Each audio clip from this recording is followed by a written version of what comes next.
Okay, thanks very much, everyone, and welcome to the December 1st meeting of the Comox Strathcona Regional Hospital District Board. And I'd like to welcome all the new directors and those returning. Congratulations to all of you on your elections. And I know we have some alternates here as well today, so welcome everyone to the table. My name is Doug Hilly, and I served as vice chair in the previous term. And according to our bylaws, may serve as the presiding member for this meeting. And the board will, in fact, elect a chair anew in the first meeting of the new year. And I think that's all we need to say about that. So I'd like to recognize that we're meeting this morning on the traditional territory of the Comox First Nation, the traditional keepers of this land. And I'd like to acknowledge all the territories of those who are calling in and just appreciate your engagement here this morning. So the first item on our minutes on our agenda is the adoption of minutes from September the 8th, 2022. I'll take a motion for adoption, please. Moved well, seconded by Arbor. Are there any questions or comments? Seeing and hearing none, all those in favor? Any opposed? It's carried. And I'll take a motion to adopt the minutes of April 28th, 2022. Moved Mawhinney, seconded Sullivan. Any questions or comments? We have a hand up, Mark Vonich. No, I was just making a motion to second it. Oh, okay, thanks. No questions or comments? All those in favor? Any opposed? That's carried. And we shall move now into the board governance presentation, and I'll turn it over to CAO Russell Dyson to introduce our guest speaker. Thank you. Thank you very much, Chair and Directors. Russell Dyson here, and it's my pleasure to introduce to you Ellie Mina, who is here to provide the workshop on board governance. Ellie is a Vancouver-based board effectiveness consultant and registered parliamentarian. He specializes in effectiveness, demystifying the rules of order, chairing tough meetings, preventing and dealing with disputes and boardroom problems. Ellie has been in this business since 1984. His clients come from local government, school boards, regulatory bodies, Native communities, credit unions, and the nonprofit sector. He is the author of 5 published books, which include 101 Boardroom Problems and How to Solve Them, and Mina's Guide to Minute Taking. In his presentation today, he will help us to demystify the rules of order and use them in a way that achieves equal engagement of participants in debates, effective time management, and informed decision-making. He is here for your interest and is available for questions throughout. I now hand it over to Ellie. Thank you for attending. Thank you very much. And good morning, everybody. I know it's cold, and hopefully the discussion will be warm, and we'll get your participation and asking me questions. Pleasure to be with you. Last time I did the session for you was 4 years ago. It was in person. This time we do it kind of a mix. We have some individuals who participate virtually. I have on my list about 6 of you who participate virtually, and the rest of you are participating in person on site. So pleasure to be with you. I thought just to say a few words by way of introduction of me and my work, and then stress a few principles that cover that address the topics of rules of order and using rules in a responsible governance spirit. So brief introduction. So my name, Ellie Mina. Thank you, Doug, for pronouncing my name correctly. Some people call me Eli, and that's fine. Just don't call me Eli, Mini, or Alimony. That's not so good. My occupation is I'm professional parliamentarian, as was indicated, which means that for the past almost 40 years, I've been assisting my clients with meeting procedures. And I think 1987 was the first time that I was invited to start working with a UBCM, Union of BC Municipalities, and provide the benefit of my expertise to local government in British Columbia. So I serve in that capacity as an instructor, trainer, and try to connect the rules of order, which are very dry and for some people quite boring, to connect them to the more exciting work of governing effectively and implementing the rules in a way that makes sense. So that has been my passion and my mission in my business. I chair meetings for my clients as well. Sometimes when things get to be difficult in the local government settings, I've been asked to chair public hearings on a couple of occasions. So it gets to be complex and it's quite interesting. My clients at the bottom of the chart look at local governments, Board of Education, First Nations, unions, nonprofit organizations. I love this work. It's a passion for me. I don't see ever stopping to do this work because every time I do a training session, every time I share a meeting for a client, I learn at least 2 or 3 new things. And I expect to learn a few things from you in the course of our discussion today. So again, thank you for having me. And is my work always greeted with enthusiasm? The answer is not always.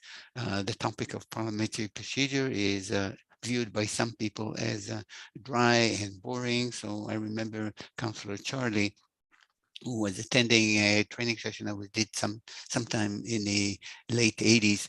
And he had his hand up early in the session and he said, Mr. Mina, there's something you need to know. I said, what? He said, I have a hearing aid. And I said, what shall I do? Do you want me to project my voice so you don't miss even one word, right? And he said, no, just give me a signal when you're about to tell us a joke so I can turn it on. Interesting. Then we had janitor Jim, who was helping me set up a workshop here in the Lower Mainland. I live in Vancouver. So as we were getting the room ready to for the training session, he said, out of curiosity, what are you talking to them about? I said, we're talking about good meetings, productive meeting, engaging meeting, delivering good decisions for the organizations. And he said, I have an idea for you. Always welcome new ideas. And he said, if you want to have a really good meeting, cancel the meeting. Cancel the meeting. That was his word of mouth, his word of wisdom. Contrary to the somehow cynical comments, I have some of the more positive comments. This is an illustration of that. I was doing a training session in a community setting. So there were community volunteers, chairs of boards, who wanted to have some tips on how to run meetings effectively.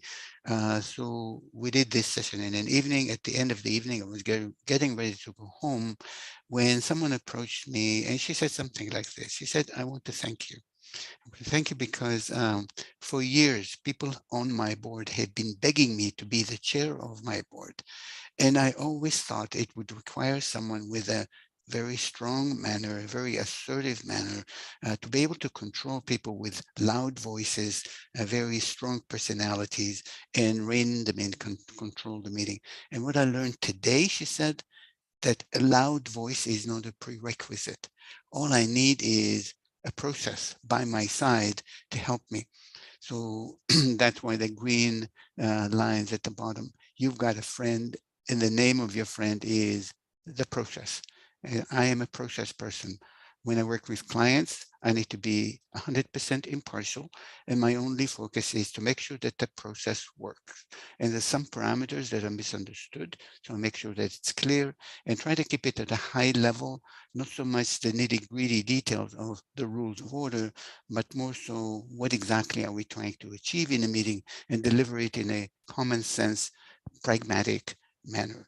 So that's essentially what I do. And I have 5 sentences for you that came up some years ago when I was working with a client. A whole weekend, Friday night, Saturday, and Sunday, trying to resolve a very divisive dispute that was bringing the organization to its feet.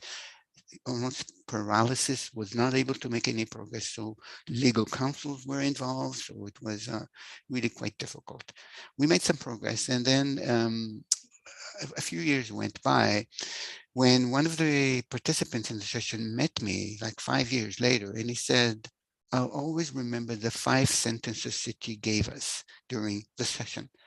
And he shared those with me. I totally forgot that I said it, those sentences, but I'll share those sentences with you now. They have to do with the process.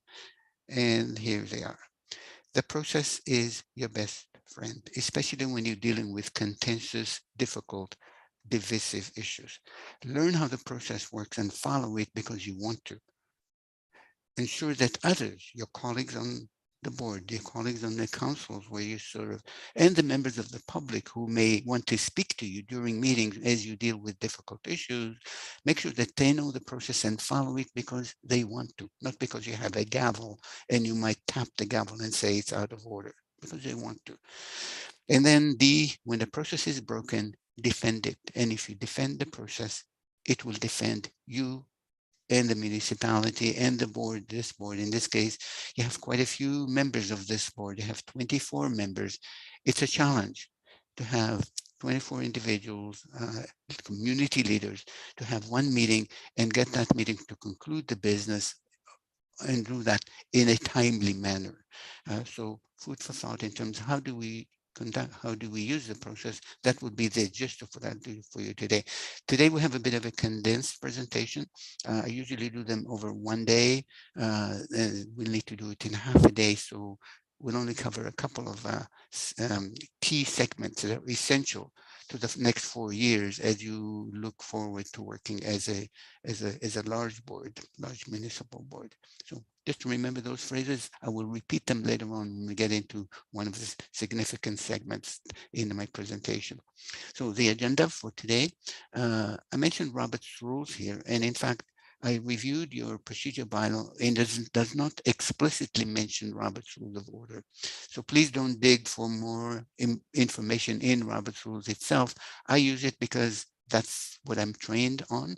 And the principles and the usage during meetings, the practical usage would be quite similar as to yours.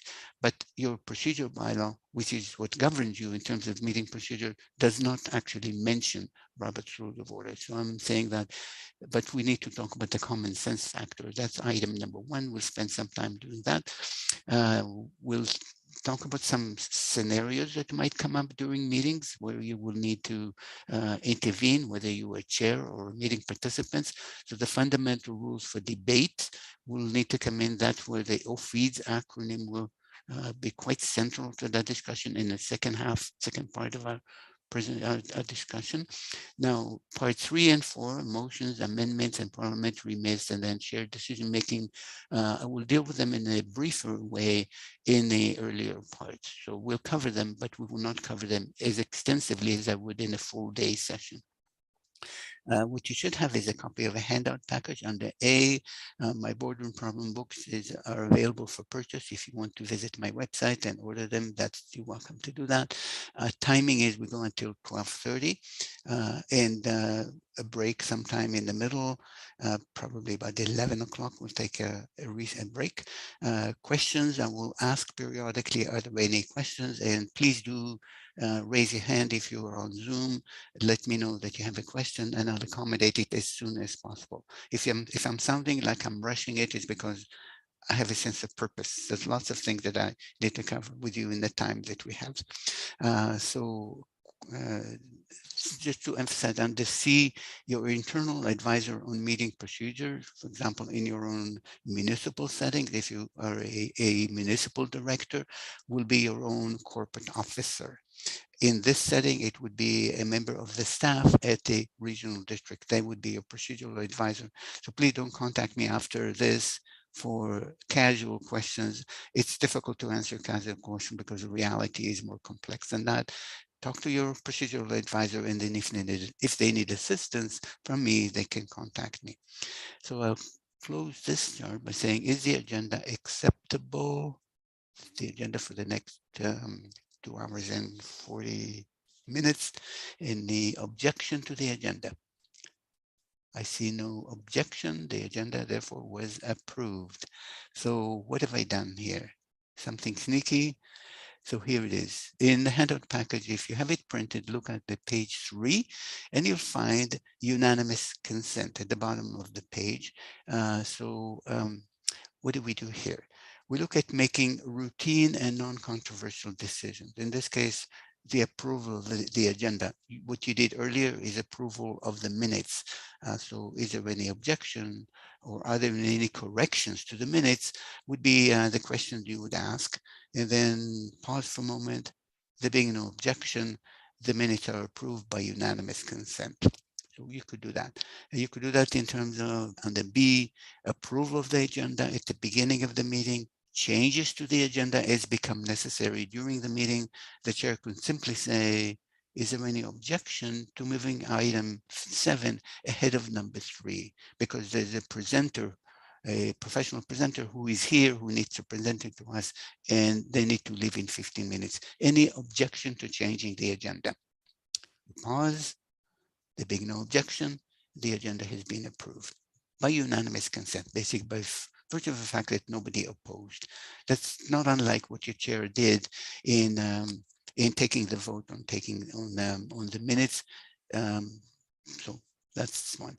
Time management in meetings, that can be another place where you would look for a unanimous consent instead of a formal motion. For example, let's say that we have 3 significant items left and we have an hour and a half left in the meeting. Then the chair could say, members, I just want to do the math for you. We have an hour and a half, 3 significant items to deal with. Is there any objection to allocating 25 minutes for each item and allowing us a bit of a 5-minute leeway on it? So we'll take 25 to 30 minutes. And so we can conclude the agenda and make sure that all items receive the attention that they need. So any objection? No objection. So we allocated the time by unanimous consent. The last on this list is friendly amendments. So here is the news in terms of a motion. When there is a motion on the floor, it belongs to the group. So friendly amendments, you don't turn to the mover and say, is that amendment okay with you? You turn to the group. So let's say that there was a certain expense introduced to you by a motion, and the motion is on the floor, and somebody forgot to put in the words, including taxes and delivery costs. So someone says, can we please amend the motion to add the words, including taxes and delivery costs? And the chair would simply say, is there any objection to adding these words? There being no objection, the motion has been amended. It now reads to do X, Y, Z, including taxes and delivery costs. So we do these things to simplify the process using unanimous consent, asking the question, is there any objection? And if there are objections, we check what they are. And we may need to deal with this in a more formal way. Usually if there is no controversy on a specific item listed on the chart right now, then it should be okay with unanimous consent. Let me just say a few things about how my business was born. I'll try to keep it as brief as possible. That was, as I said, sometime in the 80s when I got curious about parliamentary procedure. I was a president of a nonprofit organization. We were using Robert's Rule of Order. I learned it, and so what happened at some point, a call came in sometime in the early 80s, and the individual said this. By the way, before this, I used to be an engineer and a technical writer, different kind of occupation. So the individual said this. He said, we have a convention coming to Vancouver. The convention has 150 delegates, all of them very strong-minded. They all like to participate in the debate. And we have about a very large number of resolutions that need to be debated and voted on, and a massive amendment to our bylaws. We figured we could be into some trouble. Will you be our parliamentarian? Will you be our advisor on parliamentary procedure? Someone saw you chair a meeting. You seem to know what you're doing. Will you help us out? Now, I was taken aback by this, but of course I said yes. And I began to study seriously with an organization called NAP, that's under C, the National Association of Parliamentarians. I studied with them. I studied the book that I was using, RONR, Robert's Rule of Order, newly revised. I passed my exam. And just so you know, that exam is very detailed. Robert's Rules has something like 700 pages. And one of the assignments during the exam was they gave us 9 sentences, each of them having about 10 words. And the assignment was find them. What page are they on in Robert's Rule of Order newly revised, which has something like 700 pages. Find 9 needles in a haystack. Clearly, I needed to do quite a bit of studying to pass my exam, and that has become my business, my occupation.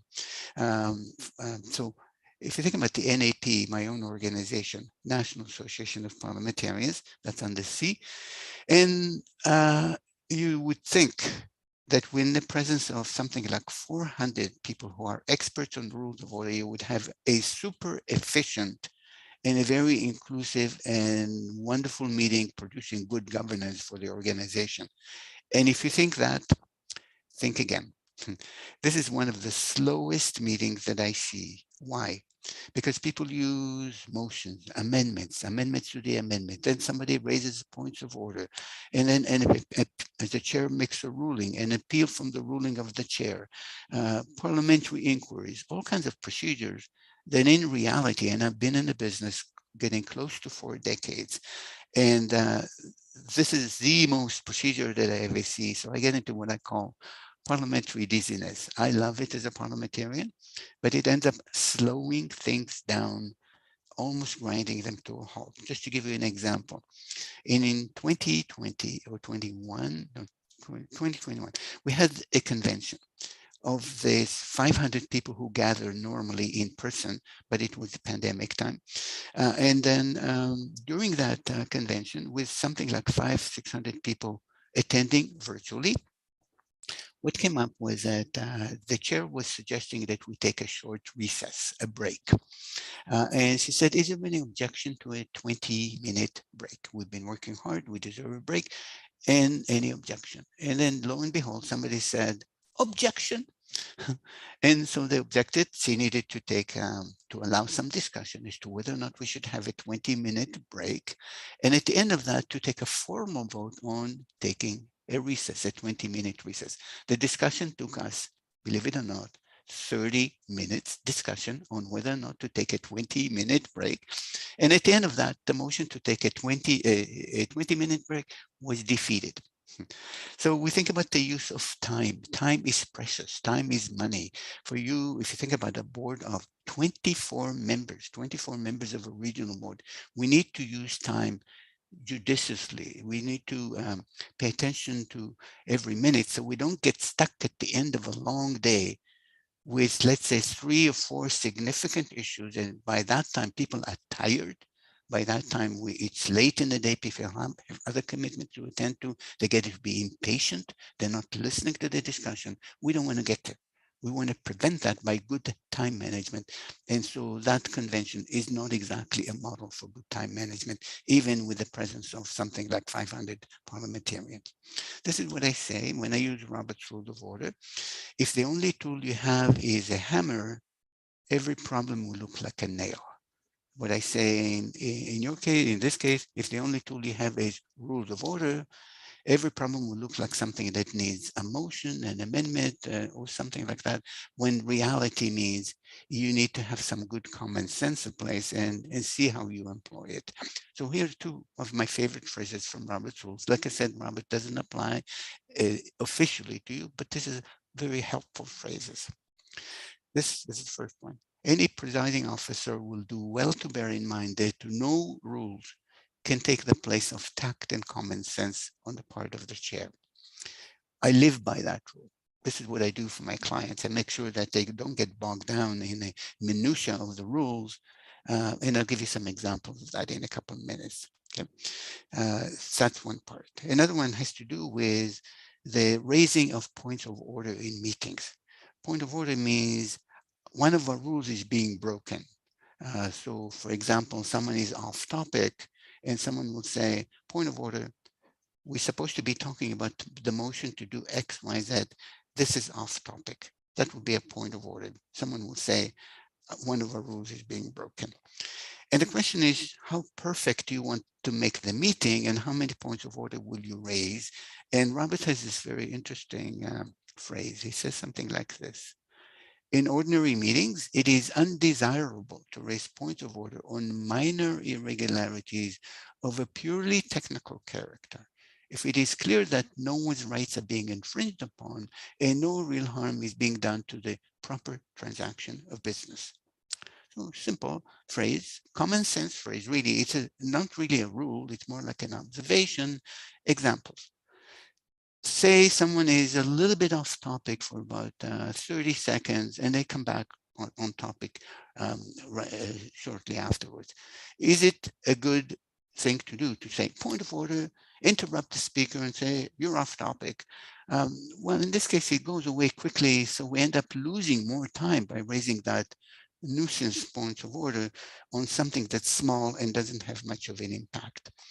Sometimes I find people break the rule of we speak when recognized by the chair. They end up interjecting and saying something quickly. And if they say if it's quick, if it's 5 seconds, it may not be that damaging. So we may just want to ignore it. But if that interjection suddenly takes the shape of a full 5-minute speech, then we need to intervene and say, you need to wait for your turn. You cannot interject just like that. We need to add your name to the speakers list and the chair will recognize you when your turn comes. So in that case, we do need to intervene, but if it's small and doesn't have an impact, there's an example in terms of the opposite when we would intervene, personal attacks. Sometimes, and I've seen that in meetings that I observe, local government, and when individuals crossed a certain line, when begin to attack an individual integrity, honesty, and speculate that they're doing something with political motivation, that they may be dishonest. The moment people begin to engage in personal attacks, I would think that have a gavel and tap the gavel, chair, tap the gavel decisively and say, this is not in order. We need to focus on the issue, never, never, never on the personality. We don't personal attacks are completely out of order. So those will be the times when this sentence above it will not apply.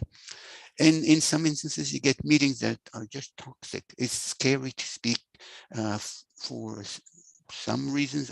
It could be that some other people might frown upon what you have to say and you're afraid of it, which means the meeting environment is toxic. We need to deal with that. We need to make sure that we address it in whatever, and we'll talk about this one in the second part of today when we talk about the feeds. Excuse me, Ellie. Yes. I'm not sure if you think that you're sharing your presentation because you're referencing things that we can't actually see. Okay, let me see if I'm, I appreciate you doing it. Yeah, it says it will stop the sharing. And let me put that in. You know, I really appreciate the fact that you said that. Okay, so can you see the screen now? We can see it now. Thanks very much. Okay, I appreciate that. So let me go back to the just previous one, the one that I was quoting.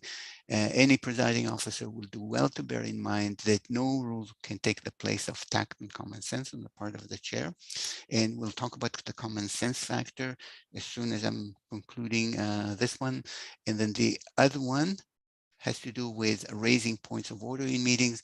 Essentially, the rules suggest that in ordinary meetings, it is undesirable to raise nitpicking point of order on minor irregularities of a purely technical character, as long as it's clear that no one's rights are being infringed upon and no real harm is being done to the proper transaction of business.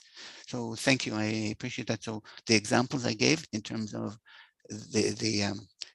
you don't want to worry about those things as small digressions from the agenda that take maybe 5 seconds. We don't want to worry about it. If the digression is more substantial, then we do need to raise that point of order. And none of the members of the board should be shy about doing that. A quick interjection may be okay. But if someone is doing it habitually or the interjection takes the form of a 5-minute speech, we need to intervene before that becomes that. Say, excuse me, we need to have you wait in line until other people who are waiting in line will be recognized to speak. As opposed to personal attacks, that's completely out of order.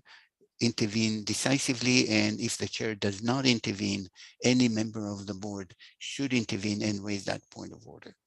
Similarly, toxic meeting environment, people do things that are shutting down conversations, and so we need to speak up in favor of a safe meeting environment, which is one of the key topics we'll discuss in the later part of today. Are we doing okay now? I thought I would at least share those. Yes, we can see your presentation now. Thanks very much. Good, good. You know what I say that one of the words that I think in meeting people, when people think about imperfections in meetings, they think about we have no option but to suffer. And so what you illustrate now, Mr. Chair, is that suffering is optional. So please speak up if there's something that I'm saying that's confusing. Let me know if you have any questions. We don't want the suffering to be here, and we certainly don't want the suffering to be in your meetings over the next 4 years. Suffering is optional. If there is a problem, let the chair know, and then the chair can address it in a timely way. So let's discuss the common sense factor. I'll give you some examples, some things to think about, and then real scenarios that I have seen. Some of them will resemble things that you might have seen either on your own local council or in a meeting of the board. If you are a continuing board member, you may have seen them in the past. So some examples. First thought. What exactly are we trying to do in a democratic setting? What are the common sense meeting goals? And I say that if I had to distill your procedure bylaw, if I had to distill Robert's Rule of Order into 3 main goals, they're in front of you. Engagement, we want to make sure that we engage participant in the room on a level playing field, which means that no one will dominate the meeting and take up a lot more time than others. It sometimes happens in your meetings. So I shared this with you 4 years ago. I was observing a part of your meeting, and I had to comment during the training session that followed that what I observed was that one individual was speaking once and then had a follow-up and then had a follow-up and had a follow-up. And so, and that became on every topic on the agenda. And what I said was one of the fundamental rules is if someone wants to speak a second time on the same issue, they need to wait until all first-time speakers have spoken. And so the chair in that instance learned that they needed to say, Director so-and-so, you spoke. We have other people waiting in line. We need to hear from people who have not spoken ahead of those who have spoken. So level playing field engagement. We want to engage the brain power that's available to us in the room so that we can learn from everyone and make informed decisions. So, but that's the third one. But on this is the second one. That's a big one. And I find, especially with a board as large as yours, sensible use of time becomes quite a challenge. We say sensible use of time, number one, per issue. We don't want to spend an hour on a small issue and then get to the end of the day and we have a few significant items squeezed into a half hour that's left before people will need to leave, and then we will not have a quorum anymore. And we rush those things through and we risk making a decision that is not quite as solid as it needed to be. So sensible use of time per issue. So good agenda design will be important. Allocating time, at least on a tentative basis, so people know what the roadmap is for the day, and allocating time sensibly on a per person basis. Now, I looked at your procedure bylaw. It does not say how much time you're entitled to speak when you speak in debate, any of the directors. It does not say how much time each agenda item should have. It doesn't say that. These are things that we leave to planning the meeting, but also for each of you, members of the board, to monitor yourself and say, am I taking 10 minutes to say something that I could say in 1 or 2 minutes? And if so, for the sake of having a really good meeting, I need to pull my own weight and to do my share and contain my comment in no more than 2 minutes. 1 or 2 minutes, I think you can say a lot in 2 minutes. But what I find is sometimes under the issue of time management, what people do is what I call is spinning their wheels. They go in circles and they talk and they talk. And you know what, as I listen to some of those discussions, including some in regional boards such as yours, and I'm saying, took you 10 minutes, you could have said that thing in 2, or maybe you said something in so much time, and because you went in circle, no one really understands what is the key point that you're trying to make. So that's food for thought for all the directors who are present on this call. Learn to make your comments more efficiently. Focus. One of the tools that I like is say what you want to say briefly, elaborate, My point of view is this proposal is a good idea. I'll tell you good reasons why I think it's a good idea. Reason number one is da da da da dum. Reason number two is, then you specify. And for those reasons, it's a good idea, I think, and I recommend my directors vote in favor of it. How much time? 2 minutes would be more than enough. But it's not in your rules. It's something that each of you needs to make I hope you make a decision today that will be like it for the next 4 years. And the last one, it's not something that in any rule book, and it's not something that in your procedure bylaw, but it's critical. The objective of good decision making of a good meeting is to achieve informed decisions. And so often I find that people don't, it's the last thing that people think about. So for example, if time is poorly managed, then if people want to rush out of the meeting, they will vote habitually quickly on something when they have not discussed it sufficiently. So which means we need to have a good discussion to make informed decision making. We need to have a commitment to reading the material prior to the meeting and being fully prepared. And someone just shared this with me. She said, heading to a meeting when everybody received the documents in advance of the meeting, and you see people coming to the meeting, directors responsible for significant mandate, and they reach out to the envelope that they received, and they tear up and open it just 5 minutes before the meeting begins. Think about it through the eyes of the public, because your meetings are open to the public, and they see someone do that. How much trust and confidence does it build in your own decision-making process? So informed decision-making, everybody needs to pull their weights. Each individual needs to be preparing, reading what's necessary for the meeting to enable the meeting to move efficiently and deliver those informed decisions that the various communities and the electoral areas that are represented here will receive the good governance that they receive. This is not in any rule book, but it's common sense, definitely. So what we say too under informed decision making, what we need to have is advanced notices and avoiding surprises in meetings.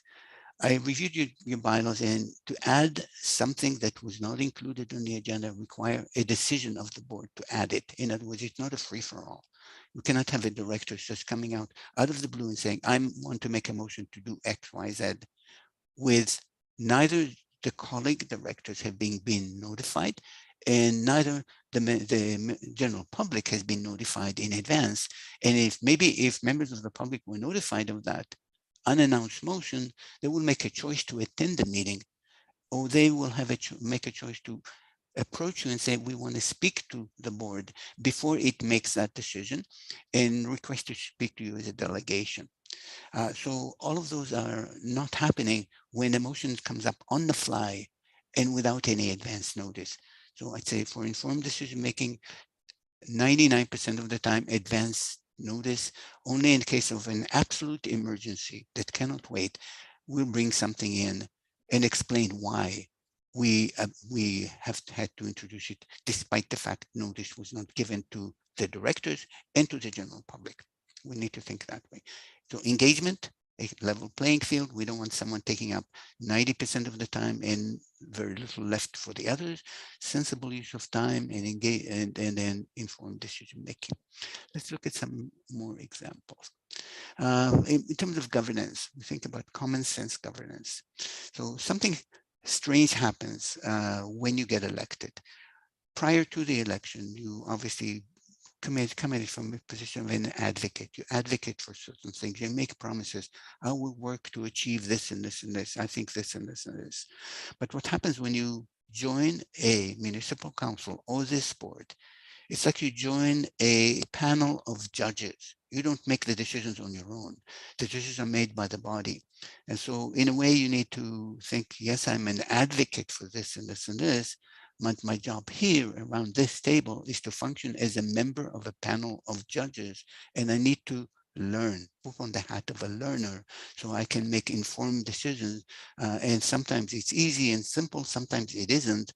So we need to be changing hats and working as more as a member of a panel of judges instead of someone who's advocating and thinking only what I want to achieve. Being trustworthy on the B, judicious, impartial, and humble. That's part of the governance side.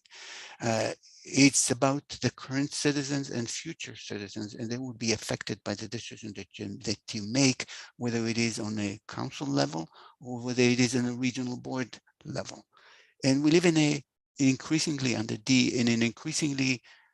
complex and uncertain reality. The stress level in your communities are going to be very high for the next 4 years, given the realities that we face with global warming, and some political habits that happen at maybe at the provincial and national level. So there's some very strange things that I've observed in the past few years, especially with the pandemic and with global warming, that I find are very unsettling. And you could say that it's safe to say that the communities and the citizens that you serve have a degree of stress, and they look for you for leadership at the local level, local government. They will not look for it at the provincial or the national level. So, and then what is it about? It's not only about people. It's about entities that have no voices and no votes, such as our physical environment, the water, the trees. It's about them as well. So in some settings, when we spoke about that, good governance, what some municipalities did is they said, we will put in some empty chairs in the public gallery, and they will be having a sign.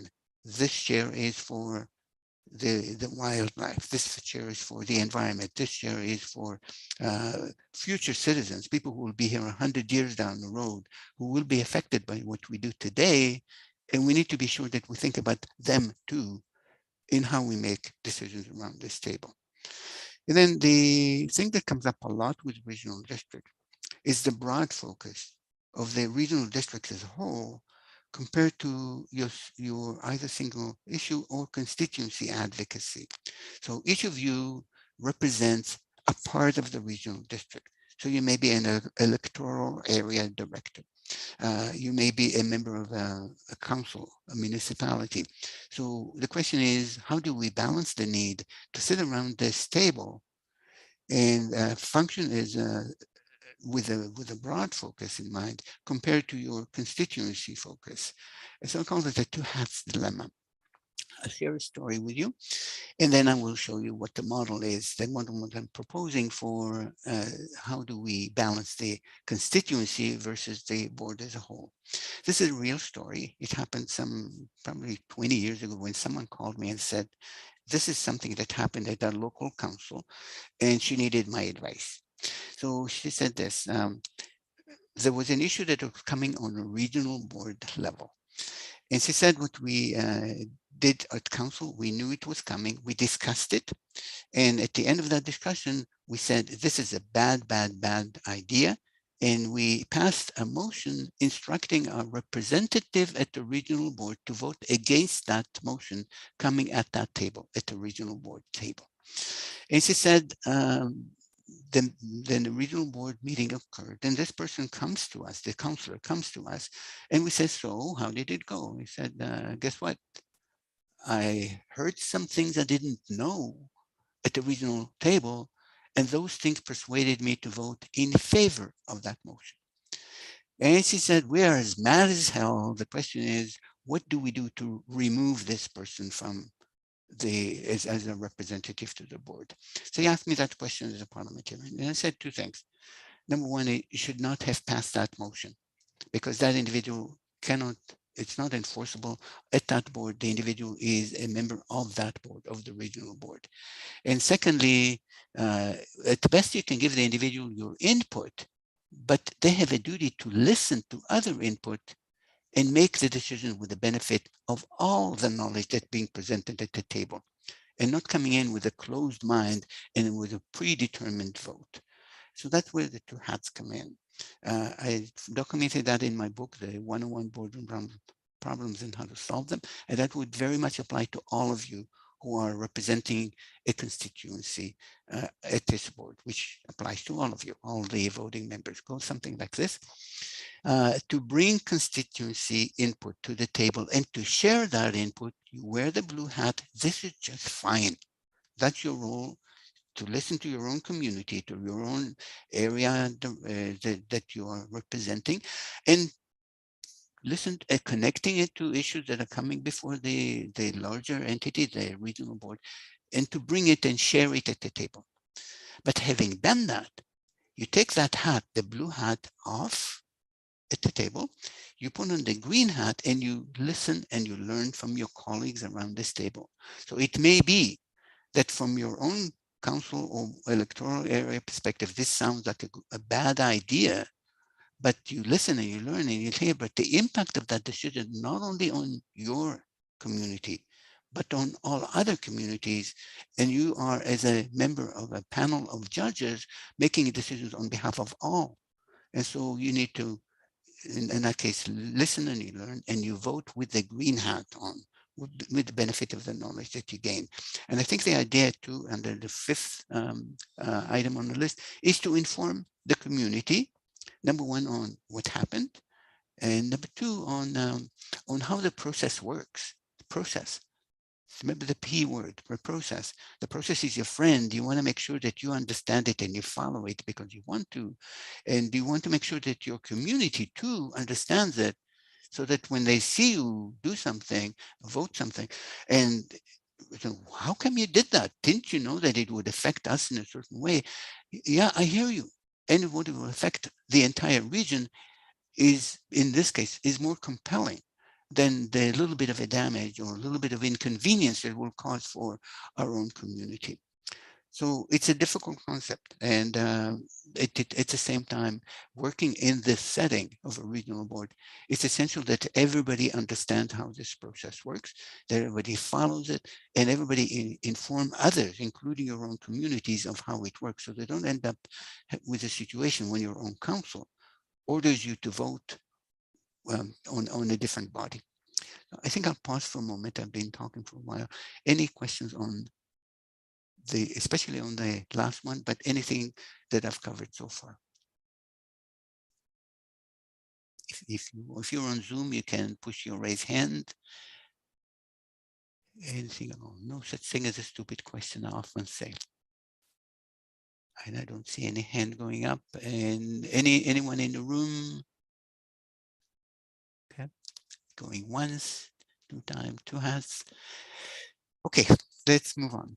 Other thing to do with common sense.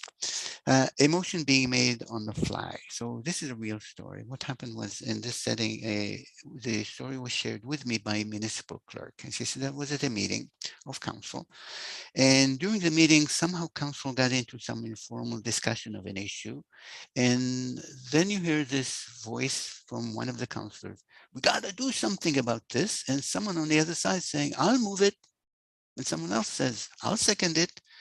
And the mayor wanting to move quickly. Anyone opposed? Not opposed, motion carried. So, and she said, I had no idea what it was. I interpreted it to the best of my ability, put it in the minutes only to be shamed publicly in the next meeting. Hey, you did not read my mind correctly. When I said I move it, I meant this. I didn't mean that. So this is not exactly good governance. Good governance means we go back to the basics. The basics are, when the motion is made, really it should be made with advance notice, especially when it has substantial impacts. Okay, so that's item number one. In this case, it's on the fly.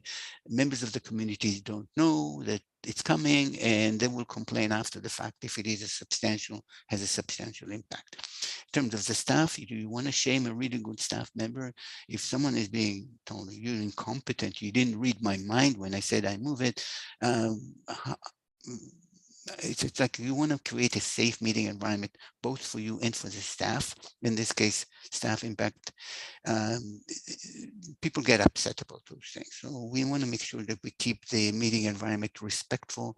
So let's make sure that motions, when they're made clearly, they're written down, they hand it to the chair reads it, it's displayed on the screen, so that everybody knows exactly what's being discussed and being voted on. Motion on the fly, bad idea. What's the process for reconsidering a motion is something that I get asked. I remember early in the progression of my parliamentary work.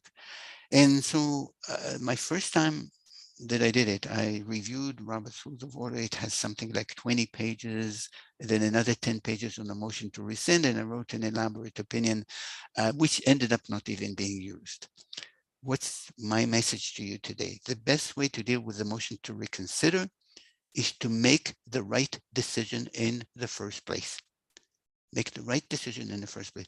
I find it so often when things are being rushed, especially when they're at the end of the meeting, when, because we didn't manage our time well at the beginning, we end up being in a squeeze at the end of the meeting. We end up voting on something quickly, and then, oh no, we missed something here. We missed something here.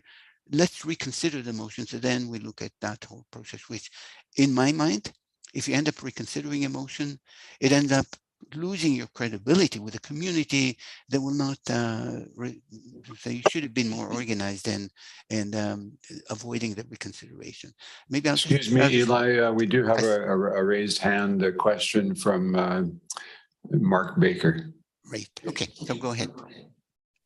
Hi, good to see you again. Good to see you.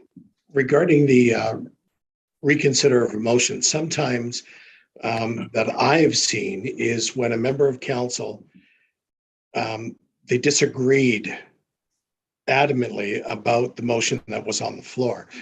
They opposed the motion was carried, and therefore they were still upset after and decided that they've got the 30 days to bring back the motion for a reconsideration. So yeah. It's not a question, it's not always a question of they don't have all the information at that time to make an informed decision. They just didn't like the way the vote went. Yeah. Yeah. Okay. I guess the question I would ask, not knowing what the situation is specifically, I also, why would someone want to do certain things? So in the political world, sometimes people would do that, and as long as they follow the specific rules under the procedure bylaw that you have, then they're entitled to do that. My thinking is that if there's a way, the situation I'm talking about here is that there wasn't enough time to consider it, and maybe we discovered that the motion was flawed in some ways after the fact. In the political world, what we say would happen. So people might use whatever means in order to achieve the end. But the question is, is there something that the system did to annoy the individual sufficiently that they need to rely on the rules and use them in a way that end up slowing things down and causing you to reconsider something that was legitimately approved? I don't have an answer to this one. This is more of a political question, and whether the council is working as a team, cohesive team that works with kind of a common understanding of how we do business, and reconsideration in that setting would be kept to a minimum. Only a necessary minimum. If people do it politically, they do it politically. It can become a political setting. So I don't have any more to add, but maybe I should. Yeah, no, for sure. I should add this to this one day, because the next one connects to it too. This is a story that was shared with me by a chief administrative officer, and she said this at the beginning of a term of office. That was some years ago, so I'm not telling you who the mayor in question was, but I'm just sharing the story with you. She said, the mayor talked to me, we just got elected. What I want you to do for the next 4 years, I do not want you to sit next to me. I do not want your staff to write motions for us. I don't want you to interrupt me in the middle of a meeting. We know what we're doing. We will vote on what we're entitled to vote on. Just stay out of our way. That was the message from that mayor. And she said, the 4 years that that mayor was in office set a record for the number of motions that had to be reconsidered, because it was so flawed, because they were invented on the fly by maybe well-meaning elected officials. So it's like having the heads in the sky is okay, as long as you have your feet on the ground. When I say here, feet on the ground means having the knowledge and the wisdom of your administrative staff. So whatever decision is whatever motion is being proposed also gets vetted by the administration. So you get to know what the legalities, what the finances, what the impact on staffing that would need to be necessary in order to implement something. So if you make a decision without the benefit of the input by management, the likelihood of reconsideration is high. The likelihood of a flawed decision being implemented, and in this case, you can say the majority can be 100% correct under the numbers, if you count the numbers, and the counting of the numbers for the regional board would be complex. But if you arrive at the majority, you say the motion passed. But that in itself does not guarantee that it's a good motion. Does not guarantee that this motion doesn't have some significant flaws and could come back to haunt you because you didn't take the time to have it studied fully and to be assessed also by your professional staff whose job it is to warn you about some legal ramifications or some financial or some other operational input circumstances that individual members of the board may not be experts in. So heads in the sky, feet firmly on the ground would mean that this one was not an appropriate instruction. On this C, sometimes on the D, people say to me, learn the rules and you'll get the vote. And you know what in reality is, sometimes that's exactly what happens. The councillor or the mayor who is most savvy with rules of order end up maneuvering their way to passing a motion which otherwise might not have passed. That's not a good reality. I mean, I say that despite the fact that I'm an expert in the rules, using the rules in a way to manipulate and achieve a decision that would not be a good decision necessarily is not prohibited, but it's not a positive thing to have.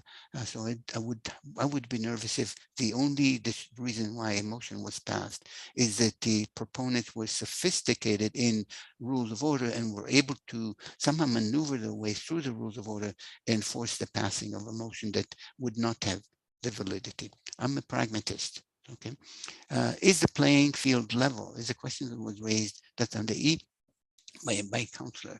So she raised it. She said, I'm a new counselor, and she said there are times when during a meeting, I feel like a second-class counselor because other counselors seem to have a lot more access than I do to information that maybe the staff have, and they speak in a meeting with such knowledge that I end up just being quiet because I'm afraid of embarrassing myself in front of the public.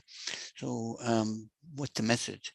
We need to make sure that every voting member has access to the same information at the same time. So if a member of this board approaches a member of the staff, please send me this and this information, or can you explain to me what's meant in this and this report? It's confusing. Then the email goes to that member of the board and to all others at the same time, because we want to make sure that people get to the table on a level playing field knowledge-wise, so that they're not intimidated and end up being stifled because they are embarrassed. They would be embarrassed to raise the question. What I'm saying to you here is that obviously there is no such thing as a stupid question. And I sometimes say the stupid question may be the one you keep to yourself, because if you have it, other people might have it as well.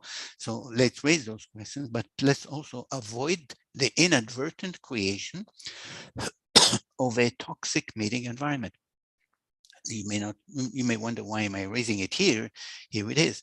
When someone is afraid to raise a valid point or to ask a legitimate question for fear of embarrassment because their colleagues has access to a lot more information than they do, and so they don't want to appear foolish next to them, then that input is being suppressed. And the meeting environment has in a way become toxic because it's stifled necessary input. So that's just another angle to this. It's a pragmatic angle. No rule is being broken necessarily, but common sense is not followed.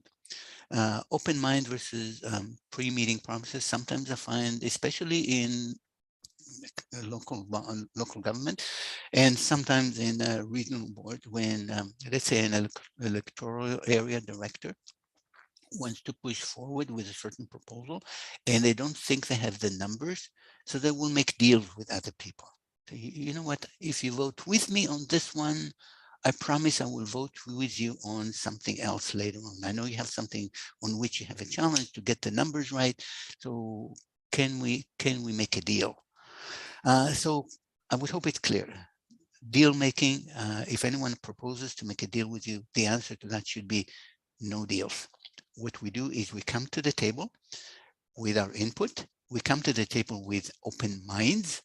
As a member of a panel of judges, my job is to listen and to learn from the discussion and to make informed decision with the benefit of what I have in mind coming to the meeting, but also with the benefit of what I learned at the meeting. That needs to be the framework if this is to be a trustworthy body. So, and yet, a strange story at the end, and that's a real example was shared with me by an individual. He said this: there was a meeting of the council that he was observing. The meeting went and it was adjourned. And at the end of the meeting, one of the councillors stands up and at the top of his voice yells at his colleague across the room, "You promised you will vote with me on this one and you didn't. You should be ashamed of yourself." So what's the problem? Pre-meeting promises. I would say if someone asks you to promise your vote and say, "I will vote with you and make a deal with you," the answer should be no deal. I come to meeting with an open mind. It's a must for someone who is to be trusted as a member of a quasi-judicial panel. So I need to, yes, I might have some biases, I might have some opinions, that's normal, but my job is to listen to the debate and allow myself to be persuaded by things that I learned at the meeting. Otherwise, this process is a sham. The process has no credibility. So strange story, but that's reality. Is common sense present? Let's see, having fun with numbers. I hope it's okay to continue. Any questions so far before we, and I know that we have a break in 25 minutes. I'm trying to move as expeditiously as I can, but are there any questions before we do this? Any questions about that part? I might as well jump in. We have Director Moran in the room here, Ellie. Sure. Thank you. I thought I'd jump in because we've all been so quiet. That's okay. So with all these common sense items, they're not, rules per se. So who's responsible for these? Is it the entire group to bring these to the attention? In the group setting, is it up to the chair to have an individual conversation? I mean, many of these things we do see happening on occasion, things like being unprepared for meetings. You can tell by the questions that are asked sometimes who's read the report and who hasn't. I mean, I'm not saying it happens often, but it does happen.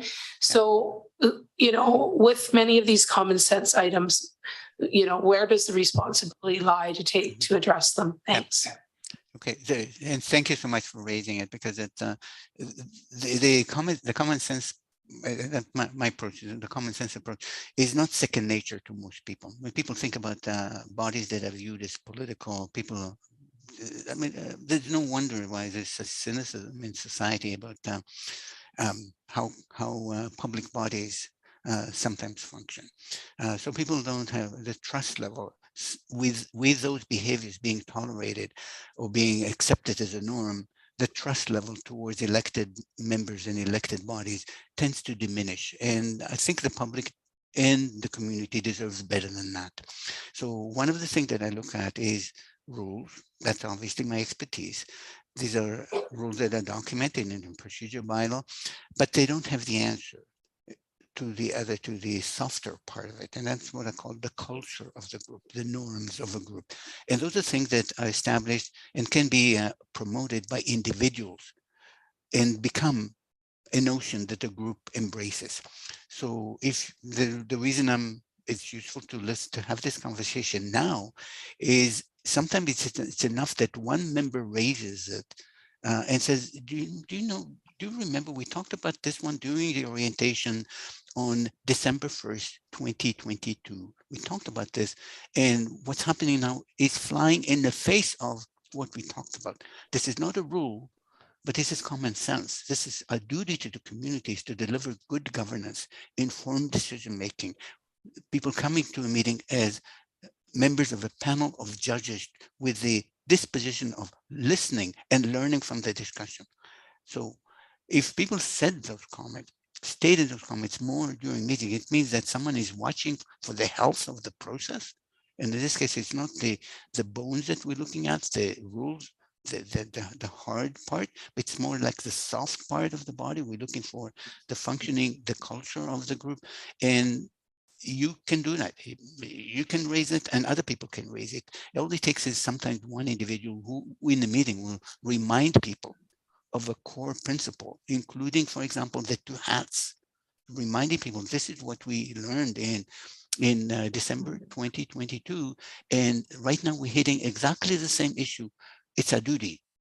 It's not a rule, but it's our duty to the community to deliver good governance, and we need to follow that. So never underestimate the impact that you as an individual member can make by stating a strong principle and referring back to the fact that it was stated and discussed with the group as a whole. Thanks, Julie. Eli. We have Director Colborn on the line. Sure. Yeah. Oh, You need to unmute. good morning, all. Sorry about the Good. delay there. Good On the morning. internet. So I'm wondering, what advice can you give to us as a regional board to, for example, say one of the municipalities has made a decision at their own table that we are trying to vote on as a region because they have information from their staff or however that works. So advice for us in a regional sense when individual councils have already made a decision in their chambers about a topic. Can you talk about that just a little bit? Yeah, a decision Thank on giving a direction to vote, I'm assuming. Am I right? Yes. In other words, Not necessarily. Yes, because they have made that decision in their chambers, then that affects the decision that they're making at the regional board table. Yeah, I'll put it this way: that it fits in the category of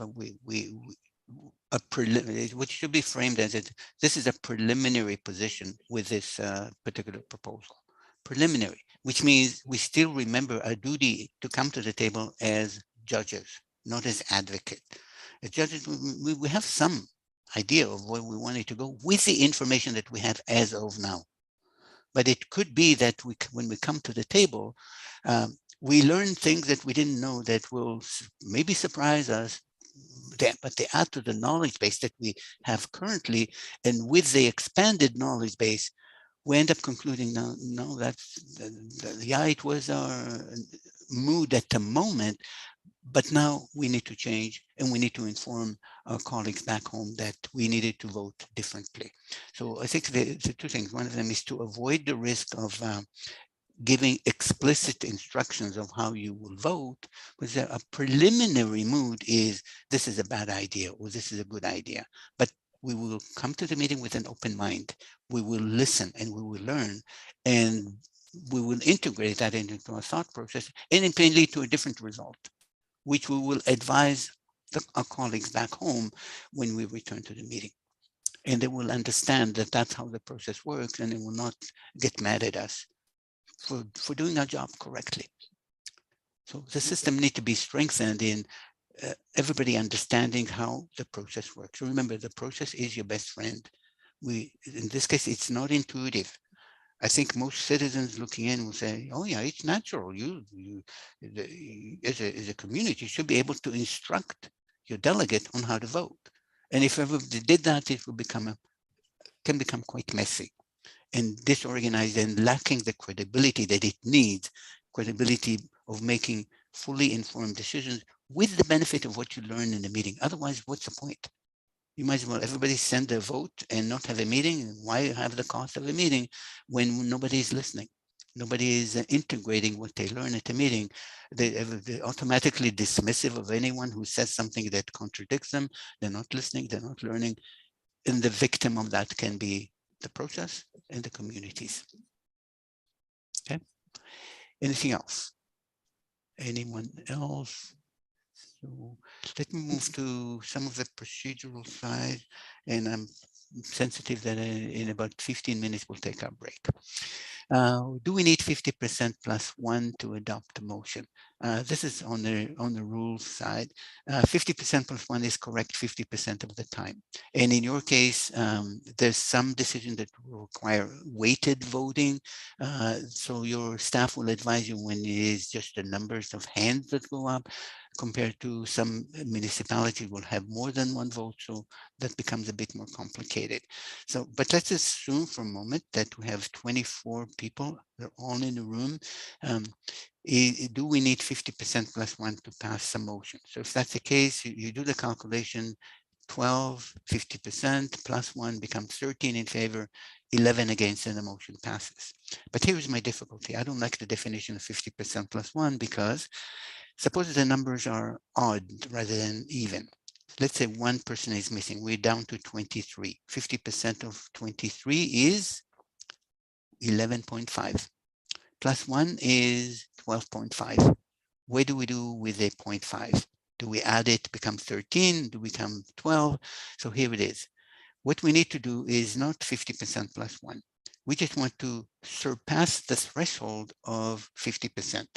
Go past the threshold. So in that case, 23 divided by 2, 11.5. Passing the threshold, the next number up would be 12.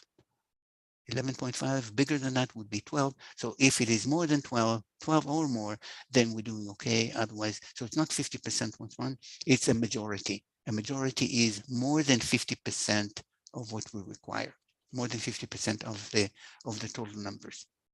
Okay, that's in case we count the hands. In the case of a weighted vote, is a different thing. Does a tie vote means we stuck? So I'll take the same numbers. Let's say 12 in favor, 12 against.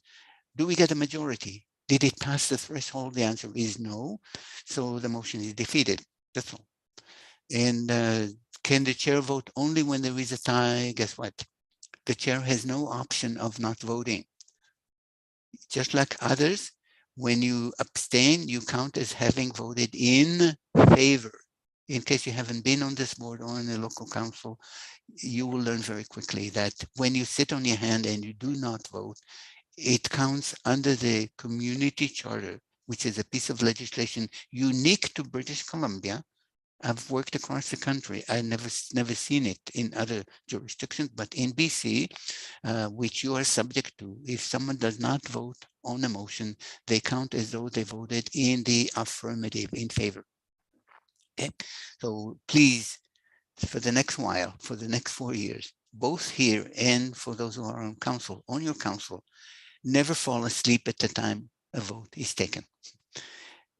Don't get involved in texting, being distracted, and not knowing what's being voted on, and suddenly you found out you voted on something. Wow, I voted on this. No. So stay awake and alert. And suggestions for the chair of this board and for the mayor in your own municipalities. When it comes the time for a vote, do not do it so casually, such as, okay, everybody has the motion. Anyone opposed? None opposed, motion carried. You know what, under the charter, you're right. Nobody opposed, the motion is carried, but do people know what they're voting on? So I'd rather you took the time to state what the motion is and said, we'll now take a vote on the motion. The motion reads as follows. Invest a little bit of time and avoid the confusion that could result in people not knowing what it is that they voted on. The motion is as follows. Read it, show it. It's on the screen so the public also knows what's being voted on. Those in favor of this motion, raise your hand. Make sure that people have a chance to explicitly and express their wish that this motion pass. Lower your hand. Those opposed, raise your hand. I'd say don't be lazy about it. Don't rush things through. Nightmares can come out of it. As an example, people voted on something in various settings. They didn't know the vote was taken. They didn't know what they were voting on. And then once they saw the minutes and they say, I had no idea that I was voting on this. Let's make sure that we avoid that reality, which can be very, very divisive and make things very difficult. So that's just as far as the chair's vote. The chair votes not only when there is a tie, the chair votes whenever they don't have an option of not voting, basically. Can I abstain if I don't know enough? So the answer is the same. If you don't know enough and you're in a room, you count as a vote in the affirmative, which is not a very good testimonial on how things work. So the thought is this one. The options are alternatively, instead of abstaining when you don't know enough about an issue, look for more information. In some instances, if the decision is too significant, propose a delay. I move that we postpone this motion until the next meeting. And then in the meantime, staff gather some information to make sure that we are confident when we're voting, that we know what we're voting on. I think the community deserves that. And often I look and listen to local government setting in British Columbia, and I'm not sure that they do. I'm not sure the elected officials always do. Sometimes they vote because they don't want to embarrass themselves and say, ask a difficult question that bothers them. But they say, oh, everybody else is seeming, oh, I'm not going to raise that question. It would just be too embarrassing for me. So I'll just stay safe and vote and abstain, and then it'll be counted in favor. That's not a good outcome to have, I would think. And then I'd say vote no. If you're not comfortable with it, vote no, rather than abstain and being counted as voting in favor. Is it okay to rush a vote? No. This is what I say, pay me a little bit now, or you pay me a lot more later on. Pay me a little bit now, meaning let's invest the time in reading the motion, making sure everybody knows what they're voting on. They know it's time to vote. So that's not a good idea. So if your chair rushes the vote, and I don't think the chair that I'm looking at now will do that, but if you're on your local council, the chair is rushing votes, well, we need to slow down. Suffering is optional. Remember those 3 words. And are we being bullied? This is just an example of a consultation that I had some years ago with First Nations board, First Nations Corporation board. And so they said, we have a problem on our board. We have 15 members, and 3 of us are successfully bullying the 12 of us in the following ways. They begin a discussion at the beginning of the meeting, which is not even scheduled on the agenda. And they talk about it and they complain about it and arguments back and forth. And it ends up consuming a whole hour and a half at the start of every meeting. And so they needed some advice on that. And what I said is, the math does not seem to work here. If you have 3 people being able to unilaterally impose their will on the 12, that's not democracy. It doesn't work. So have you thought of possibly doing the following? Whenever the group is attempting at the start of a meeting to kind of take over the agenda, they're not doing it because they're bad people. They're doing it because the process is weak. We need to bring in the process in the following way. So you want to change the agenda to consider the following items, right? So you say to that to the 3, okay, well, I cannot grant you that without first asking the group. So I will ask the members of the board, those who want to change the agenda and deal with those items that the group is introducing, raise your hand. 3 hands would go up. Those opposed to changing the agenda and considering these items that are not on it, raise your hand. And 12 will raise a hand opposed. And he said, sorry, 12 and 3 in favor, 12 opposed, the motion is defeated or the request is denied. So it's like people we can use the process. And anytime you feel like we have a phenomenon called the tyranny of the minority, and the majority is not knowing what to do, well, let's give the majority the tool that it needs. In that case, let's put this thing to a vote and see what the outcome is. So mathematics, sometimes it's helpful to know how it works. And let me see if are there any more questions? Any questions at all? No such thing as a silly question, and we are getting close to the halfway mark. So let me just give you a few scenarios to think about during, I'll skip a few slides because they're not those. Okay, so after the break, maybe we'll just have a bit of a conversation. I'll give you scenarios to think about, and I'm not going to divide you into groups 1 and 2 or 3. You just can consider that on your own, and we'll have a conversation when we're back, and then move to the next segment on our discussion. A committee is like a social club, like jovial, loose, and often no quorum at their meetings. The question is there a procedural issue here? And is there a common sense issue? And what would be your remedy to deal with it? Okay. Number 2, 30 motions are dealt with over 1 hour by dedicating 2 minutes to each. Is there a procedural issue here? Is there a common sense issue? And what would be the remedy? And group number 3, or all of you can look at all three of them, and then we'll just have an informal discussion. A member is quiet. Imagine this in a formal setting, in front of the public. She's quiet, and then she is the only one who votes against the motion. Is there a problem here from a procedural perspective? Is there a common sense issue? And what would be the remedy? So if you want, we can take a break now, come back in 10 minutes, discuss those three, and then move on to the next segment. Is that fair?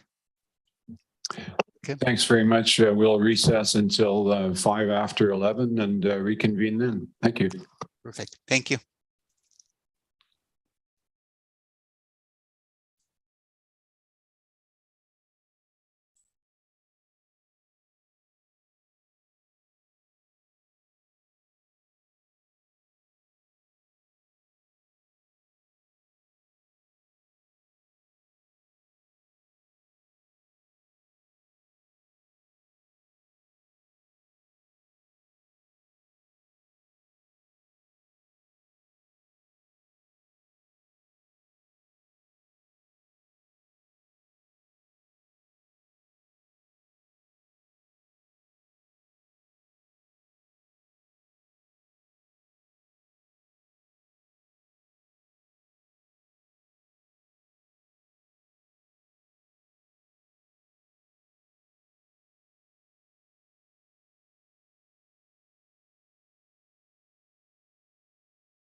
Okay, we have about 30 seconds.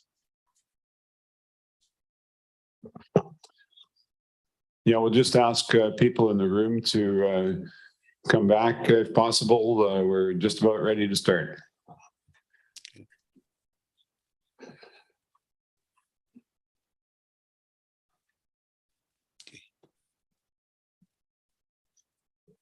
It's too cold today for everybody to be outside, so I'm guessing they're either lined up for the bathroom or some other important task.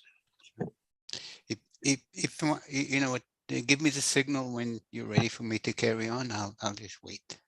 I'll let you know when we have a significant mass.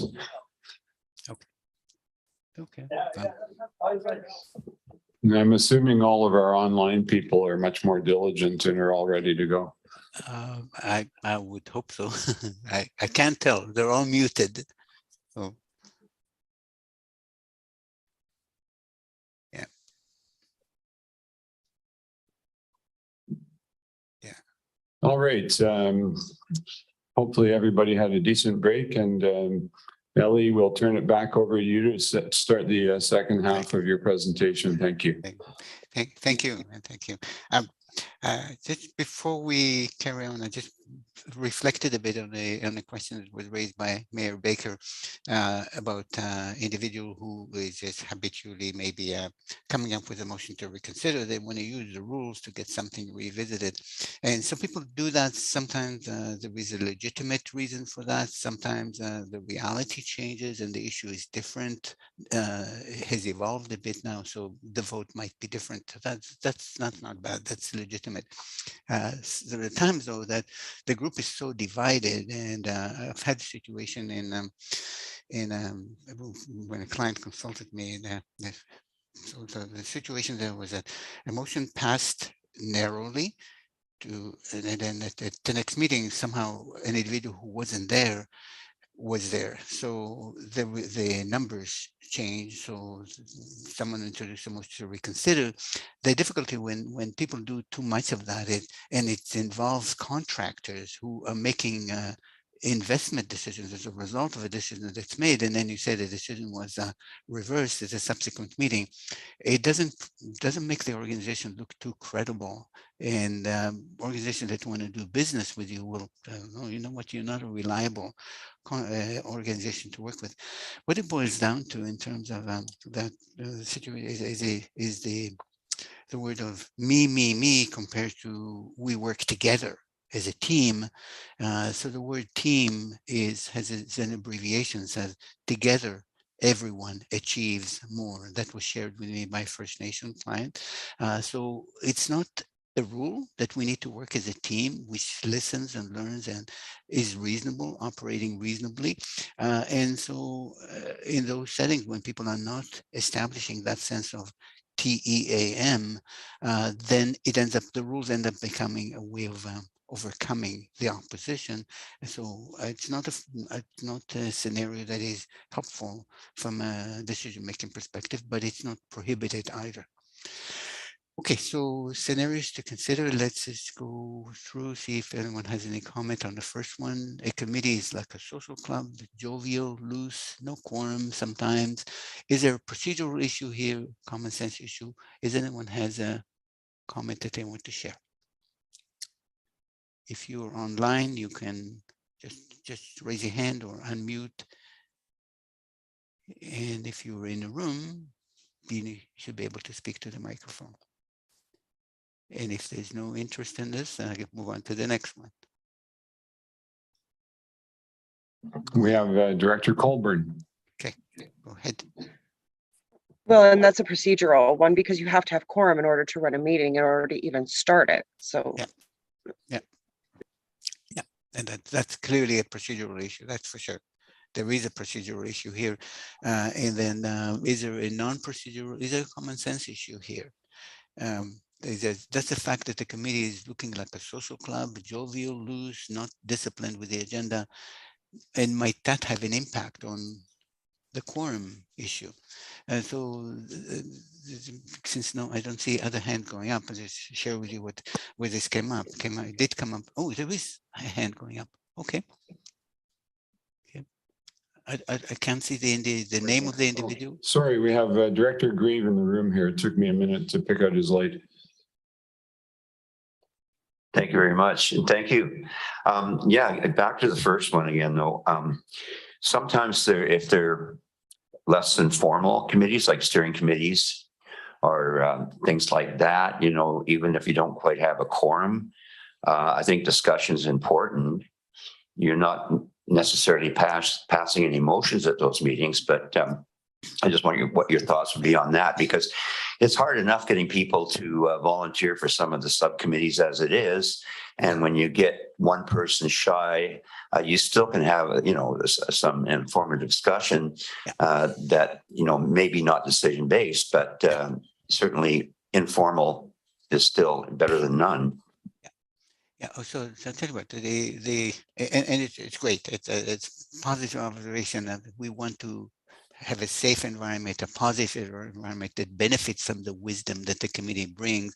And because it's less formal, it tends to be more knowledge driven rather than being sometimes having emotions on the floor too quickly tend to constrain discussion instead of helping it. So that's not a bad thing. But the idea of a social club is that we suddenly begin to talk about the movie that we saw and we became totally loose with the procedure. And that can have the effect of on members who are more disciplined and they value their time and they're busy individuals with their work and with their families to somehow find reasons to not make their way to meetings. And so they don't make their way to meetings. We find ourselves in a meeting without a quorum. And sometimes the root cause of it is we are not running the meeting in reasonably, not excessively disciplined, but reasonably disciplined manner so that we connect it to a reason why we're all here. And if we have that sense of purpose and sense of purpose is he's here and it's there for the duration, the likelihood of losing or not having a quorum in a meeting gets to be smaller. It's a procedural issue for sure. If there's no quorum, the meeting doesn't have the authority to do anything to make any decisions. So, but is it common sense? Let's balance here. Let's make sure that there is it's reasonably informal. The informality is helpful. Brings up a lot of ideas, a lot of knowledge, and ideas that wouldn't have come up under a formal structure with a motion being on the floor, and that's the only way we do things sometimes.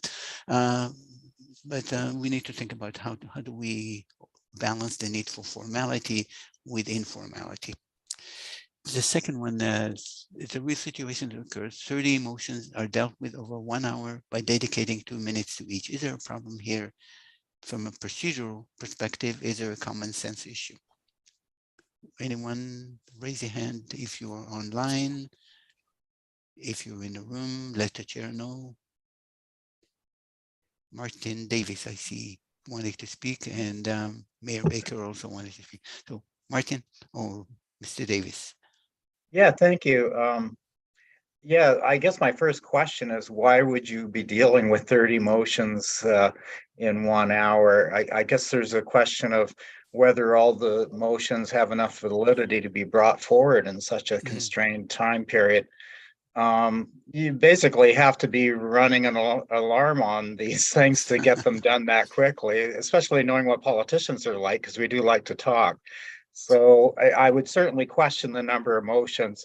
And if they are all good, valid motions, then I would question the amount of time allotted to it. So that's sort of my take on it. Thanks. It's definitely a good perspective.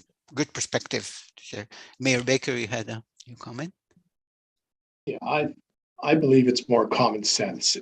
By earlier discussion, by limiting the speaker to 2 minutes, where it doesn't need to take 3 hours to settle what can be done in 1 hour.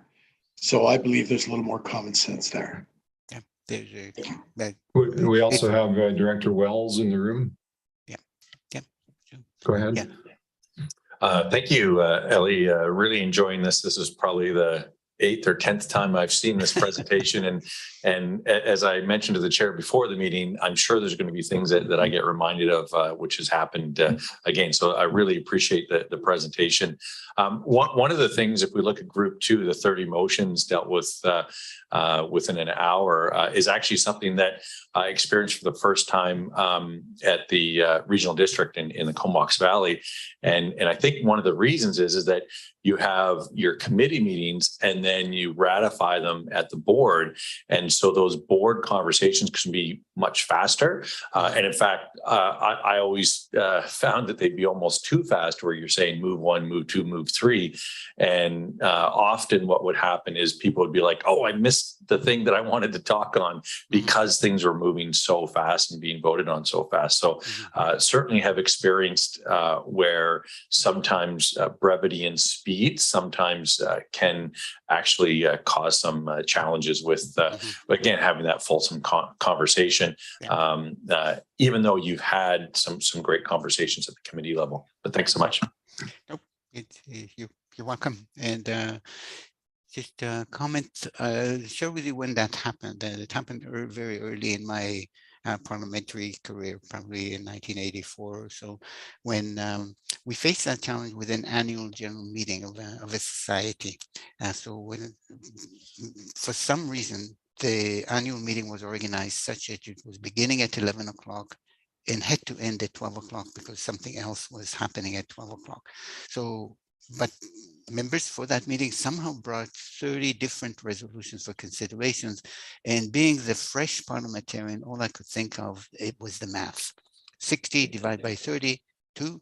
And so I proposed a rule, and the rule was then introduced to the group for a vote. They agreed by voting on the time limit. There will be 2 minutes per motion. And then the race began. Da-dum, da-dum, da-dum, da-dum, boom. Take a vote, the bell rang, interrupting people in the middle of a sentence. We took a vote, we moved on, and we finished everything in 57 minutes. And people came to me at the end. Some of them said, that was quite an accomplishment. But then others said some of the things that you're saying. What kind of what degree of discussion do we have? Are we capable of making informed decisions when we're afraid to go to the microphone because we'll be rang off, our time will run out. So here it is, meeting environment really was poisonous, was toxic, because people were not free to go and speak because they were afraid of being cut off in the middle of a sentence. So procedurally, there was nothing wrong because they voted on it. Common sense, there was an issue in terms of, are we dedicating the necessary time, and are we having that fully informed discussion or ways of making the votes more informed. So remedy in that case, I think, would have been to look at all the issues, determine which ones are essential to have a debate on and allocate time to them, and which ones can be just delegated to the board of directors, who will meet subsequently to this meeting, maybe a few days later, and we'll be able to deal with them in a more detailed way. Had I been with my attitude now, which is much more knowledge-based decision-making than it was way back in 1984, I would have proposed a different approach, one that would promote more knowledge-based decision-making, which are essential. That's what you want to do. You want to take all the nuggets of wisdom that are available in the room and put them on the table, learn from them, and act as informed decision-maker, responsible, informed decision-maker. Last one, a member is quiet, then she's the only one who votes no. This happened in a local council. The question is there a problem here from a procedural perspective? Is there a common sense issue here? Anyone? Any comments? Raise your hand if you want to discuss it. Is there a problem here? Is there one in the room? Well, perhaps I'll jump in and say there's no procedural problem, but there's perhaps a cultural issue. Yeah. So anyone else? Yeah, no procedural, it's true. And so maybe I'll share with you what happened here. This is something that I observed on one occasion. I was getting ready to do a training session for an incoming, for council. So I was sitting in the public gallery and observing the meeting. And as I was observing, I saw this happening and I was puzzled. I was thinking as a member of the public expecting transparency. And so what I was observing, this person said nothing. Everybody was super enthusiastic about that motion. And then it came to a vote and 6 yes, 1 no. And she voted no. Next day we had a training session. And so I said, out of curiosity, I just wouldn't mind knowing what was the reason why you did not explain what it is that would guide you to vote no. And she said, well, time was running out and they all seemed to be so determined that it would not have made a difference. So I just decided to be quiet. So that got the curiosity, however, of our colleagues around the table and said, can you tell us a bit more? What was the reason? What was the flaw that you saw in this motion? And she explained what the flaw was. And it's like they woke up. Like, why didn't you tell us? We would have amended the motion to address this concern, which seems like a valid concern. Why did you deny us the benefit of your dissenting view? Interesting. Some people think dissenting view, I don't have the ability to persuade. In this case, she definitely did. The ability to persuade. So the message to her was, we want to hear your nugget of wisdom. And if it causes us to say this is not indicates that this motion is not quite as good as it needs to be, we need to amend it, then give us that gift, that dissenting view that would help us make a better decision. Just food for thought. Martin, you had your hand up. Yeah, thanks again. Yeah, I guess my comment regarding that, and this is kind of unusual for politicians, is some people are more shy than others and less likely to speak up, especially when they see that most people don't see things the way that they do. And my suggestion for somebody in that position is that at the very least, they write it down, write their point down, and then make sure they make the point before the vote occurs. And I think that would be a way to facilitate that. Yeah, so it's very, very interesting when we talk about the OFEED, and thank you very much for that point. When we talk about the OFEED, one of order, focus, efficiency, that this is a six ingredients of bringing some rules for debate. The last one on that list is a safe meeting environment. And safe meeting environment meaning that inadvertently, with no malicious intent, there's an environment that's created in the meeting that discourages dissenting views. So for example, if those who spoke before her were super enthusiastic and very assertive and very almost aggressive, saying this is really important to do, it would make it a bit unsafe. And someone might say, you know what, I'll just vote against it. The minds are all made up here. They will not be persuaded. I'll just give up. And so you end up giving up on that nugget of wisdom, changing the outcome and underestimating your ability to persuade. So I'd say the community deserves better. There's nothing procedurally wrong here, but there's something here to do with due diligence. So food for thought. Let's just go to the next on the plan. We had a break. The OFEED acronym and meeting procedure. So this would deal with some of the comments I've been making about time management, engagement, and achieving good decisions, which are the three goals: engaging the participant, managing time, and achieving good decisions. The OFEED acronym essentially deal with how do we have difficult conversations on tough issues and hearing the input that we need to hear before we make decisions, and conducting our discussion in a reasonably timely way so we do not inadvertently have significant items that need debate trapped at the end of the meeting in a tight time frame where people lose their patience. They have no interest in, they just want to get out of the room already. We want to make sure that we don't get into that situation. And so we need some fundamentals for dealing with difficult issues. So let's look at a bit of a story first. This is a question that I was asked early in the progression of my parliamentary career. I was doing a workshop at the University of BC continuing education. There were several people who signed up for it, and I was to teach them about parliamentary procedure and Robert's Rule of Order.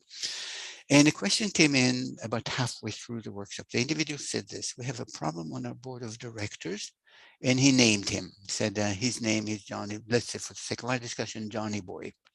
And I said, what's the problem? What does he do? And he said he's one of those individuals who takes forever to make his point. He always has rebuttals, clearly indicating he's not listening to anyone in what they say. Sometimes he gets abusive and it gets to be insulting and questioning the motives of individuals. And so we just wondered, what procedure from the rules do we use to remove him from the board? And I was startled. Here I am doing my first workshop and I'm being asked the most difficult question. And I was troubled by that question for two reasons. The first one, you look at on the screen, why are we talking about him instead of talking to him? So that's one of the comments that occurs not only in that setting, but sometimes when I work with boards and management. And sometimes they talk to me privately before the meeting and they tell me everything that they don't like about the other side. And what I'm saying is, let's facilitate the conversation.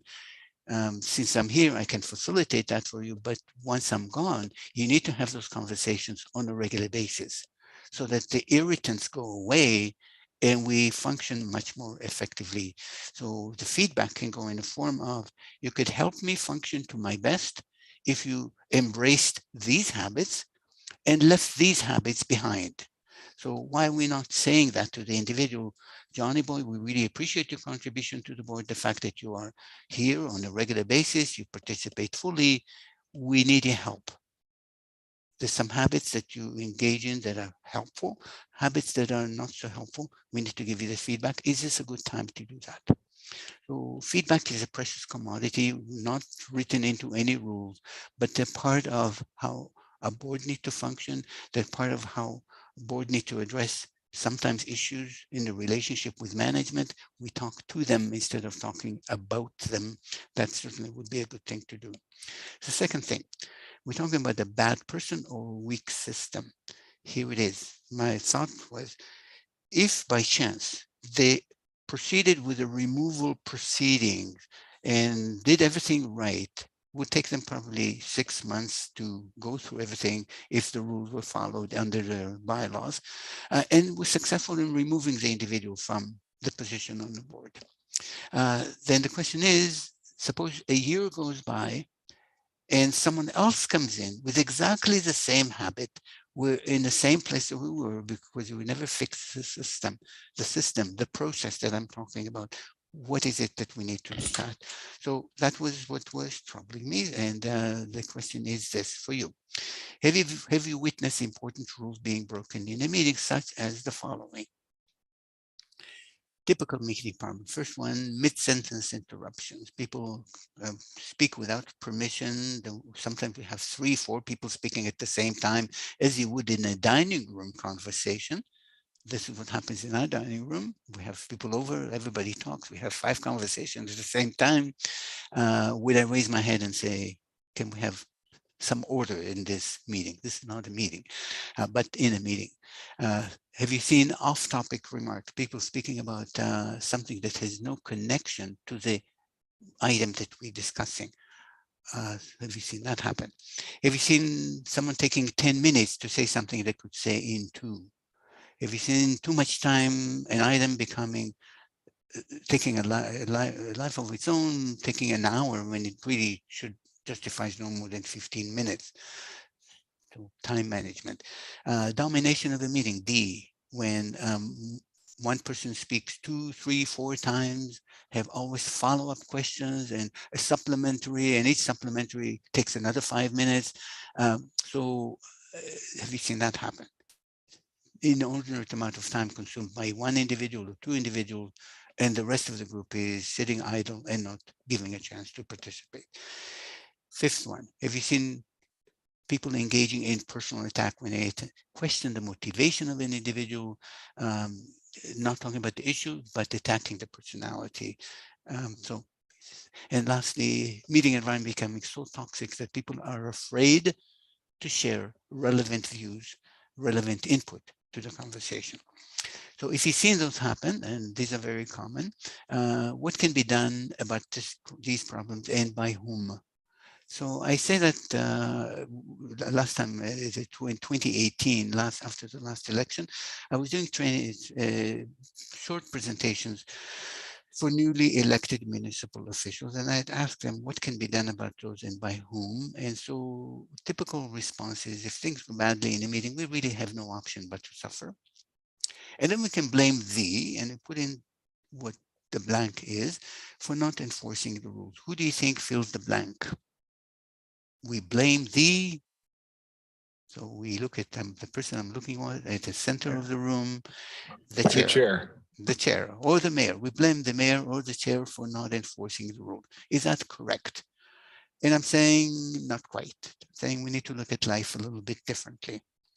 Suffering is optional. That's the first notion. That's wrong. Suffering is not mandatory. We don't have an option. No, we do have an option. Suffering is optional. Secondly, whenever we point the finger at someone else, and in this case, we said the mayor is to blame or the chair is to blame, look at me, I'm pointing in your direction. How many fingers are pointing in my direction? 3. It means that you have a duty as a member to the process, to help protect the process. Everyone protect the process, not only the chair. You could say that the chair is the primary defender of the process, but each individual around the table has a role as well.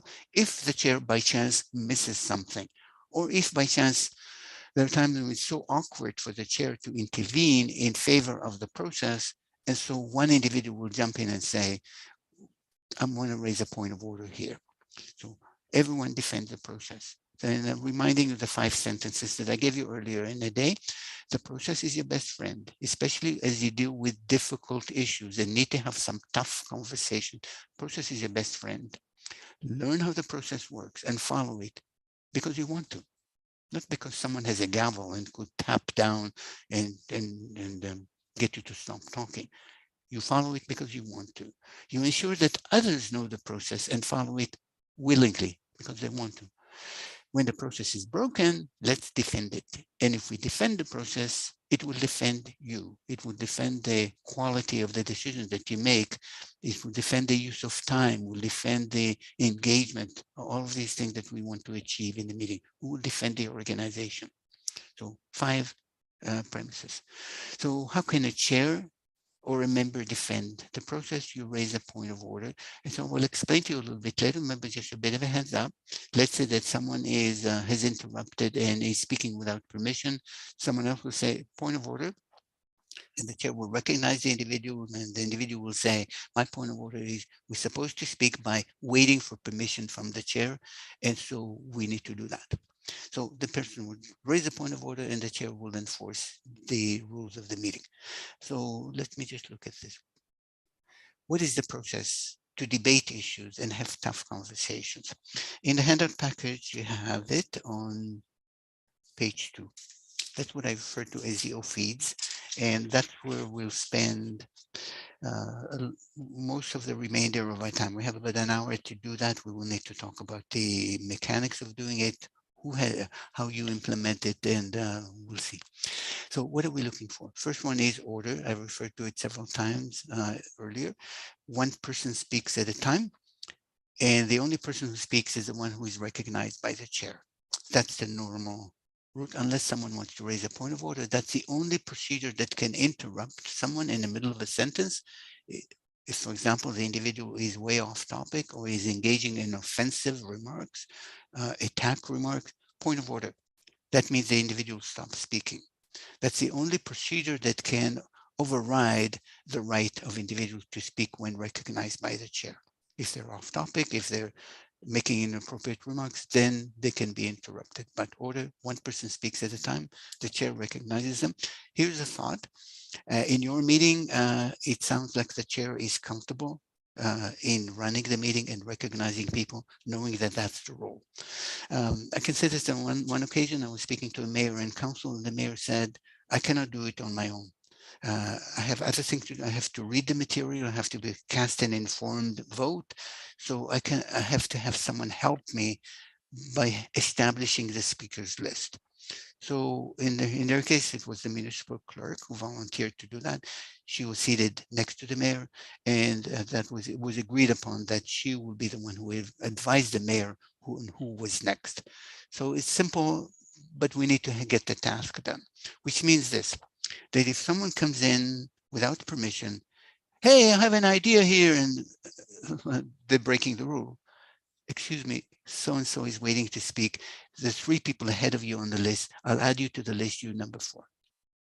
So we're saying no to the person overtaking the conversation, and we're saying yes to our best friend, the process. So we do that. So that's a simple way of enforcing it. If the chair misses it, maybe someone can say, excuse me, Mr. Chair, we have 2 people on this side, 2 members of the board on this side. They have not been included in the conversation, and they were ahead of other people who are on the list. Okay, next one, focus. So we want to focus on the current agenda item and on the core mandate of the group. Current agenda item, the best way to do it, the best way and most efficient way to do it, if there is a motion on the floor, you open by saying, I speak in favor of this motion, and I want to give you 2 reasons why. Or I speak against this motion, and I'll explain why, reason 1, reason 2. And at the end of that, he said, for those reasons, I'm in favor. For those reasons, I'm against, whichever option you chose. Or I have mixed feelings about this one. On the one hand, this, and explain it. On the other hand, that. And for those reasons, this is how I'm inclined to vote as of now. There's a lot that can be said in 2 minutes.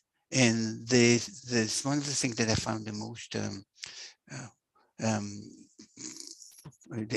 we went to the efficiency one, is individuals who take a lot more time and go in circles.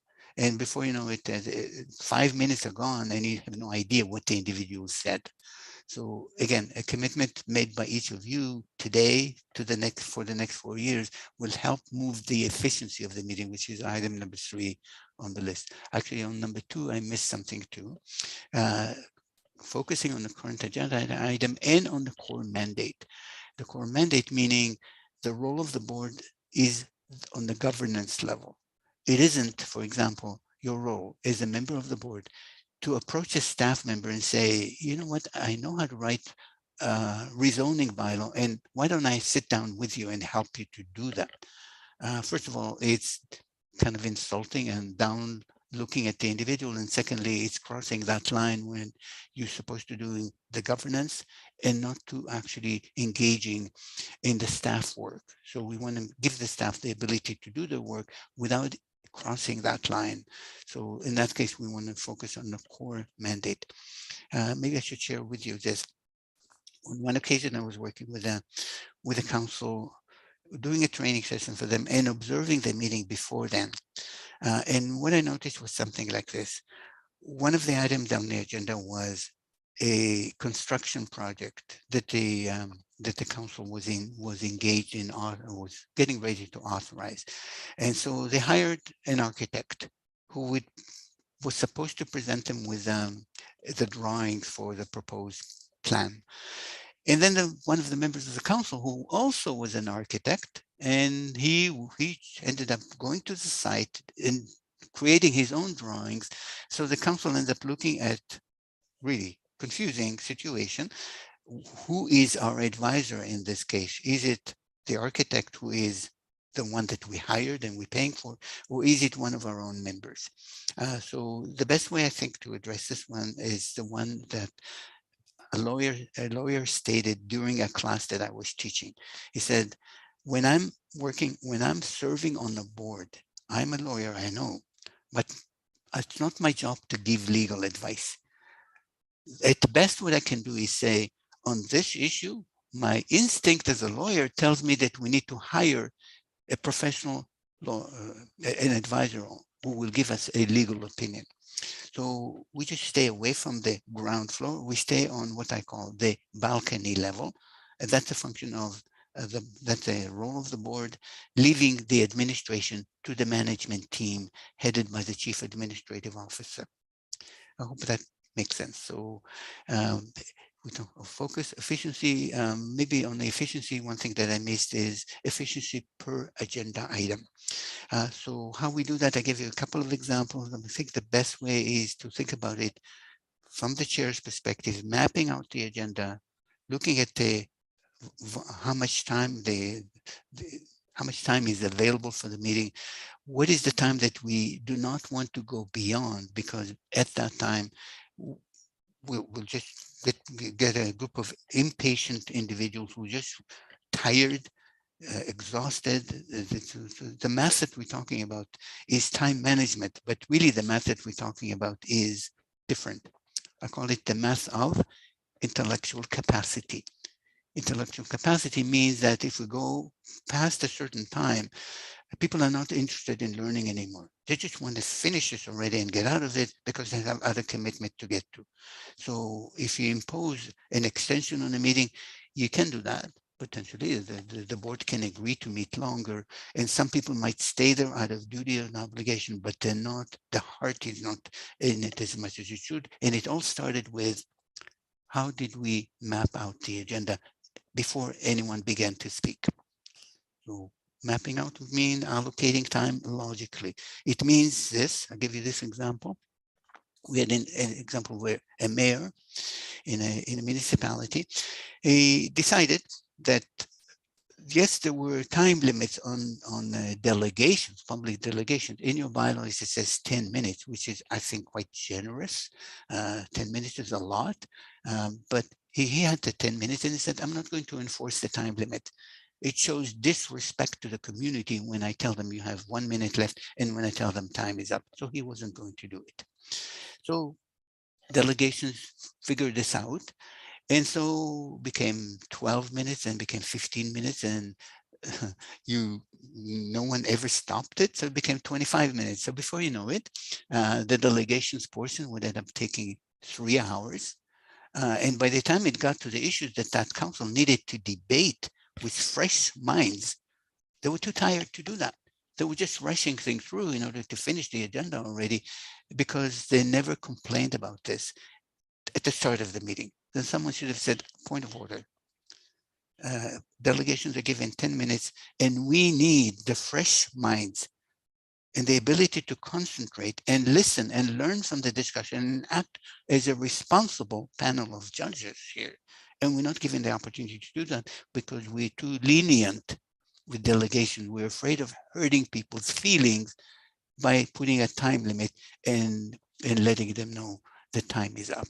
So 5 minutes sounds reasonable to me. You have 10 in the procedure bylaw. So, but if you do, maybe limit the number of delegations and make sure that you give them time, the indication you have 3 minutes left, 1 minute left, time's up.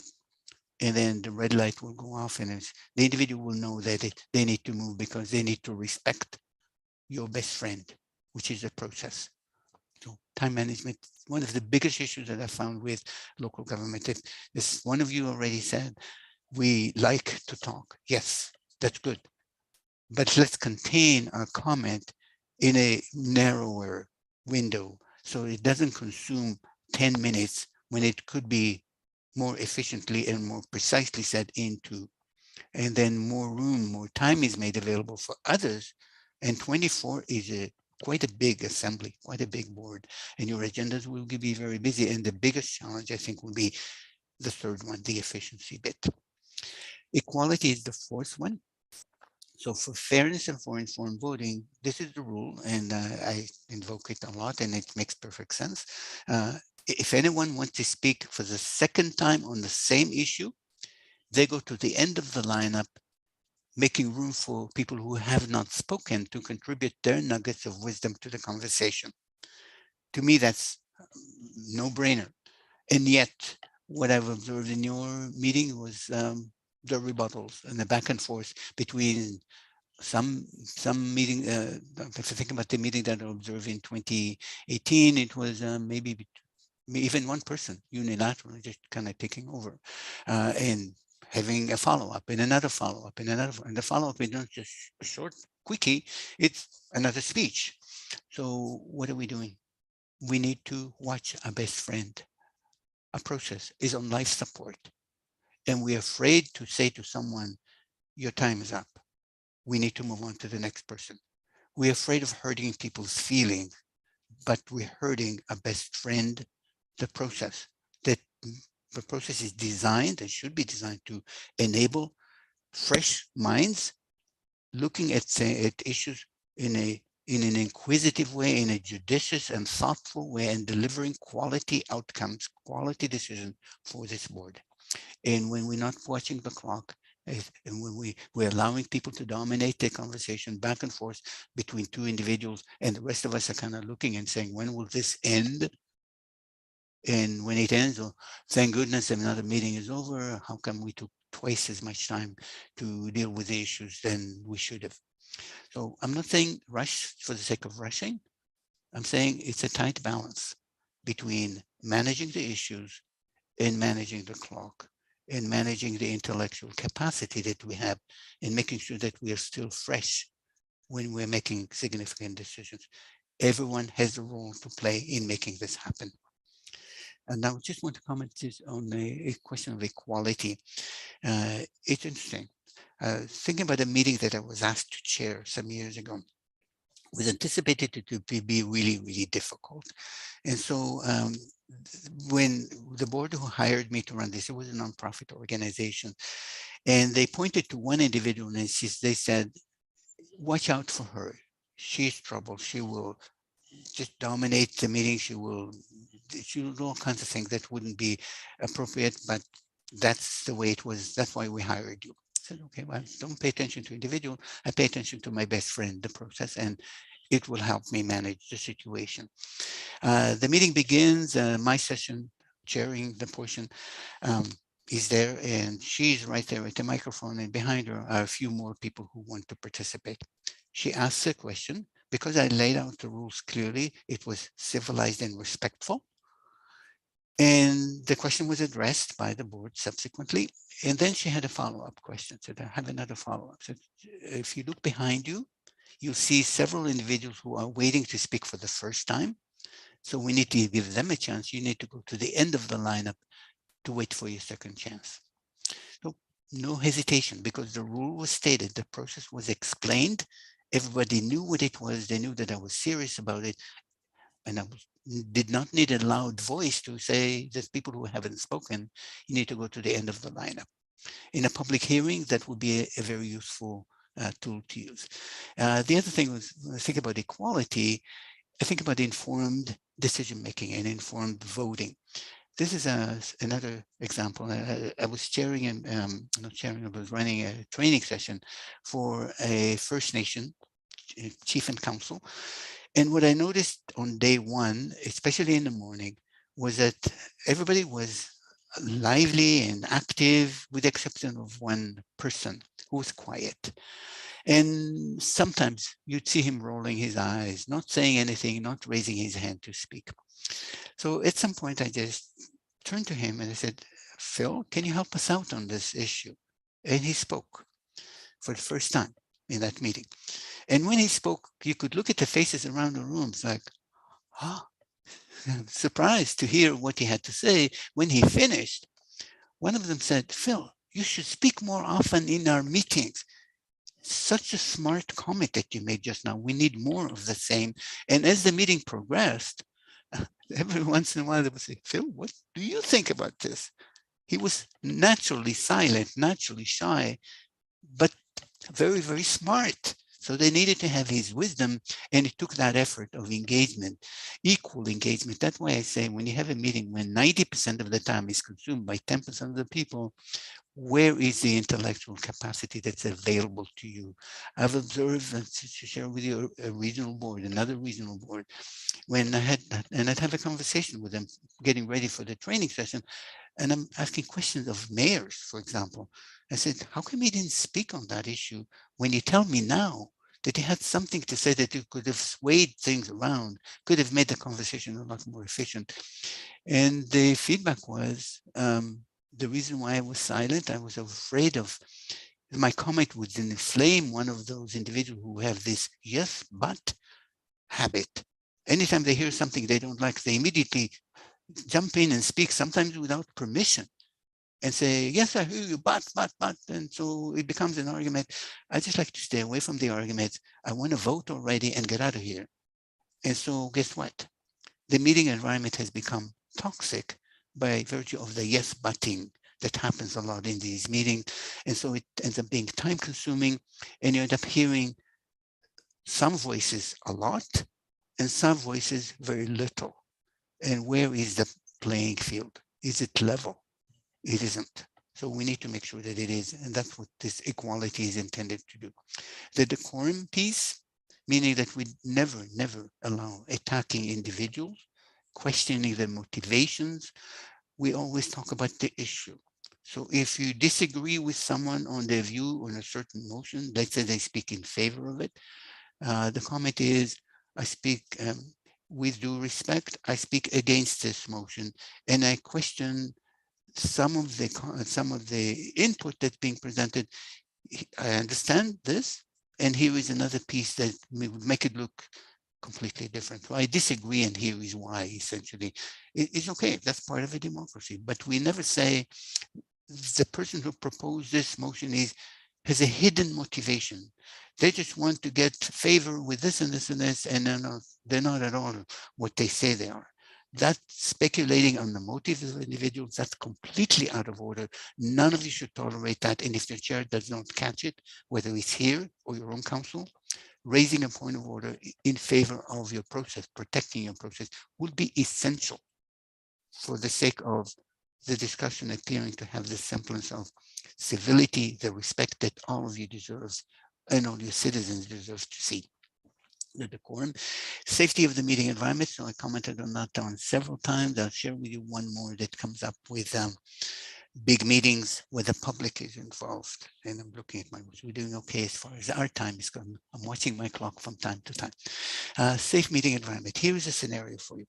And it was, I'm modifying a little bit from the actual scenario to protect the organization, but it was a public board that was holding a meeting with the community. And there was quite a bit of interest in that subject. So quite a few people showed up, something like 200 people showed up. They wanted to tell the board what they thought about that issue. There was clearly one way compared to another way, and completely conflicting ways, two distinctly different options for the board to pursue. Now, what happened dynamics wise, the number of people in the room, of the 200, you could say that 80% were on one side, 20% or so were on the other side. The minority had a minority view that preferred the board to go elsewhere. But the dynamics of the meeting, and the board tried to prevent it, but not quite as much as they should have, was that when someone was speaking on behalf of the bigger group, the comments would be greeted with a loud cheer and a round of applause. Yeah, we like what you have to say. And then when the other group was speaking, some of the views that the bigger group didn't like, they would be drowned with, sit down, we don't want to heckle, booed. And so in addition, some comments were made on the one side, demeaning and condescending towards the other group. And the chair did a few things to try to intervene, but not sufficiently. So what was the result? Clearly that meeting was not the kind of meeting that you would want to have, messy, difficult. But what happened afterwards is interesting. A few of the people on the minority side were so upset by how they were treated.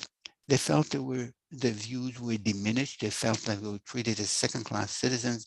They felt, and how they put it, the meeting environment was so poisonous by the heckling, the booing, and the negative condescending remarks directed at us that we couldn't possibly have had a meaningful way to share our views, as objectionable as they may have found them. It was a duty of the board to intervene and make sure that we got that safe meeting environment wherein we could meaningfully and confidently and without distraction present our views. The fact that we were in a minority does not mean that we should have been treated that way. They hired legal counsel to represent them. And so here we go. You end up having to hire your own legal counsel, your organization's legal counsel, defending the fact that you did not defend the process sufficiently. Defending the fact, and it's costly. You end up spending tax dollars defending the fact that the process was not sufficiently protected by being established in the first place, by being reminded, by having the assembly reminded of it on a regular basis, and by the rules being enforced when it called for it. So protecting your best friend. It doesn't have a face, it doesn't have a voice, it cannot speak for itself. It needs you. It needs each of you. It needs your chair for sure, and it needs each member in case the chair missed something to bring in those points of order and say, we deserve better. The process needs to be clean and clear, and the 6 components are the ones that would help you: order, focus, efficiency, equality, the quorum, and a safe meeting environment. Quite essential to be able to identify that our process, our best friend, is needing some help, and who would be the most logical person to do it. Usually the chair being the chief defender of the process, but if the chair misses it, then one of you should not hesitate to raise a point of order. That's basically the thought. Okay, I'll go to, maybe I'll pause for a moment. Are there any questions so far? We have Director Mawhinney. Thank you. I am curious about the equality note that you were discussing, and you suggested that it might be appropriate at some point to say, what does somebody else, fill in the blank name on the board, think about something? Is that a role that would be the mayor or the chair's role to ask that question, or would that be the role of anybody else that's also on the board? Thanks. Yeah. Okay. Well, put this way, it depends on the formality level of the meeting. Sometimes in a meeting with the public being present, we need to be more formal. So in those settings, yeah, this should be the chair is usually the first one who should notice it. Is there any, the statement is there anybody who has not spoken who wishes to speak? And then move your eyes across the room and look for some faces. And then sometimes it's not out of order for the chair to even say, Director so-and-so, we haven't heard from you. Is there something you want to help us with? Especially if you see the individuals kind of making some kind of movement that indicates they have something to add. So a chair could be, and it could be you. You could, as a member, you could just watch the facial expression, or maybe you're even aware that one individual has certain knowledge and certain experience.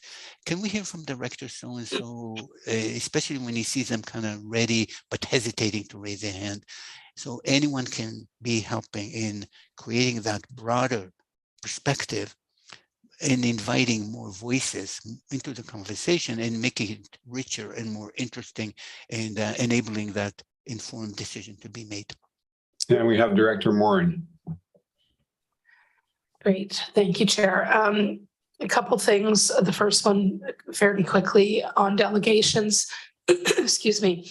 I think we run into this both at the municipal level and at these boards, where exactly what you say, we want the public to feel like they can engage with us, and so we sometimes give them a bit more latitude. So I think that speaks to just how we can invite more public engagement in general, because I think we rely on, we maybe give a little bit more latitude to delegations.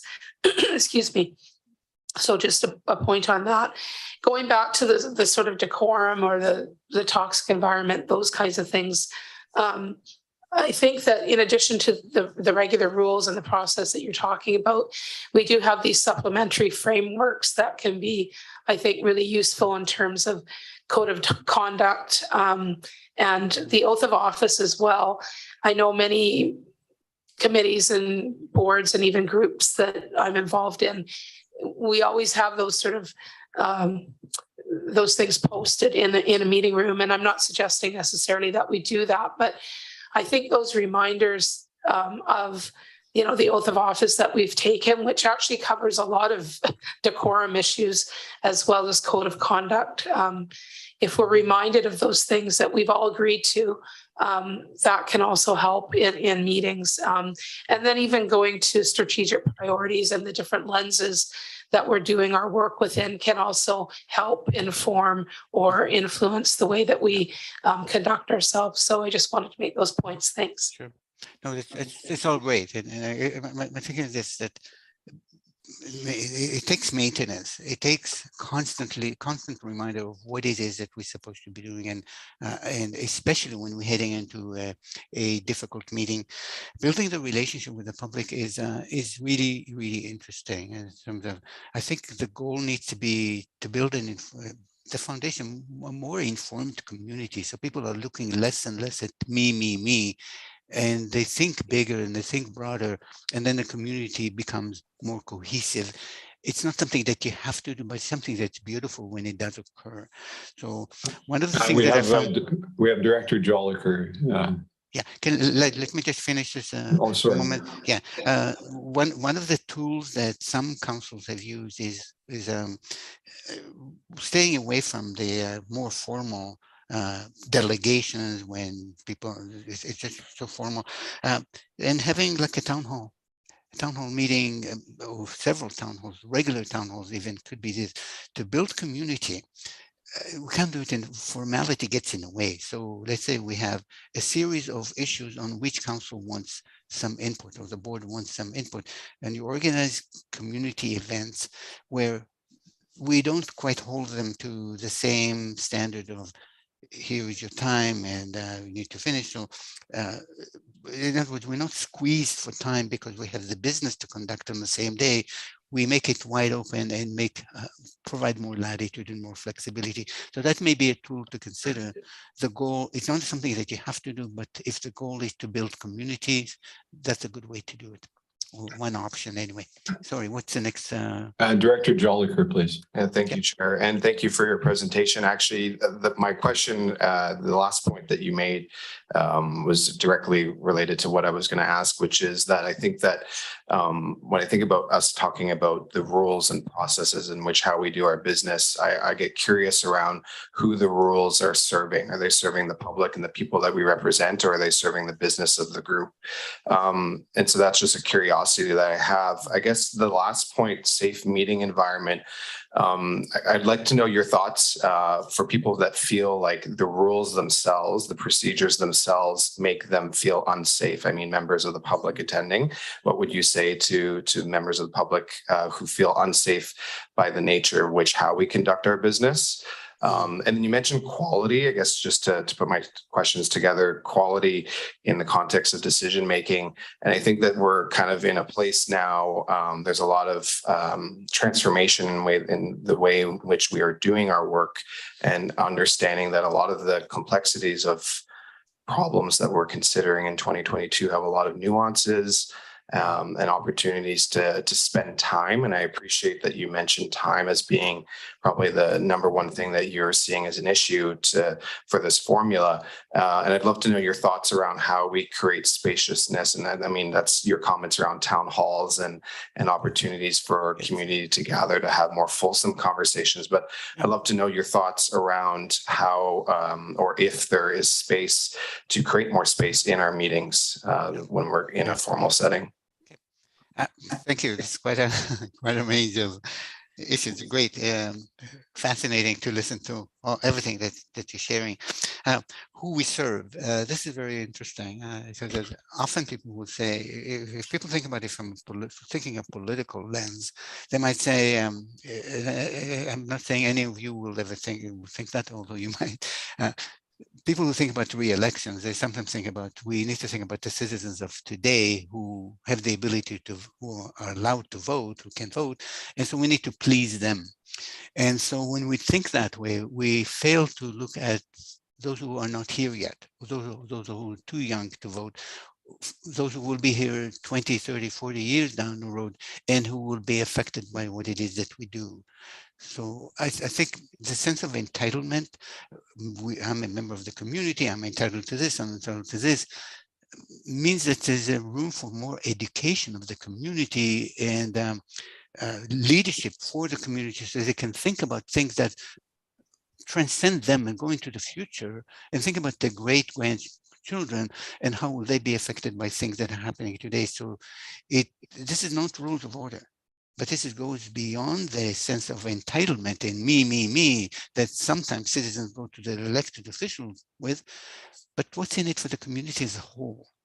The community of today, the community of 100 years down the road, given that the environmental and other challenges that we face, we cannot look at things as being so simple and look for short-range responses, short-range ways of addressing things. Other rules say unsafe sometimes. You know what? If you invoke rules in a way that is strict on Robert's Rules of Order, motions made, the only one who has power sometimes is those who knows how to function with the rules, and everybody else ends up being shut down from those conversations. And that's a very sad reality that I can make about my own profession. We don't think about that one enough. That we need to use the rules in a way that enables and empowers and engages the community, the people that are you serving, the people who you want to have as partners in a democracy, instead of sitting there and observing and being afraid to jump in. So you are absolutely right. The rules of order and the use of the rules of order sometimes ends up discouraging good conversations instead of actually having it and expanding the scope of them and expanding the scope of input that you receive because you receive it from a broader segment. So just food for thought. You raised quite a few points. I'm hoping I'm answering at least some of them.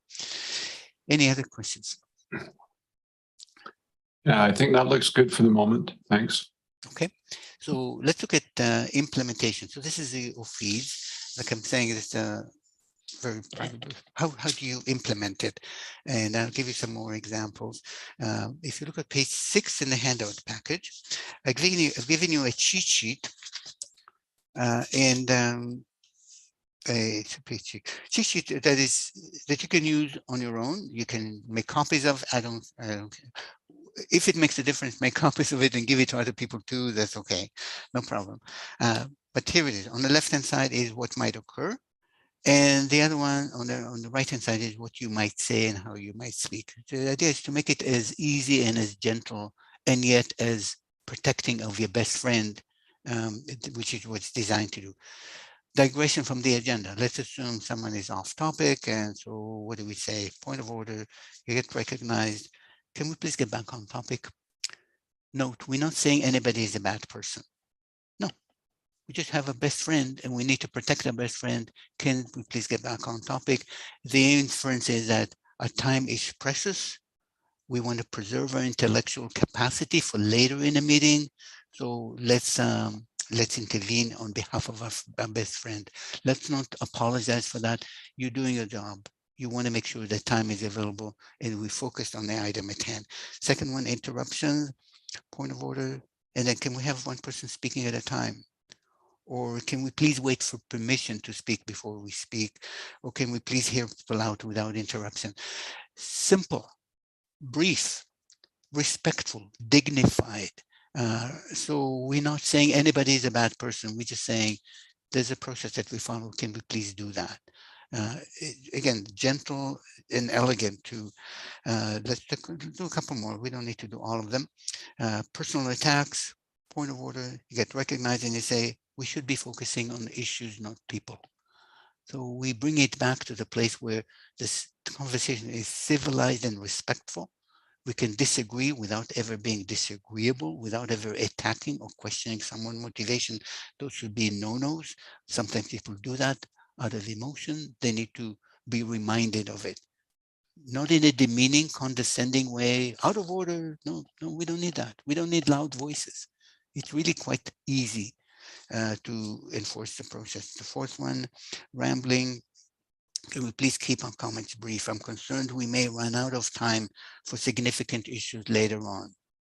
It might surprise you to hear this, but having observed meetings, and I'm looking at elected officials, some of whom are mayors, and none of them intervenes on behalf of the process. So we have kind of almost like a shouting match happening between two individuals. One of them says this, the other one says yes, but then the back and forth between two individuals, each of them taking 5-10 minutes each time. And so we sit there as spectators. Well, guess what? Next 4 years, choose to not be a spectator, choose to be a partner in the process and protect it and follow it and demand that other people do the same, because it isn't about an entitlement. And this is a large board, 24 people. If we wanted to engage your wisdom and knowledge and wisdom and enable that to make informed decisions that will be celebrated, will be looked at as a model for good decision making, then you need to follow process. Democracy is difficult. Democracy is challenging, especially when issues are difficult. And so something I sometimes do with big meetings is use cue cards. So I don't know if you want to do something like this, but this is an example of a cue card. Are we on topic? Another example is, how are we doing for time? And just remember, we think about the end of the meeting when people are impatient because we didn't manage early in the meeting. So we need to manage time from the beginning and until the end, not to start managing time when it's too late, because by that time, the damage will have been done. Intellectual capacity is not here as much. Impatience is here, and we just want to get out of here already. Don't ever do that on the next 4 years. The victim of that will be the quality of the decision and the governance that you provide. So this one is, if two people are speaking at once, order. I have a thought too, that if we have this yes, but happening and they're back and forth between two individuals, can we hear from people who have not spoken? Or are we ready for the vote? If you think we're not hearing more new information, are we ready for the vote? Or can we please set up a time limit on this motion? I know it's important. Can we allow 15 minutes and go around the room and hear from each individual for no more than 1 minute? I don't know. Being creative with the process, making sure that we achieve good engagement, solid engagement, broad engagement, time management, and good decision making as a result of it. Okay. So cue cards, messy meetings. Maybe I'll tell you the fourth.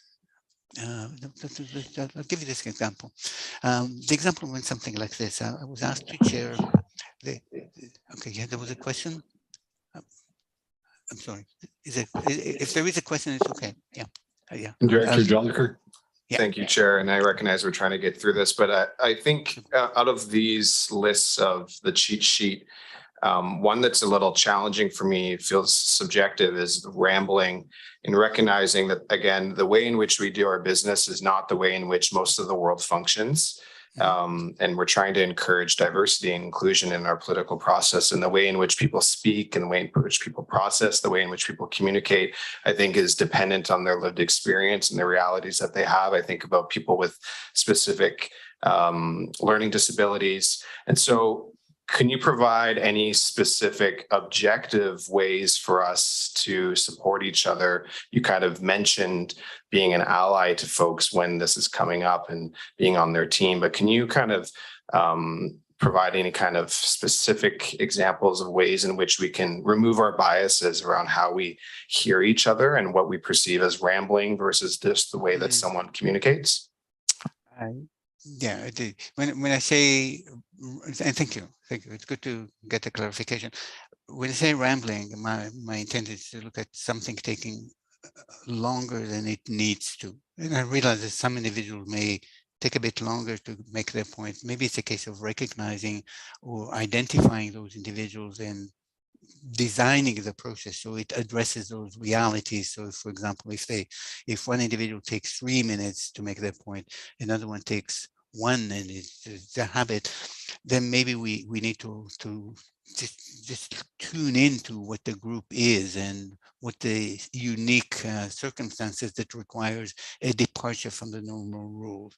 Rules are rules, and there are times when we need to follow something that's more compatible with hearing people out and providing that safe space for them.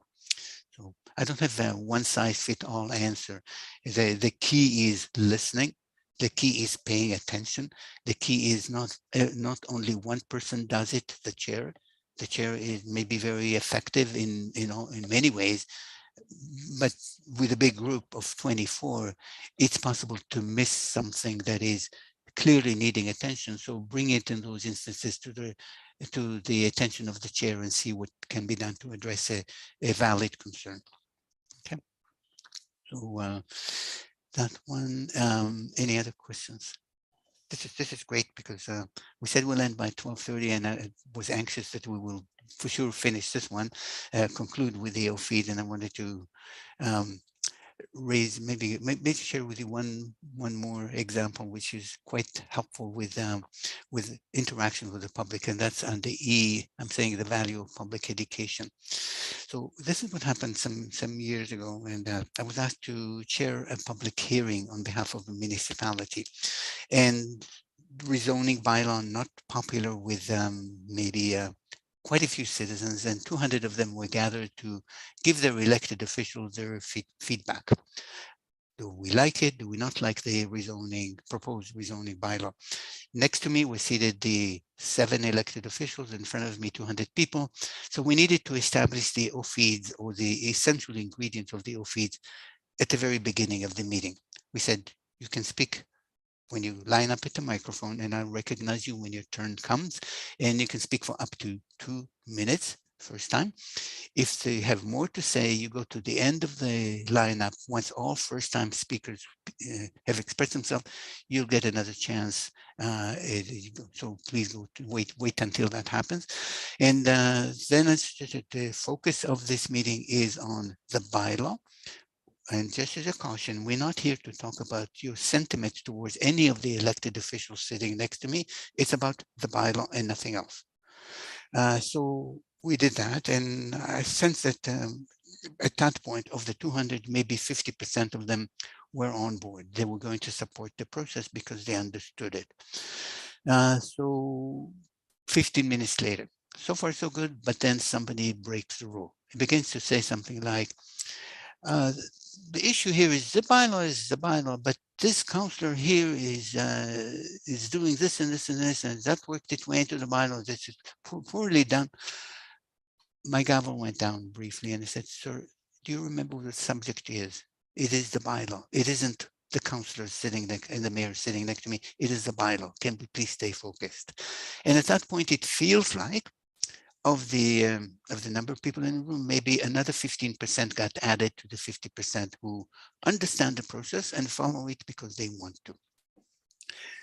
And after 2 more of those, it feels like almost maybe 90% of the room is on board in terms of understanding the process and following it because they want to.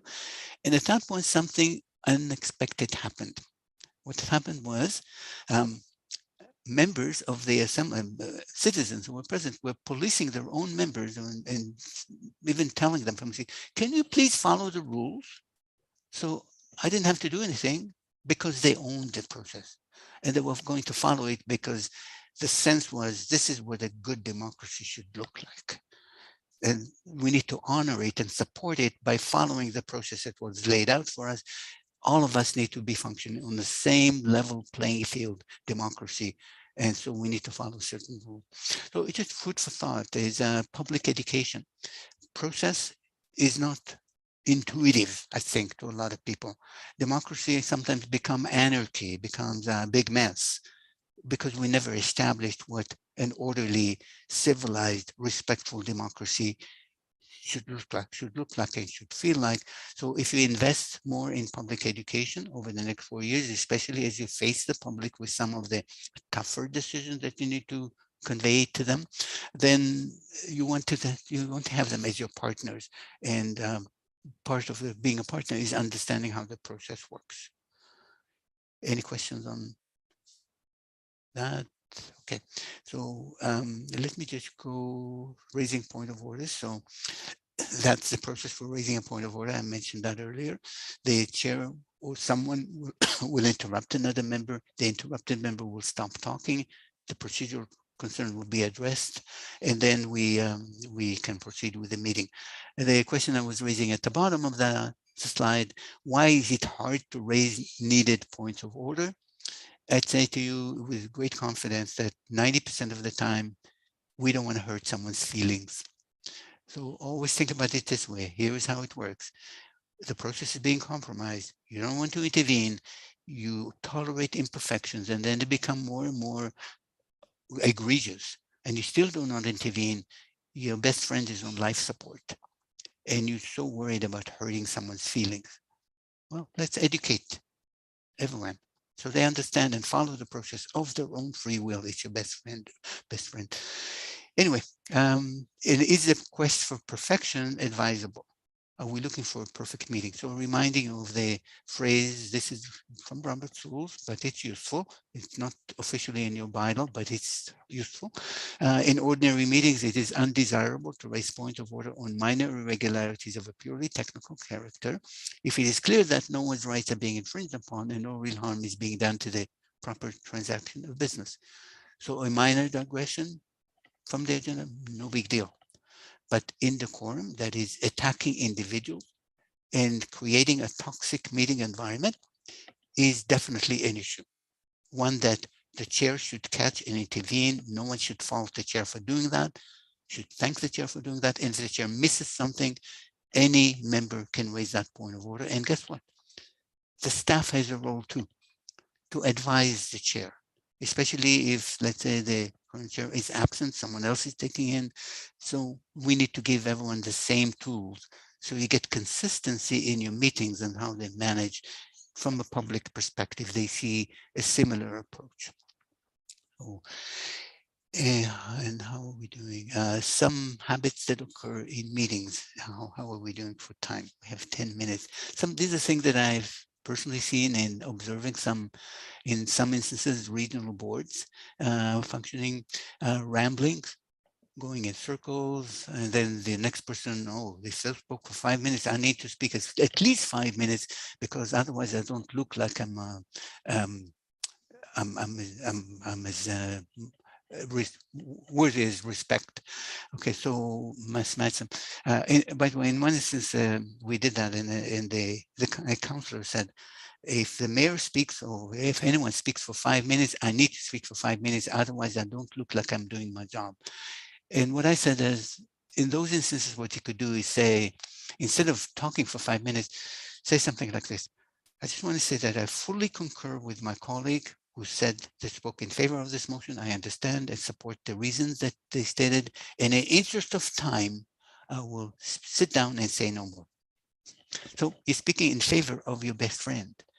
And we recognize that if everybody took the whole 5 minutes or 10 minutes, we'll be here for a long time. I think one of the worst one I can think of, I relate a story of a meeting that began at 4 o'clock in the afternoon and ended at 10 o'clock. And so most people in response to that and say, wow, it's a very long meeting, until they realize that it's even longer than that. Because 4 p.m., not until 10 p.m., but 10 a.m. the next morning. If you can think about sitting in a meeting for 18 hours, if you think no one has done that, I will not tell you the municipality that did that, but it did happen. So you get to wonder what's going on here. Is common sense even present? So rambling, going in circles, rebuttals that end up yes, but. And something people don't know is, well, the more yes, but we have, we end up shutting down relevant conversations because people are afraid to get involved in an argument. They know they will not win they will not cause someone to say, I agree with you. So they just give up. And in one instance, people who had unique input failed to share it because they were afraid of getting into another yes, but argument with someone. And so guess what? Yes, but can cause a toxic meeting environment because people are afraid to argue. They just don't want to bother. They don't say what needs to be said to inform the members of something new and valid. And so who pays the price for that is the community, potentially. Motions on the fly, so we talked about that one earlier, no staff input. D, motions to receive a report, is it even needed? Under Robert's rules, it's not needed. Many cases it is used for no good reason. Motion to receive a report just for information is redundant. If you want to do away with it, you can. Public delegation is not limited. So the notion there was, oh, there are our bosses. We cannot possibly interrupt them when they run out of time. You end up accommodating too much and not looking after the process sufficiently. No allocation of time for agenda items, maybe a case of monitoring. So if you do set the time limit on delegation of 10 minutes, letting them know that you will monitor and let them know when they're halfway through, when they have 2 minutes left, 1 minute left, and time's up. And they know that in advance. I've seen too many meetings where people didn't give notice of time limits, and then a presenter who is actually giving really useful information, getting to the 10-minute mark and it's cut off. So let's give them a heads up so they can tighten things up, and so monitoring the timing. And then questions with long preambles. So we want to say, just ask the question. Don't tell us a long story. Oh, I really like what the group is doing and this and this and that, and we have a long history together. And saying all kinds of things that say, maybe look to building a rapport with the group, but never getting to the point. So taking 10 minutes to get to the point. Let's get to the point sooner. Let's drop the preamble. With a small council, maybe more sustainable. With a big board of 24, a lot less sustainable because of 24 in a room, it's more difficult. And let's see, this is the example of a clearly flowing statement that can lead to your comment being made in 2 minutes instead of 10. I call it the PREP formula. My point of view is this proposal is great, and let me tell you why. Or my point of view, this proposal is bad, let me tell you why. My first reason is, an example is, second reason is, an example is, and then therefore my point of view is concise, crisp, to the point. You don't need to say, take 10 minutes to say something into it. This structured communication prevents this sense of why are you going in circles? And when is this plane going to land finally? Are we going to be able to tell in one sentence, what is it that you're actually saying? So food for thought. And this is the last slide. Are there any, we have still 4 minutes for questions. I want to be sure that I respect your time. So are there any more questions? So the feeds, yeah. Yeah, I see Mayor Baker wants to ask a question. Mayor Baker, go ahead. Could you expand a little bit on the motion to receive, please? Okay. So I go to my book. The big book that I look for is Robert's Rules of Order. It has, it just says the motion to receive is redundant. It's not necessary. It doesn't do anything. So here is an example. If a report was presented, basically a motion to receive is acknowledging that a report was presented, that we heard a report. So a report will be presented and then someone will say, I move that your report be received and put on file. Is it necessary? Well, do you really have an option of voting no? If say the motion to receive was defeated, what's the effect of that? What's the effect of a motion to receive being adopted? Neither of them does anything because it has been presented. It was received. We cannot change that. That's in the past. So to do that after the fact and to say, I move that the report we received is really is redundant. It may not take a lot of time, but it's redundant. That's all. Okay. And we have Director Arbor.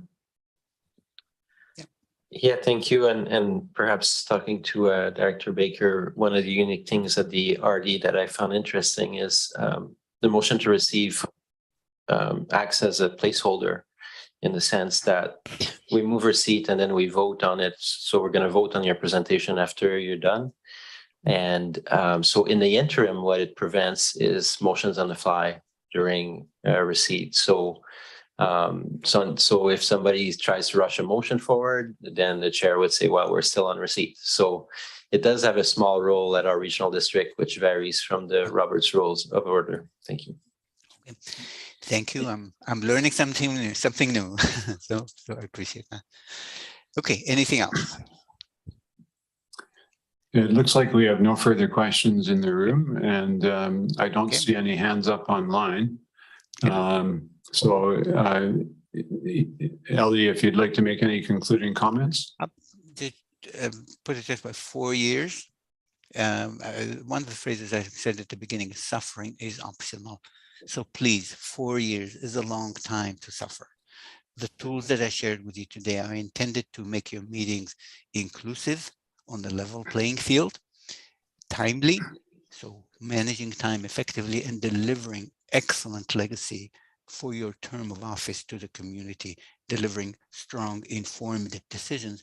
That's the intent. That's what I said at the beginning. That's what the rules are intended to do, to engage the brain power that's available to you in the room among the elected officials, among the administration, among the public that's presenting to you, to engage that, to watch the clock while you're doing that, and to deliver the quality decision that the communities that you serve deserve. So as we talked about the two hats issue too, so that's something to remember. And besides that, I want to say thank you very much. Really appreciated being with you. I'm glad that it worked doing it virtually, and I want to wish you all a very successful term. 4 years. Thank you very much. And I think, yeah, so. Eli, on behalf of the Regional Hospital District Board, I'd like to thank you very much for your presentation. And we very much appreciate what you shared with us this morning. Lots of food for thought. Thank you. Good. We will now take a 15-minute adjournment and reconvene and finish the business of the day. Thank you. Okay. Bye-bye. Second. I don't believe there actually was a receipt motion. No. This motion. Who won? We're in recess. We'll deal with that when we reconvene.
We'll give it a couple of more minutes here before we reconvene.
Okay, I think we're going to reconvene, folks. If people could retake their seats, and thanks to those online who are still with us.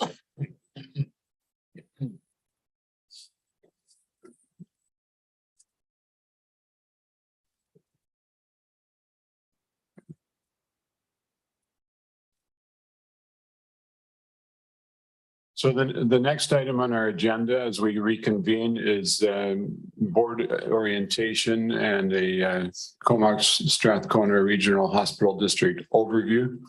And I will turn it over to CAO Russell Dyson. Thank you very much, Chair and Directors. And we have a PowerPoint presentation, and I'll have the assistance of staff to help lead you on an orientation of the Comox Strathcona Regional Hospital District. Second. And we will then be followed by Island Health that will talk a little bit more about their role and responsibility. So Lisa, if I could just get you to advance the slide, please. So the Comox Strathcona Regional Hospital District is a separate corporation, a separate board from our regional district boards. But like regional districts, it was established in the late 1960s. It was established for the purpose of providing funding assistance to capital projects for identified hospital facilities, funded facilities. And in our case, we presently have eight. We presently have 8 facilities for which we assist with capital funding for 40%. And the board recently adopted a resolution to provide direction to increase the number of rural facilities that we will provide some assistance for. So that is advancing. But of course, the 2 major facilities are our hospitals in Campbell River and Courtney, but not to underestimate the value of the facilities provided to our rural communities and the support of this service provided to them. So Regional districts are unique and very different things. It's very specific as to the functions and services of regional hospital districts. As I mentioned, the purpose of this regional hospital district is to provide 40% of the capital funding for those facilities and for approved projects. And we now rely on Island Health for the delivery of operations. Next slide, please.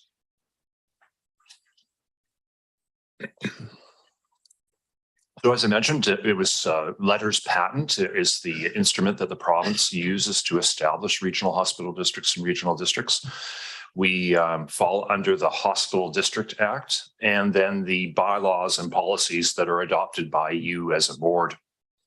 The Hospital District Act has been around for quite some time. There's been various initiatives or attempts to try and revitalize the Hospital District Act. But for the time being, the province has shown little interest in making improvements or otherwise. Partners, your partner is Island Health. We look to Island Health to provide the leadership and direction with respect to most capital projects. And they are here to assist in terms of understanding and advancing those projects, knowing what's coming up, and helping to share information with respect to their plans. Our governance of the regional hospital district is managed by you, the board. You establish the strategic direction for the service. You establish the policies to guide administration. The policies that you currently have in place deal with procedures of your meetings and such, of policy with respect to financial planning, the management of correspondence and such. Next slide, please. In order to support the hospital district, the Comox Valley Regional District Chief Administrative Officer is the designated CAO of the hospital district as well. And a portion of the general managers or the team at the regional district here help to support the CAO. So you will see support from the Chief Financial Officer, Lucy Warchuk, and her team will be bringing forward the various financial matters for your consideration.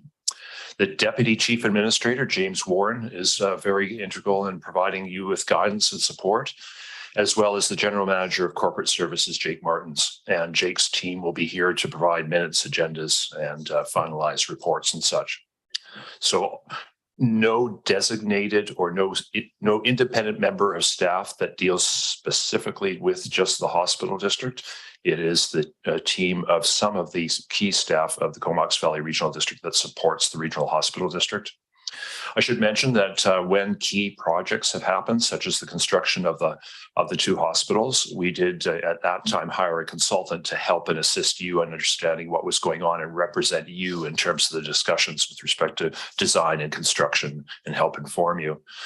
It may be, as we move forward with some of the priorities of this hospital district, be it the establishment of a health hub, working with Island Health to realize a health hub here in the Comox Valley, or the realization of additional long-term care beds in the Campbell River area, that we would supplement or complement those resources by key personnel, either on contract basis or otherwise, to help you. And I'll now pass it on to James Warren. He'll provide you with some additional information and then pass it on to other staff to help. And we're here throughout this presentation to answer any questions that you may have.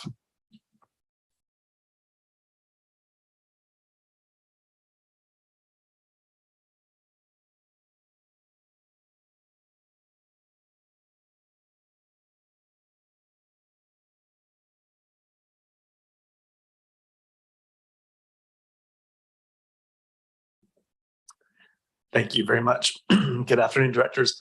My name is James Warren. I'm Deputy Chief Administrative Officer at the Comox Valley Regional District and supporting the Comox Strathcona Regional Hospital District in a number of different ways. I've got one slide here and I'll have another slide in a few minutes, but on this slide, I just wanted to note that the Comox Strathcona Regional Hospital District does maintain its own website, and on that site, you'll find all of the agendas and minutes for the board meetings, as well as any policies, procedures, and other documentation, news releases, background materials about the partnership that we have with Island Health. So there's a fair bit of information online.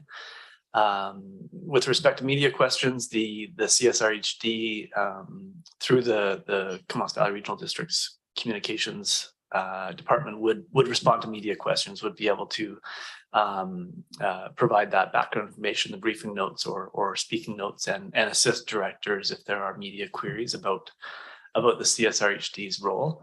Oftentimes, the comments and the questions come with respect to Island Health's operations, and we try to make a distinction between that partnership we have with Island Health, which is on the capital funding side, and the other side of the equation, which is the operations of healthcare facilities, hospitals and such. And so we do look towards the Island Health compliments and complaints site. The link is there on the screen to be able to encourage public to ask their questions of Island Health, because they're of course the experts and responsible for the delivery of that healthcare. And I know that in the Island Health presentation that we'll be receiving in a few minutes, they'll speak to that public query portion of things as well. So I think I'll turn the slide over to Jake at this point.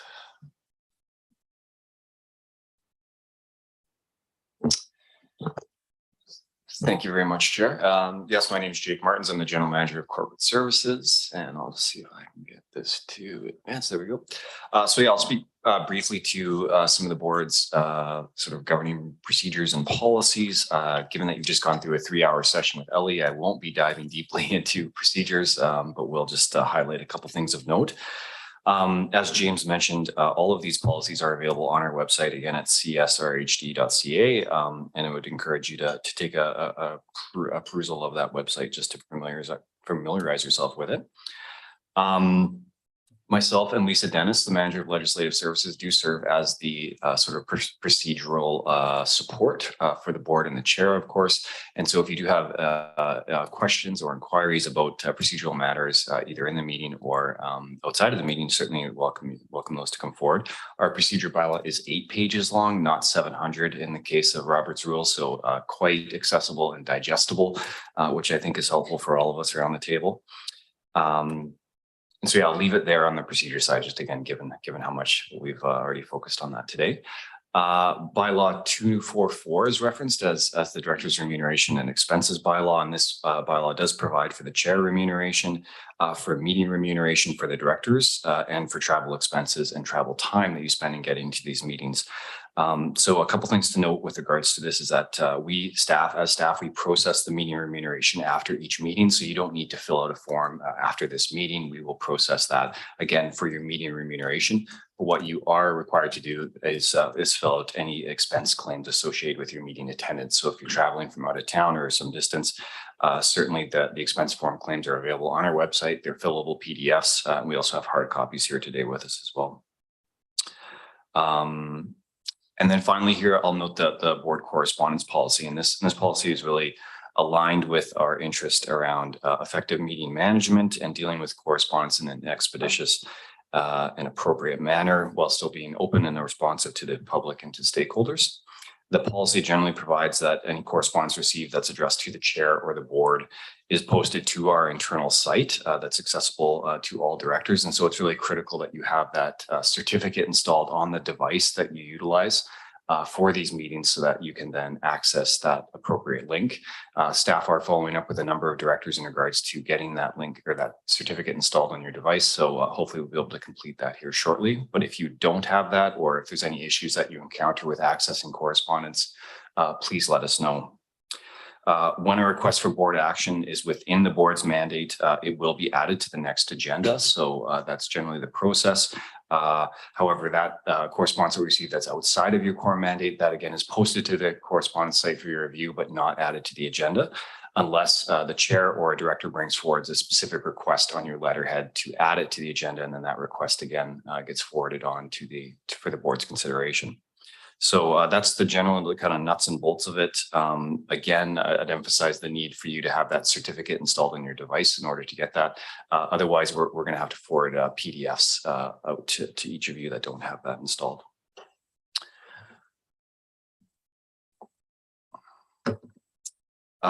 With regards to procedure, I just want to focus on the voting for one moment. Many of you will be familiar with the regional districts have all kinds of rules around voting and all kinds of options around voting, depending on the nature of the decision that's being made and the governing policies and bylaws that are in place. For the hospital district, the Hospital District Act provides guidance around voting, and it also connects them to the Local Government Act. And there's essentially two methods of voting that are utilized. The first is the weighted vote, which is of course based on the population of the jurisdiction that you're representing and the voting unit of the CVRD and the SRD. And those weighted votes are taken on matters that are concerned the budget, an operating expense, capital borrowing, or a contract matter. Everything else is just a one person, one vote decision. So that's the two options. And staff, when we prepare these agendas, we do note on the agenda the voting that will be conducted, or the method of voting that will be conducted. With regards to the agenda distribution, the agenda is reviewed prior to distribution and approved by the chair and vice chair. So that review happens in advance of it going out onto our website and via email. You, of course, receive an email from generally myself or Lisa Dennis in advance of those when the agenda is published. And that includes then an in-camera notification. So if there's an in-camera agenda, a closed meeting, we'll include that in our notification. And again, it will require you to have that certificate installed in your device so that you can access it. Otherwise, we will send you a PDF. And then the final note here on virtual participation is just to confirm that essentially virtual participation is provided within the procedure bylaw. We made that change like many other local governments during COVID, and it enables your broad participation via electronic or virtual means. There is no threshold in order to do that or approval required. There's also no limit on the number of meetings you can participate by virtual means. And to date, the board has been, I think, quite satisfied that virtual and an in-person mix seems to work quite well. But again, appreciate your feedback both to staff and the chair should you feel like it's not meeting the mark or there's impacts in some regard. We don't require you to advise us in advance if you're participating electronically, but it is subject to effective electronic means. So if we experience a disconnection or if there's some issue with Zoom or otherwise, of course, we sometimes can't predict those things. And it is one of the risks associated with participation through that form. Before I move on, the last thing I would wish to note is that if you are participating electronically or virtually, please let us know if you are leaving the meeting, if you need to step out for a period of time, or if you need to leave altogether. It's really important that staff know about that. As Ellie mentioned this morning, the board is voting on matters throughout the meeting, and the chair is seeking any dissenting votes on matters. And if we don't know that essentially you've departed the meeting, staff could mistakenly include you as voting in the affirmative. So it's important that we know. And if you can do that via verbally by raising it to the chair, or you can do it in the chat and just let us know that you're leaving the meeting, and then we can make note of that in the minutes and be aware of it. But yeah, really important for us to know when you are stepping out. Thanks, Jake. And we have a question from Director Wells. Not so much a question, just sort of a comment and actually kind of kudos to staff, but really for those that might be not able to access their regular device that might have that magic certificate on it, that, if you let staff know as soon as possible. I know I've been stuck on Cortez Island and other places where, I just have to use whatever system is there, and staff have been really good at making sure in-camera items, et cetera, are sort of made available so that it can be used for the meeting. So. Thanks, and back to you, Jake. Thank you for that. So final slide for me here. Excuse me, we have Director Arbor as well. That's okay. I thought he was done actually, but I think I'll come back. And Director Joliker. Thank you, Chair. And through you, curious if a regional board like this one falls under, and I'm happy to see that the origins through statutes, is it also covered under the community charter? So primarily the Hospital District Act and the Local Government Act would be the guiding legislation. However, there are many cross references to those certain provisions that apply to regional districts under the community charter. So generally, yes, there would be, but it's in specific instances in which the act ties in the community charter. And we have Director Davis online. Yeah, thank you. Regarding security certificates, do you require physical access to the devices we could be using? Through the chair. So we in most cases we don't. With the setting up of a Zoom meeting, we can actually virtually take over your device just momentarily in order to install that certificate. So there are a couple limitations to that, but for the purposes of this meeting, generally we can do that over the internet, and that's our proposal to do so. So staff are reaching out individually to many of the SRD directors, as we haven't had a chance to see you in person, just to try and install those now. So you should be receiving some communication from us. Okay. Thank you.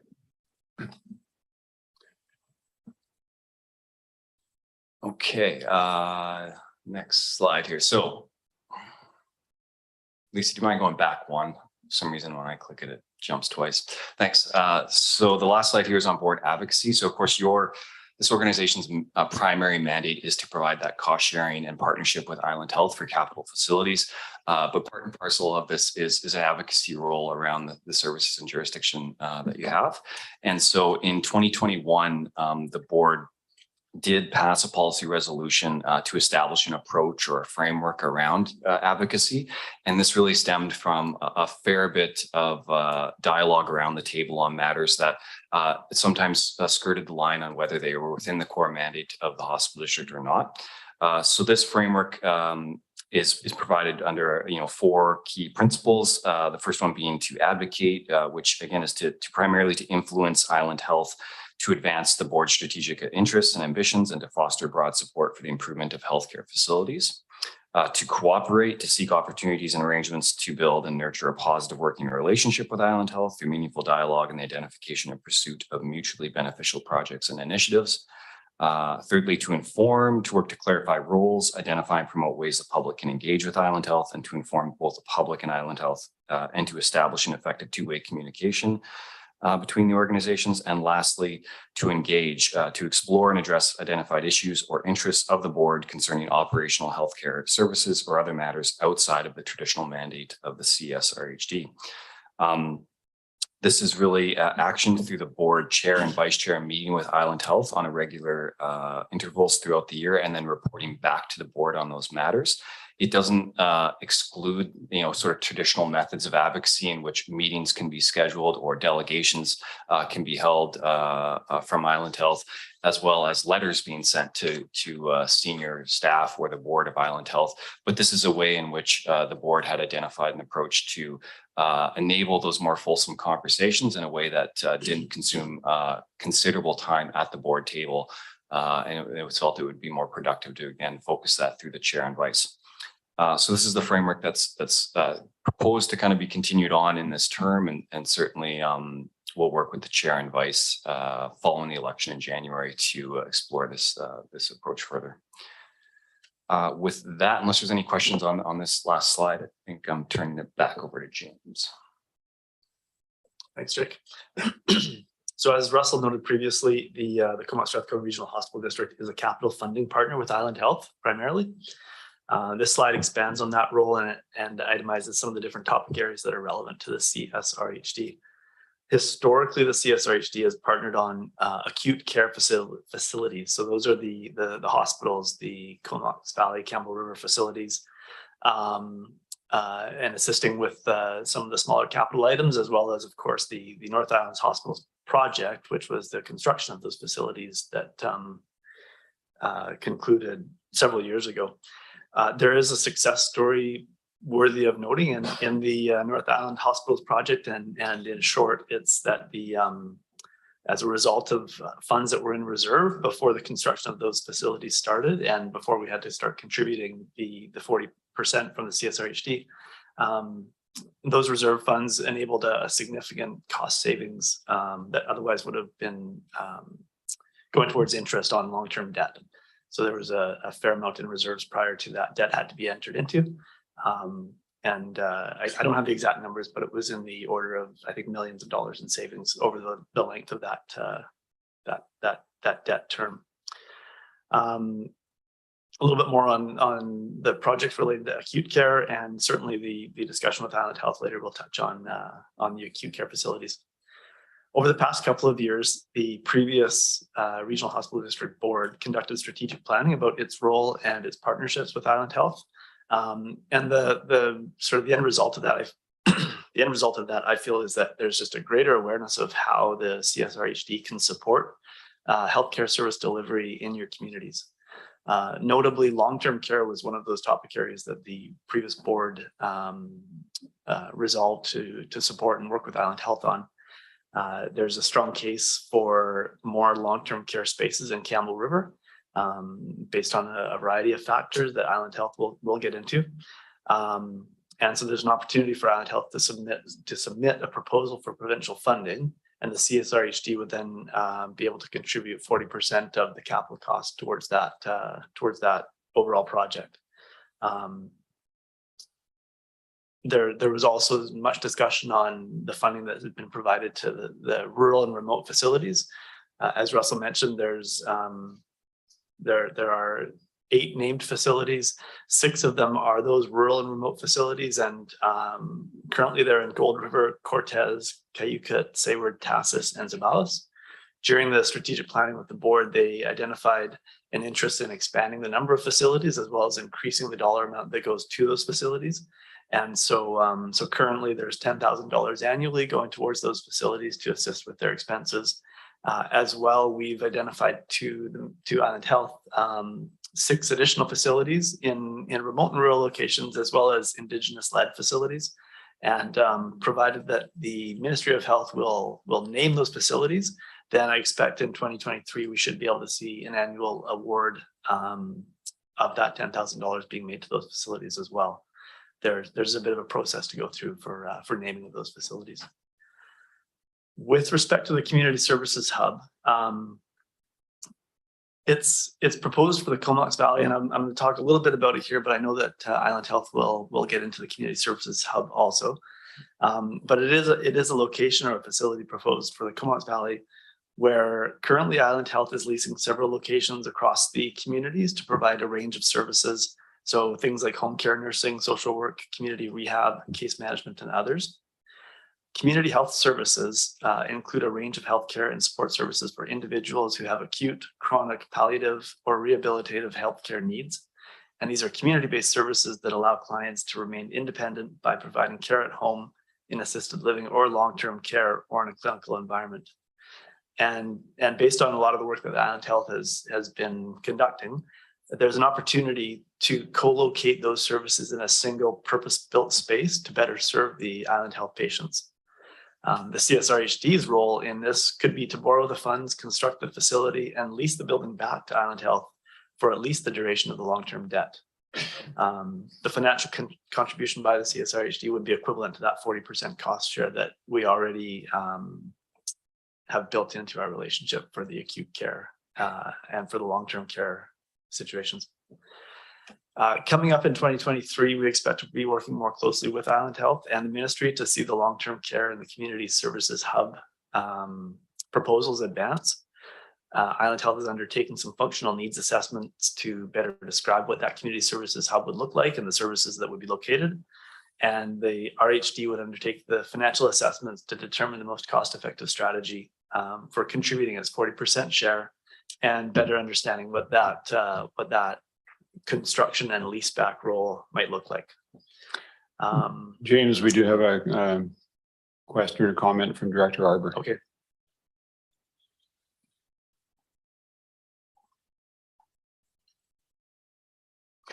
Thank you, Chair. I'm just wondering, and maybe you're done. Yeah, you are. Yeah, thanks for that slide. And that's the question I had earlier, in the sense that we now have 4 different things that this is a capital funding board, but obviously we're looking at 2 new things. In the slide that Russell presented at the start of this presentation, it talked about our mandate being to provide capital funding 40%. And so I've seen you mention it for acute care, long-term care, and community services hub. But I don't think that our $10,000 represent 40% of funding to rural and remote communities. So based on that, should we look at that opportunity to provide that level of funding to rural and remote communities, or should we adjust our mandate to not say that we provide 40% to all named facilities, because I believe those are named facilities? You're right. The legislation requires that the ministry name a facility before the hospital board can contribute funding. The board does have in its financial planning policy the language around that $10,000 contribution to the rural and remote facilities, and admittedly, I'm sure it's less than 40%. I guess it's a bit of a nuanced approach to that contribution towards some of the healthcare facilities. The 40% number certainly comes from the Island Health, truly Island Health identified projects and buildings. So they're looking for the equipment and the works within existing acute care buildings, as well as in some of the larger projects like the North Island Hospitals project, like the long-term care facility. Island Health doesn't provide as much input or direction with respect to the funds that are contributed to the rural and remote facilities. I think that is really a purview of this board and an interest of this board to provide some funding towards the rural and remote facilities. And Director Weber has a follow-up. Yeah, just a quick comment that maybe I'd like to explore this term at some point if the opportunity is there. I know on Hornby Island, for example, the community, if you look at we'll see it later in this agenda, the contribution of various participants in the service, and people contribute quite a bit to the service in rural areas. But I know when they built a clinic, that was 100% funded by community fundraisers and such. And so I appreciate that the 5,000 is going to go up to 10,000, but I think there's also a recognition that it nowhere near approaches the cost of building and maintaining these facilities. So if the board has the appetite, I'll definitely be a champion for exploring to see if we can look at that. Thank you. That is, unless there's any other questions, I'll turn the mic over to Kevin for the next couple of slides. Any questions for James or Jake? And can I just clarify, are we moving on to a different agenda item, or we're still in the same one, just a couple, okay, couple thanks. slides. Thank you very much, James, and through the chair to the directors, good afternoon. So yes, my name is Kevin DeVille. I'm the manager of financial planning for the Comox Valley Regional District, and our finance team provides financial administration support to not only the Comox Valley Regional District, but the hospital district and the North Island 911 Corporation. And as Jay mentioned, I'm just going to be speaking briefly to the next couple of slides around what financial services does provide to this particular board. So as you can see up there, we do provide full financial administration to the local hospital district. That covers a number of areas, including budget preparation. It also includes, in the broader sense, financial planning. So particularly with respect to things like the North Island Hospital project, our staff were quite working integrally with Island Health, the consultant, and others in the development of the financial game plan for that particular facility. Also, as James mentioned as well, as we move forward with further analysis around the two new strategic areas, we certainly are anticipating to be involved in helping to kind of carve out the financial strategy for those two key areas as well. And that would then fall into that kind of service and project analysis. And then we also provide full round accounting to help support the operations of the hospital district and the year-end auditing and reporting. And perhaps moving into that, as we've noted on the slide here, what you will see later on in the agenda is the presentation of the 2022 audit service plan for the hospital district. Katie Powell, our manager of financial operations, will be introducing this, and we'll be then turning it over to Corey Vadhorst from MNP LLP to provide a short overview of that audit plan.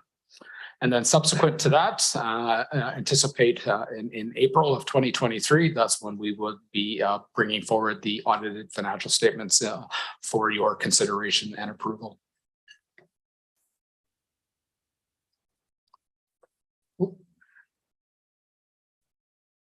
Thanks, Lisa. They're just quickly on financial planning. So there's a couple of things that really kind of guide our annual financial planning process. Firstly, the Hospital District Act, which has been mentioned a couple of times this afternoon, that really kind of guides, kind of the timing and the time frame for with respect to when we present budgets to this board. So with respect to the provisional budget, that provisional budget by legislation does need to be in place and approved prior to December 31st for the coming year. And then we will be bringing forth subsequent iterations of the financial plan for your consideration as we move towards adoption of a final adopted budget for the hospital district. And that does have to be in place prior to March 31st. The Hospital District Act also kind of outlines, how we would go about apportioning costs to the various participants within the hospital district. And that's largely driven by the net taxable value of land and improvements for hospital district purposes. It also does speak to the, requisitioning and raising of funds, and specifically as to how taxation and other items need to kind of flow. The other kind of guiding process is our financial planning policy, which we have a specific policy for the hospital district. That is actually available on the hospital district website for anyone that's interested in taking a look at that. And in broad sense, yes, we just updated that policy back in January of 2022 to incorporate the change of funding to the rural and remote named facilities from the $5,000 level in previous to $10,000 this year. And then pending, awaiting word of the additional facilities being named, those would then get incorporated into that process. But in essence, what this does is it really provides kind of the guiding principles as to how we undertake our financial planning process on an annual basis, and does outline some policies with respect to things like those rural and remote community grants, and ensuring that our financial planning process is always in alignment with the hospital district's kind of strategic plan and strategic goals. And then also does outline the timing and the schedule with respect to how financial planning kind of rolls out. So just to give you a sense of what to expect coming forward, firstly, this later on in the agenda today, that should actually read December 1st. Apologies for that. The provisional budget will be presented to you for your information and consideration. Following that, we do typically receive from Island Health their annual project funding requests. So what we do and what you'll see in the financial plan is we allocate about $1.85 million annually for those various projects. And so then Island Health submits a project list to the board for consideration. Anything under that $1.5 million threshold is looked at and incorporated into that. Anything that's above that $1.5 million it requires Island Health to make a formal presentation to this board for your consideration on a case-by-case basis. Subsequent to that, we are anticipating, if needed, to bring forward a proposed budget to you on January 26th. That's really predicated on whether we receive that project list from Island Health at that time. Otherwise, at the latest, you would see what's called the recommended budget or financial plan from us on March the 9th. By that time, we do have a sense of kind of what our year-end adjustments will be, any carry forwards, surpluses, and those types of items. Those would be then incorporated into the annual budget, along with any direction and feedback from this board. And then that would be brought forward at that time for final consideration and adoption. And the budget bylaws that support that would be coming along at that same time. And that's all I have for that. Thanks, Kevin. We do have a question or comment from Director Jolliker. Thank you, Chair. Just a point of clarification around the financial planning policy. If there was going to be amendments to that policy, which I imagine is what directs staff in the budgetary process, how far in advance would an amendment need to be made for it to be applied to this incoming budget process? Thanks for that question. So, I mean, yes, we are obviously right in the starting of our 2023 financial planning process. I mean, if there was something specific that this board wanted us to consider as part of this process, obviously the sooner the better. Just because, again, at this point, we are presenting the provisional budget for your consideration today, and then would be bringing forth kind of the next iterations in early in the new year. And a follow-up from Director Jolicoeur. Yeah, thank you for that. And my second question is in regards to the list that's provided by Island Health. Just noticing the timeline there, January, and then a proposed budget to us in January. I imagine that that's at our January meeting. Do you think that that's a realistic timeframe for staff to be able to do an analysis of proposed or requested funding from Island Health, and enough time for this board to then consider that? And if, for example, we have follow-up questions of Island Health, that timeline just seems very tight considering that we're meeting once a month. Any thoughts on that? You bet, to the director. So yes, I agree. Typically, as I said, we do get that list. They are obligated to have that to us before January 31st, but often the case we may get that very late in the month, or perhaps a little later. So that's why I kind of alluded to January 26th might be kind of as a needed kind of placeholder for bringing back a further iteration of the budget, because oftentimes between the provisional budget that you'd be seeing this afternoon and that time, there may be really no change to that financial plan as it currently exists. So unless there was some direction provided us today by this board, we would then be looking to incorporate into that. That actually, may not actually include, the kind of breakdown of what the Island Health has put forward in that, and therefore we would be bringing that back to you at that later date in March. And CAO Dyson will also comment. Yeah, just to clarify, it is at your discretion as to whether you support the requests of Island Health. So if there's something that was major and unexpected, it remains the discretion of the board. Having said that, Island Health is typically informing us of what they have planned and proposed. So we have some knowledge of that well in advance, both at the staff level and then through the chair's liaison with Island Health. And typically every year we have the small capital items, right? You already have that amount budgeted from year to year. So knowing just what that money is going to isn't such a big deal as having to allocate or tax for any new improvements that catch you off guard. And Director Arbour. Yeah, thanks. And just showing a bit of a support here for the question. I think staff would have a preference for those early dates, obviously, but I think that for a newly elected official, I think until we have done final adoption of the budget, any member can propose amendments, financial amendments. So I would say you have until well into March to propose new items, even though staff might scramble at that point to better understand where it comes from.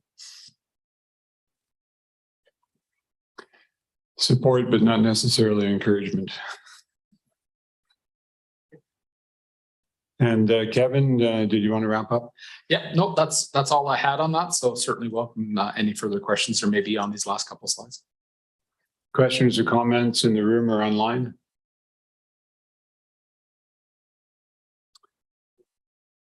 Okay, so we are on the staff orientation report. We did have an earlier motion by Director Arbour to receive. I believe it was seconded by, was it Director Wells? Any further discussion? Is there anyone opposed to receipt? Seeing and hearing none, that is carried. And we shall move on in the agenda. And I believe we next have the presentation from Island Health. Do we have our Island Health colleagues on the line?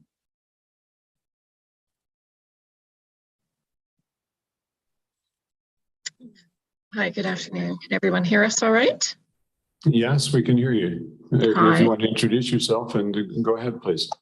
Thank you. I'm Diane Mackay. I'm the Director of Capital Planning, Real Estate and Leasing with Island Health, and I'm joined by my colleague Max, who's the Executive Director for your region from a clinical perspective. We are joining you today from the traditional unceded territory of the Snuneymuxw. It's a beautiful, glorious day here. Thank you for the opportunity to come and meet with you. I'm going to provide you with a quick overview of our routine capital planning process, and then I'm going to hand it over to my colleague Max, who's going to provide you with the presentation on the health program services summary and long-term care. Do you have a copy of the presentation, or would you like us to present? There we go. Thank you very much. May I have the next slide, please?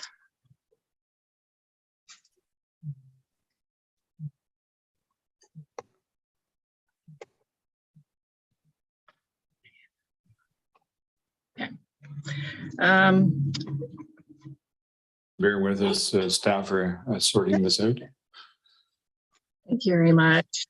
So on an annual basis for our routine capital projects, our program areas go through a prioritization of everything that they know and understand to be required from both a project and an equipment perspective. We compile all of that data into a database corporately, and once all of the information has been prioritized by the program, it's prioritized based on a risk assessment based on safety, patient and staff safety, and asset life information, depreciation, things of that nature. The programs initially prioritize their requirements and their requests. It then goes up to our vice presidents of the portfolios. They look at it from a portfolio perspective across their program areas, and they may reprioritize items based on achieving strategic outcome goals. In September, the entire clinical services portfolio meets, and we work through a prioritization process across the clinical services portfolio.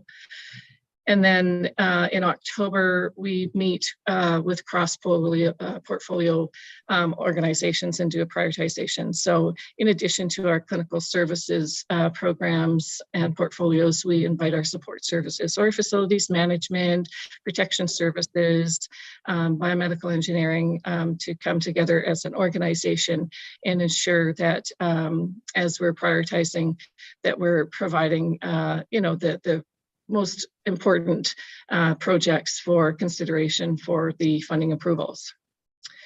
Once that list has been prioritized and completed, we take it to our executive leadership team in November and get their endorsement of that list of priorities that we then take to our board of directors in January for approval.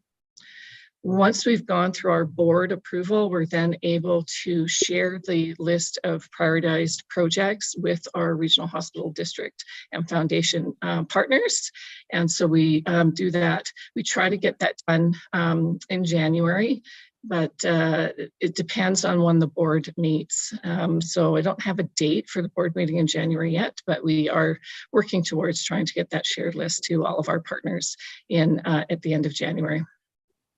In April is when our funding is released from the ministry. Next slide, please.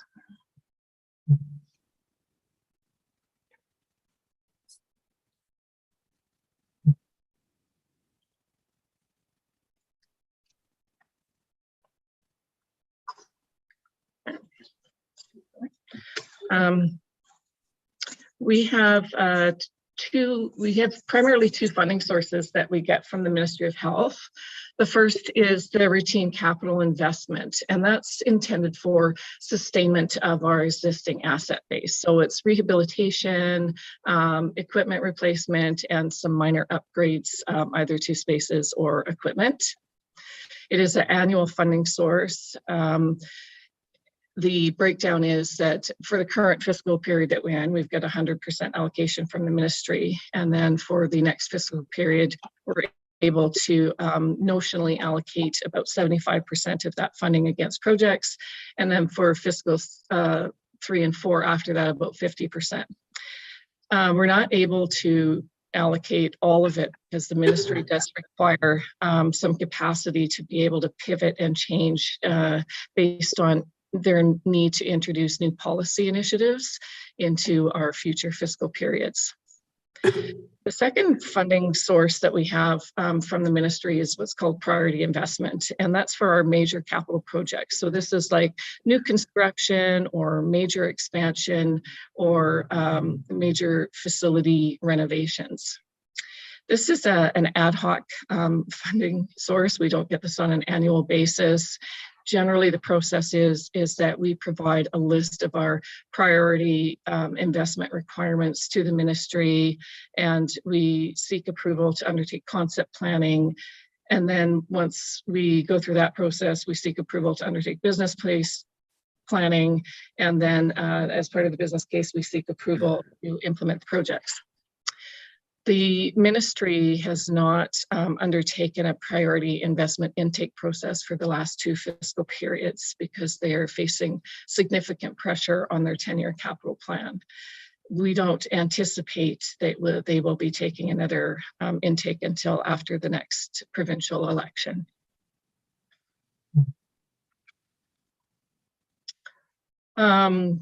Funding sources breakdown. So our annual routine capital investment, we leverage the funding that we get from the province, the Ministry of Health as well.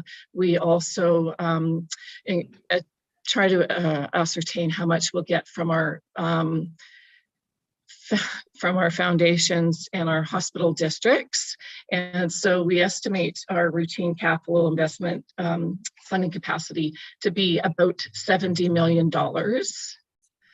Of that is restricted funds, which are, major over $100,000 projects and equipment, and non-restricted, which is kind of minor projects. Excuse me, Diane, we may have a technical glitch here. We're just going to pause for a moment so that staff can confirm that our online participants are seeing the presentation. Yeah, we can see it on our end here as well. It was, the slides just weren't advancing. Yeah. So we're on slide 5, please. Okay. Okay, thanks for clarifying. And Diane, if you'd like to carry on. Okay, so we're actually on the next slide, please.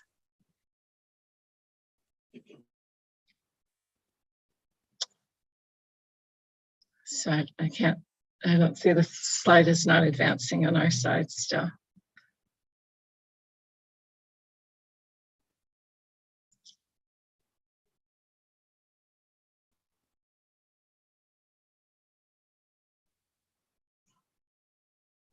I feel like did we lose our connection?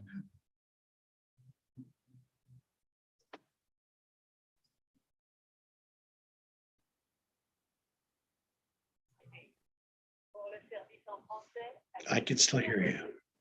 Okay. Okay, perfect. Here we are. Unless it's just us. I know we appear to have glitches all around. There we go.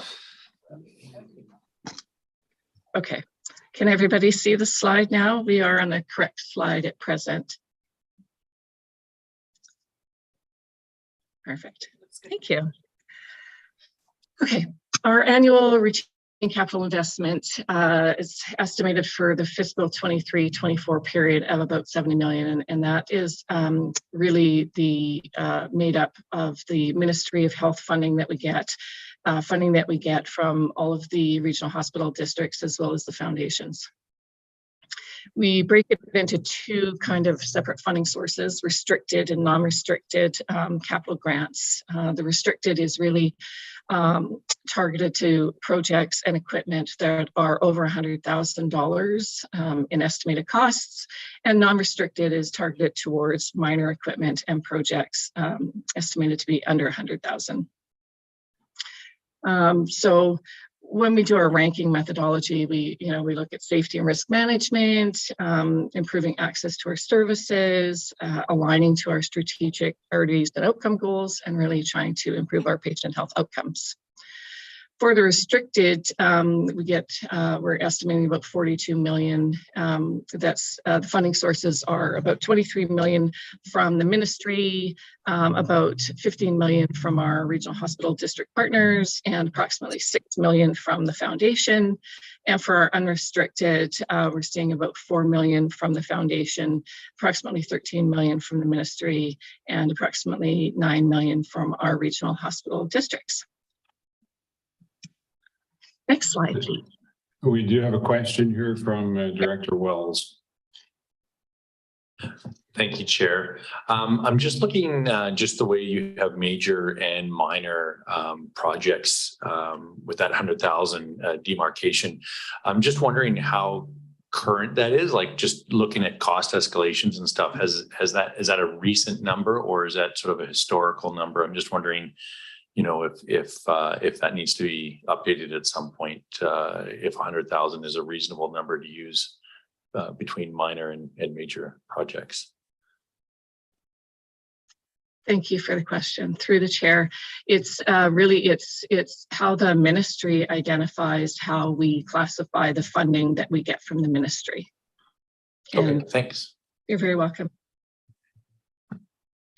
And we have Director Grieve with a question. And I'm assuming you're okay with questions as we proceed, since we've already started doing that. Yes. Director Grieve. Thank you. Thank you, Mr. Chair. Just to be clear then, this $70 million is distributed throughout the entire Island Health region with all the districts. Is that correct? Through the chair, yes, that's correct. Okay, so it's not specific to our regional hospital district. Thank you. You're correct. Thank you. Okay, I'll pass it over to Max. Yeah, excellent. I just want to say welcome to the new members, and for what I can see at the room there and on the video, it's nice to see returning members as well. So yeah, thanks, Diane. That's really great. I really appreciate your expertise as you walk us through the capital processes. So as Diane mentioned, I'm the Executive Director for Operations for the North Island, and that includes the areas within the CSRHD.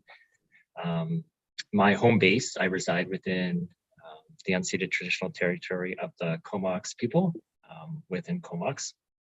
And for these next 4 slides, just want to be able to continue on with the great presentation that James was able to provide in terms of what type of services we're delivering within our region. So we have quite a full continuum of care of services within our region. We have acute care services that provide ICU level of care, very active emergency departments within Campbell River and Comox Valley, also active urgent care centers within our rural and remote areas as well. We have primary care that's being delivered by our family physician partners and groups within private clinics or clinics that are owned and operated by Island Health, or in partnership with community groups as well, to be able to provide those clinic spaces. And we have long-term care facilities within our geography. So we're really quite fortunate to have a new long-term care facility that has recently opened up within the Comox Valley, and a long-term care facility for development that's on the books for consideration with ministry that we've been talking about at the RHD meetings for the last year, slated for Campbell River. I'll go to the next slide, please. There are other services as well that are provided within our geography. We have mental health substance use services across our entire geography, and also within our acute care spaces. We have lab collection services across our geographies as well. And lab collection is one that you will have observed and heard from your constituents is becoming reduced in terms of our availability and service hours based on the scarcity that we're experiencing nationally and internationally when it comes to skilled professional workforce and workers. And we also have public health services within the community and community health services and programs. So community health services and programs look at home care services, case management, social work services, and those services that are really there to be able to support individuals to receive care in the community, either on short-term basis or on a long-term basis. And when it's on a long-term basis, it's really there to help prevent the use of higher levels of services such as acute care, emergency departments, and also there to help prevent or delay the need for long-term care as well. And then when we think about restorative care services within the hospital, it's a program we recently launched and have a larger vision for when it comes to bringing restorative care services into the community. So we recently launched a restorative care program within our hospital, and it's serving the North Island. And restorative care is to help individuals recover from illness or injury and get back to a level of functioning that they had prior, or maximum level of functioning for themselves after their illness or injury. And within our strategic plans, we have a vision to be able to grow restorative care services that are facility-based into the communities, and then to be able to spread those through restorative care services that are offered within individuals' homes. So just go on to the next slide. Just speaking a little bit more about the long-term care needs in the Comox Valley Strathcona region. As I said, we're quite fortunate to have opened a new 120-bed long-term care facility that's publicly funded within the Comox Valley. But there is a need for a long-term care facility to be built and opened up within the Campbell River area. We have a population that is growing and also aging. And we're, if you look at the red graph here, or the chart, if you look at the red, 75 plus population is really projected to grow as part of the total population. And this is the age group that we know is the highest serving group that requires long-term care or could potentially require long-term care. Currently, we're quite fortunate to have 2 new hospitals within the Comox Valley and Campbell River areas. The hospitals are very well built and high functioning facilities for us. But we do have individuals that are waiting for long-term care within those hospitals that require so much unscheduled care that they cannot be safely served in the community to be able to have their healthcare needs met through our home care programs or community-based programs. Because of the amount of individuals that we have within Campbell River especially, that require that unscheduled support and not enough long-term care inventory, we do have a high number of individuals that are waiting for long-term care services within the hospital. And it causes our hospitals to not be running as they've been intended to be built. So by having us partner together and help put forward a case that's quite compelling to the ministry to fund additional long-term care development and future spaces within Campbell River, we will be able to meet our goals of having our hospital spaces available for hospital level of care and hospital needs. So jump to the next slide. Other future opportunities that we're looking to build out within our region here is as described by James, is the opportunity for us to be able to consolidate our various leases that we have within the Comox Valley. We have leases and lease space that is just not the right size anymore to be able to provide all the support and services that we are planning and want to be able to provide for the community. Through a lease consolidation approach, we understand based on best practices nationally and internationally, by being able to co-locate various professionals and services together, there's an ability not only to be able to have a more efficient service being provided, but a service that's meeting the needs of the population in a better way. So we are quite excited to be quite far along in our service needs determination work in terms of what a lease consolidation project or facility could look like, or a program or service could look like. I'm really quite excited to be able to partner with municipality and the regional hospital district about what the future of facility through that consolidation and growth would look like to be able to best support the communities. If we can go to the last slide there.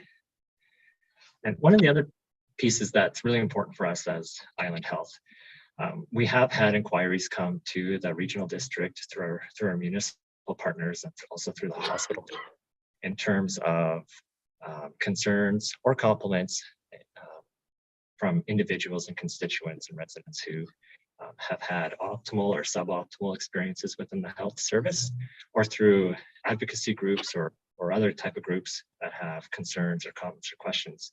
And we do have a platform within our external website for those concerns to come in. There's no wrong door.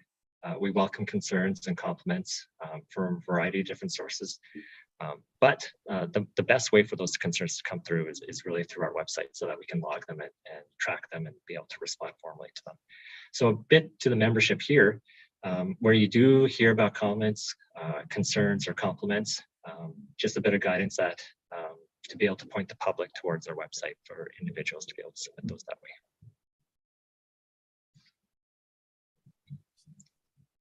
And that's the last slide, so we can take the slides down. Max, can you perhaps clarify your third bullet there? Says people are encouraged to first speak with the person who provided the service, or the manager of the area. Who would be the manager of our respective areas that would be our prime contact point? Oh, for sure. So if it's an individual, let's say somebody had a really great experience within the emergency department with Campbell River or Comox Valley, we encourage those individuals to ask to speak to the local management or local leadership at that site.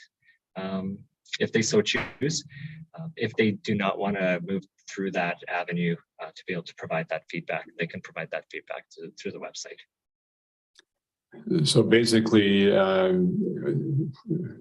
if we're talking about members of this board who have an issue that they want to raise on behalf of their community outside of the context of the hospital district board, you're suggesting they would call the hospital directly and ask to speak to the management there?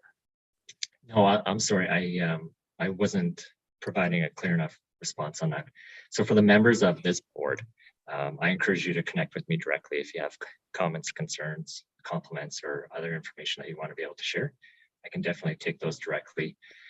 If it's individuals that are within your like your constituents or residents or visitors to the community who have concerns about a specific service that they've been receiving, or a suboptimal or optimal outcome, that's where we encourage that individual to connect directly to the leadership within that program.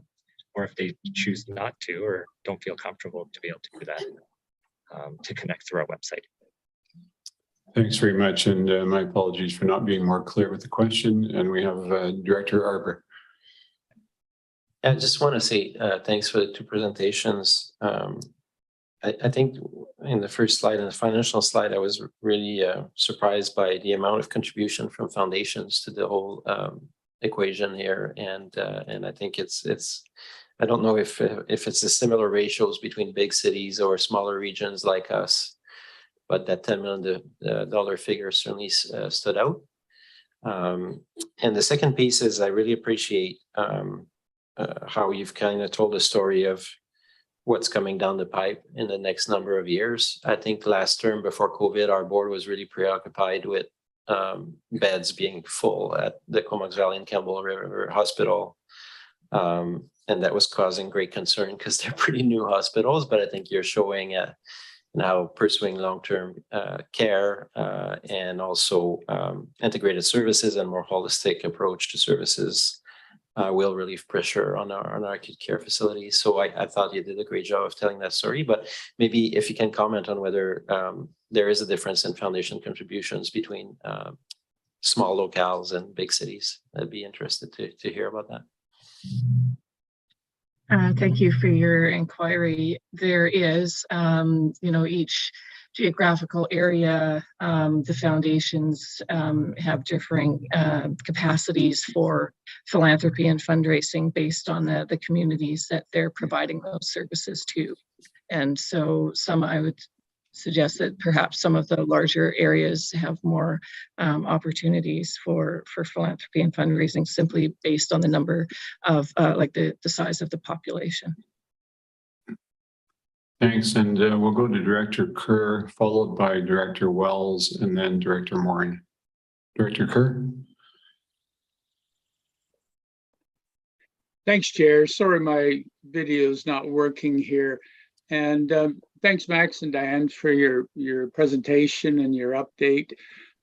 I'm up in Campbell River. I'm just curious, do you have an update on the extended care beds that they're looking at for Campbell River? Thank you. We have provided our business case to the Ministry of Health. They are undertaking their review of our submission, and they will then draft a Treasury Board submission that they would need to take through their leadership organization and get the Treasury Board submission signed, and then take the Treasury Board submission with our business case through to Treasury Board. So they're still undertaking the review of our business case at this stage. Okay, so that does not sound imminent. So would you expect it would be happening next year? I honestly, I can't really say. You know, they're undertaking, you know, they just got a new premier and they're going to probably do some cabinet shuffling. And so there may be some change on the participants of the Treasury Board, but I don't as yet have a date. I'm hopeful that they will take it forward to Treasury Board early next year. But again, I don't have any confirmation or a date from the ministry on that. Okay, thank you, Diane. You're welcome. Now, I'll point out that that's something we may want to follow up with through our next meeting. I'll also point out that we have two Director Kerrs, and I'll be more specific the next time. And now over to Director Wells. Thank you, Chair. Well, maybe we have a rule that they can't talk at the same time, so we're on the same topic or something. Thanks so much. Interestingly, and thanks again, Diane and Max, for your presentation today. And in fact, one of the first slides did say if you have any issues, it had that website URL on there. And I'd been contacted by a few people given the snow event that we just had recently. And so I sent them that actually just during our presentation today, so they'd have that information. But Max, you had offered that we could contact you directly, and I wondered what's your preferred method, if it's email or phone, and if you'd be willing to share that with maybe not this is a public thing, so but somehow get that information to the directors. Yeah, absolutely. Email works really well. Thanks. Email, I'm responsive just because all the times I'm in meetings. And staff can provide that if people don't have that information to hand. Over to Director Morin. Great, thank you, Chair. Oh boy. Just going back to the feedback, the mechanism, excuse me, process for giving feedback. I know folks who work at the hospital who get that positive feedback directed to them. Probably not all the positive feedback that they could receive, but there seems to be more willingness for people to provide that than maybe the more constructive feedback or areas of concern. And I know that I've been told that obviously Island Health prefers the person themselves to provide that. I think it does create a barrier. There's a vulnerability in providing that more negative or constructive feedback, and particularly if you've gone through a crisis or you're in crisis mode or you're so I guess I'm just wondering if there's been consideration into kind of the mechanism for giving that feedback, so that, because I often wonder whether you're getting all the feedback that maybe we're hearing anecdotally because of that barrier. I think there's also been discouragement from a third-party service provider to assist with that as well. So I'm just curious what your feedback is on that. Thanks. Really great comments, and thank you so much for those. So yeah, as I said, there's no wrong door to be able to provide feedback to Island Health, positive, negative, or just comments, general comments to us. It is great for those comments to be able to come through either directly to the individual that has responsibility to that area or through our website. But yeah, you know, those positive comments that we see within the newspaper or on social media, those go a really long way with our staff as well. Sometimes that can be anonymous or not. So really appreciate the positive feedback and encouragement that we see and hear from the community. You know, those articles get pasted on the walls, and it really uplifts our staff when they're able to see those and see that their work is being appreciated. Does that help answer that question? Or are you looking for something more specific around a review of like our feedback mechanisms through our patient safety teams? I guess I'm just I'm concerned that someone under a lot of duress who maybe has not had a good experience may not be able to provide feedback in these ways without maybe assistance or some advocacy. So I guess I'm just wondering whether there's been consideration to that, to those circumstances that you know, we get valuable feedback through the process that we have to work within. And I mean, many times the feedback is not about a particular person per se. It's more about the system itself or something that's not working on. So I don't want to infer that there's a bunch of problem staff necessarily, but I think that we don't always get the information that we need to make the positive changes because of those barriers. I don't know if that clarifies what I'm asking. No, for sure. So even individuals that we definitely want to hear the concerns that individuals have, and completely understand that we're seeing individuals at sometimes in the most suboptimal or unideal circumstances for them when they're at their most vulnerable, receiving services and care through Island Health. And it can be really challenging to be able to advocate for yourself, to be able to receive the type of support that you're hoping for when it comes to voicing concerns or feedback. When individuals are experiencing that, we encourage them to talk directly with their healthcare provider that is responsible for their care as well. We have individuals within our system that can help assist with gathering that feedback. There are patient safety quality liaisons that can help assist in being able to understand that feedback and walk our clients and patients through that process. Okay, thanks. We can perhaps take one more question from someone who hasn't asked one yet. And if nobody steps forward, give you the opportunity for some concluding remarks.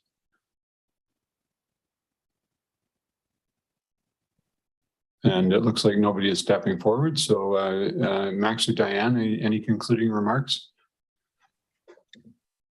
I just want to say that, you know, we truly value the relationship that we have with the Comox Strathcona Regional Hospital District and really appreciate the opportunity to come and meet you and have this conversation and do this presentation with you today. So thank you very much for your time today. Thank you both very much. We appreciate your willingness to be here, and we look forward to the ongoing relationship. And we do have a motion to receive from Director Wells. Is there a seconder for that? Seconded by Director Arbor. Is anyone opposed? Seeing and hearing none, that is carried. And we'll say good afternoon to Diane and Max, and we'll move on to our next agenda item, which is the Mr. Chair, sorry to interrupt. If I could ask the board to please consider reversing the audit service plan with provisional budget, because we have our auditor on the line, and to save his time, if the board would please consider the audit service plan first. Now, I was going to ask if there were any objections, but given that it's been moved and seconded by Wells and Arbor, is anyone opposed?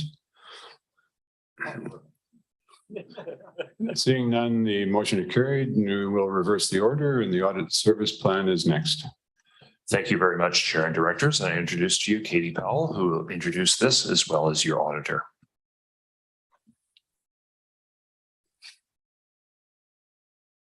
Thank you, and good afternoon through the chair to the directors. My name is Katie Powell. I'm the manager of financial operations for the Comox Valley Regional District. supporting the Comox Strathcona Regional Hospital District. The audit service plan for the year ended December 31st, 2022 is being provided to the board today for information. The plan and the engagement letter have been prepared by M&P, the hospital district's external auditors. The financial statement audit is an annual process, so review of the audit service plan may be familiar to some members of the board. Professional standards require that the auditor communicate with those charged with governance, and the board exercises its independent authority related to the audit by meeting with the auditor to review the annual audit service plan. The board is free to ask any questions of the auditor during this process. As mentioned earlier, we are anticipating that the financial statements will be presented to the board in April of 2023, and MMP will present their audit findings report at this time.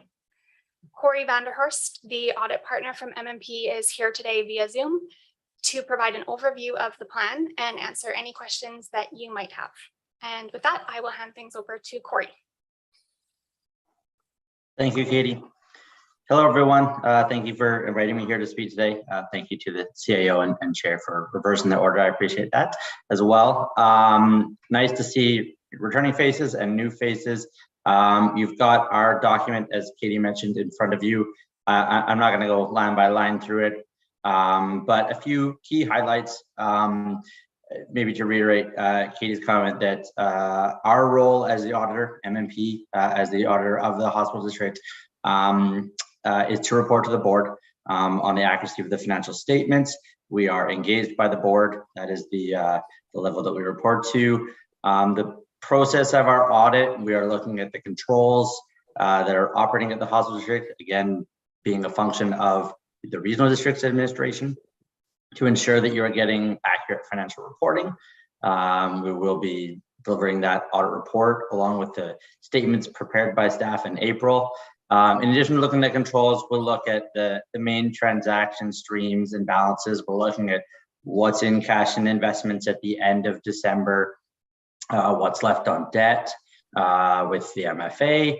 We'll look at the tax requisition for 2022 and grants to the health authority. And those are the main areas that we spend time in. A key item for understanding the audit is the concept of materiality. So materiality is a number calculated by us, the audit firm. It derives the amount of testing that we do. Theoretically, it would be the threshold that would change a decision that the board is making. If we find anything that is over this materiality number, I can't give a clean audit opinion in the spring. So the number we're proposing for 2022 is $500,000. That's calculated as roughly 4% of the hospital district's annual revenue. That's a fairly common figure, that percentage, 4%. The other item I want to draw your attention to for 2022 is we do have new audit standards to apply in the course of our audit. So for those of you that I see in your other roles as well, this will be maybe some repeat of some of those documentation that you've seen already.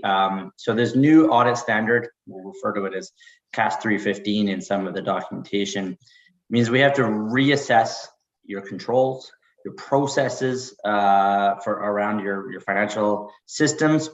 Look at the use of IT, software, and processes and IT governance. And then with that framework of a more in-depth understanding of the controls, reassess the risks of the audit. What is the risk that the financial statements you're looking at have a misstatement in them, or that the processes and controls leave you open to a misstatement?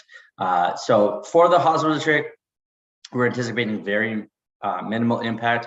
We're actually going to be sort of piggybacking off of some of the work at the regional district level for Comox Valley Regional District. You'll see it as well for those of you from Strathcona Regional District. You'll see this same type of conversation.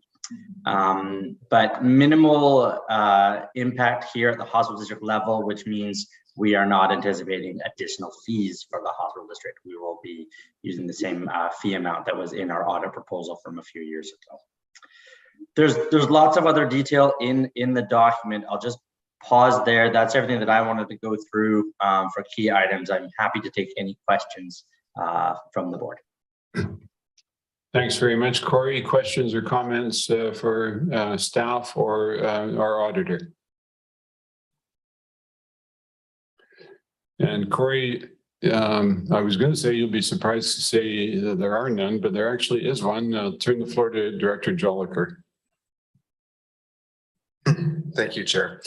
Just a point of clarification, Corey, in one of your last comments in terms of the fee relative to previous years, I'm noticing there's just to clarify, there is a $500 increase from previous years. Yes, thank you, Director. Yes, a $500 increase. That increase is per the fee schedule that was in the proposal. I believe we're in year 3 of that proposal cycle. Staff can correct me if I'm wrong on that one. But the hospital district fees increase by about $500 every year in accordance with that schedule. So that is something that was budgeted and in the plan for the hospital district. Thanks for that. I don't see any further questions or comments. So Corey, you're certainly a familiar face to many of us and will become so to the new people involved. Thanks very much for your work. And thanks to staff for the presentation. I'll take a motion for receipt, even though we don't actually need one. Moved by Mawini. Is there a seconder? Second. Is there anyone opposed to receipt of the auditor's plan? Seeing and hearing none, that is approved. And we'll thank you, Corey, and let you move on with the rest of your day. Thank you, Mr. Chair. Bye, everybody. And we'll move to the next item on our budget, which is back to item number 4, the provisional budget. Over to staff. Second. Thank you very much, Chair and Directors, and Kevin Duvel will lead you on the consideration of the provisional budget. What better time to receive it than when you're doing orientation, because what better indication of what you actually do than to look at your budget. So Kevin.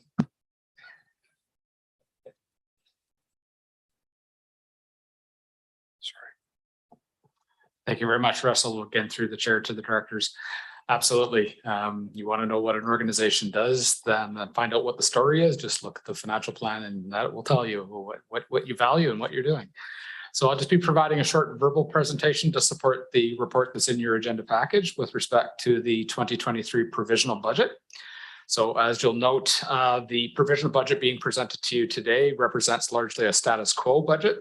So at this point, we aren't including or contemplating any of the expanded role strategic items that we talked about in the earlier presentation, but certainly as we go through 2023, we're expecting to be considering some further analysis, and a lot of that may be born out of the 2024 financial planning process. So at this point, we are recommending a provisional requisition for 2023 of 12.6 million, which again is consistent with 2022.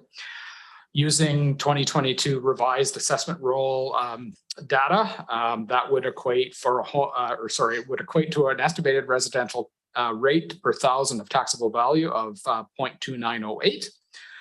To give you a sense of that, for a home assessed at $550,000, that would equate to taxation of about $160. If a home was assessed at $800,000, that would then equate to taxation of $233 for 2023. For those apportionments to the various participants within the hospital district, we will be recalculating those based on what you see in the package today once we have the 2023 completed assessment roll, and we usually receive that very early on in January, and then that will be presented to you in subsequent iterations of the budget. For 2023, the total provisional budget is just a little over $13 million, and I'll be speaking to some of the highlights of that over the next little bit here. Currently, the provisional budget includes only a very modest contribution to reserves at this point, about $1,100. However, once the 2022 year-end process is complete, and we determine kind of our final carry forwards and surpluses, et cetera, we'll be reflecting that at the recommended budget stage. The annual funding allocation of 1.85 million for those minor equipment and projects from 5,000 to 1.5. That remains the same as in prior years, and again will be funded completely through current year tax requisition. And I thought this might be a good point to refer back to a question that Director Harbour had raised around our rural and remote named facilities. Within that $1.5 million allocation, when we receive the requests from Island Health, that can include allocations at that 40% level to some of those rural and remote facilities. So for example, in 2018, we did provide some funding to at least 2 of the small rural communities at that 40% level.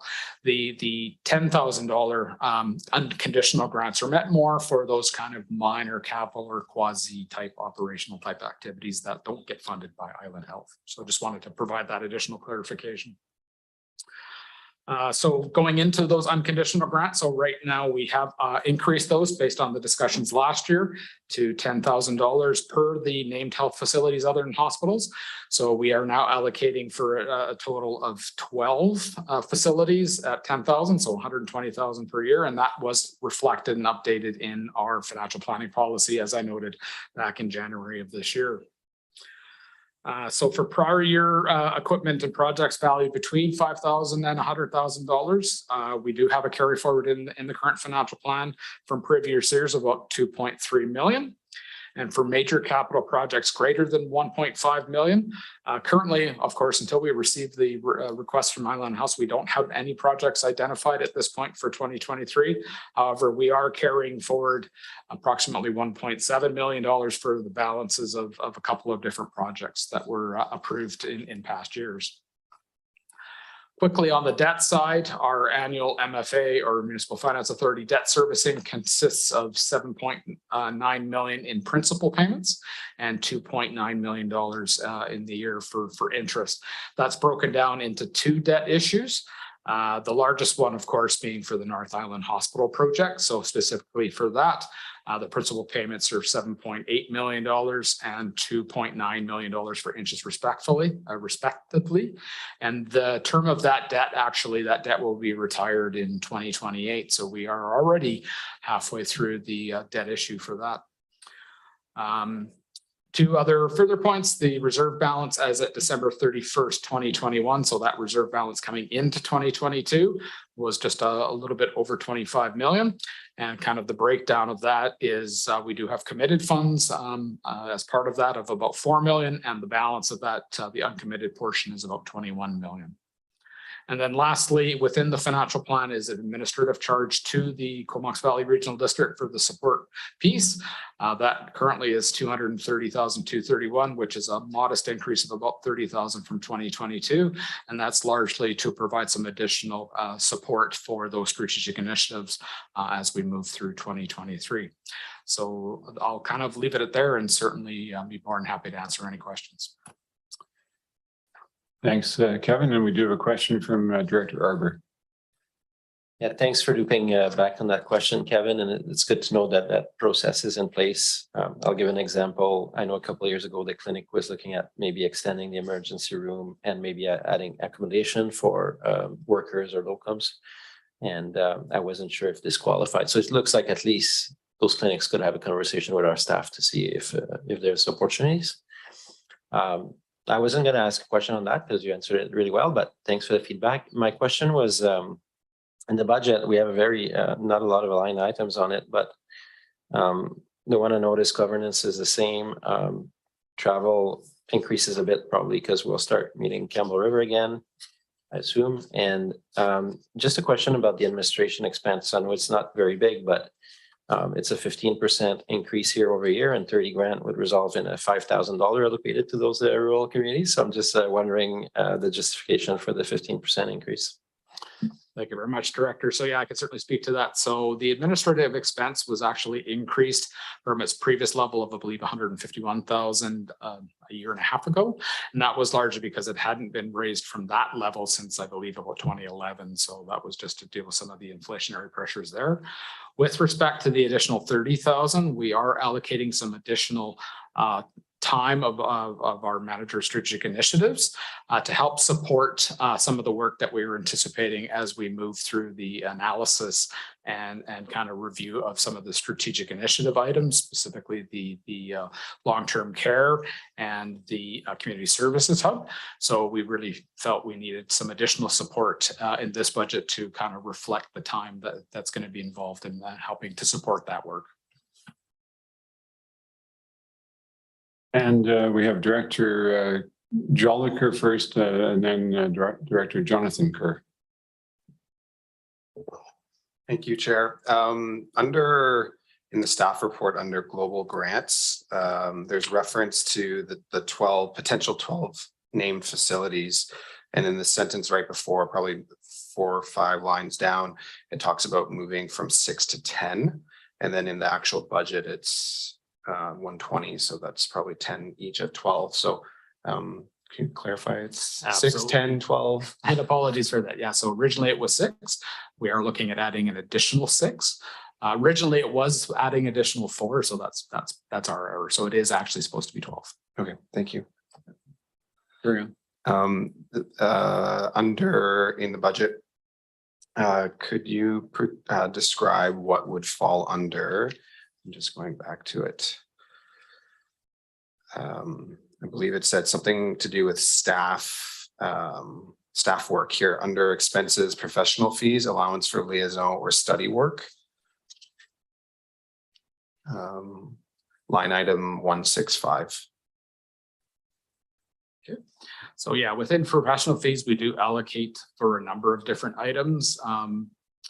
Firstly, the annual audit fees are included within professional fees. We also do, add, some dollars to support any strategic planning or governance related work that the board may wish to undertake through the year. And then lastly, we do tend to allocate some dollars just for some general liaison work to support our relationship with Island Health or anything related to other study work that may be undertaken. If those dollars do remain unspent, then of course we would just carry those through to the next year. Okay, thank you. And Director Kerr. Thank you. Question about the debt that we have on the books. I see we get relatively little interest from the 20+ million in reserve funds, but we pay about 3 million in interest each year on the debt. Is there any option for us to repay some of that debt back faster, to expire that quicker and not pay as much interest over the rest of the term? Thank you. Through the chair to director, I guess the short answer is no. We are locked into that debt, so it's a locked in 10-year debt. So at this point, yes, we are allocating that roughly 7.8 for the principal and 2.9 for the interest. I mean, I guess to give you a bit of perspective on that particular project. So our total contribution to that project was around 240 million. For the total hospital project. But between 2015 and 2018, given where our requisitions were at that time, we were able to pay down, some of the cost of that pretty significantly. So at the end of the day, we only actually incurred about $89 million in debt. And that was based on an original budget of about 140 million in potential debt that we were looking at that time, and about 96 million from reserves. All right, it doesn't look like we have any further questions. I believe we did have a motion on receipt, Wells and Arbor. Is there anyone opposed to receipt? Seeing none, that's carried. And we have a recommendation moved by Grieve, seconded by Mawhinney. Thank you. Any discussion? All those in favor? Anyone opposed? And that is carried. Thank you. Thanks very much to staff. And next item on the agenda is number 6, summary of projects as of November 23rd.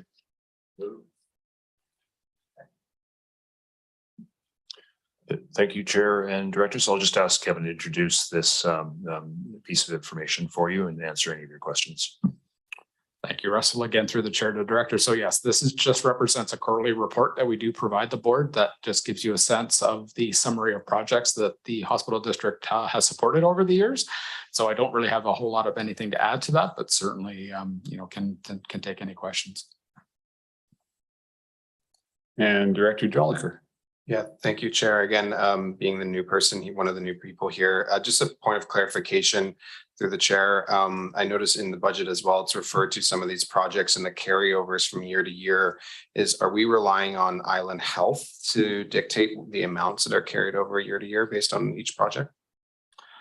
Through the chair to the director. So yeah, so our financial planning staff kind of work in concert with Island Health, and so we manage all of the claim submissions and processing for Island Health. So as these projects are approved, and then as they go through the subsequent years and start expending dollars to that, we then kind of do the claim reconciliation and kind of pay out those dollars.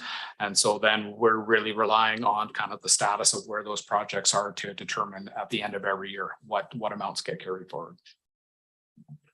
And Mr. Chair, what I'll endeavor to do is ask Island Health when they are next before the board, just to give a status on some of those projects and why they are still on the books. All right. I don't see any further questions. Oh, sorry, Director Morin. Thanks, Chair. This might be more of an Island Health question, but I just wondered what, under the Comox Valley projects, the additional psychiatric beds, what that means exactly.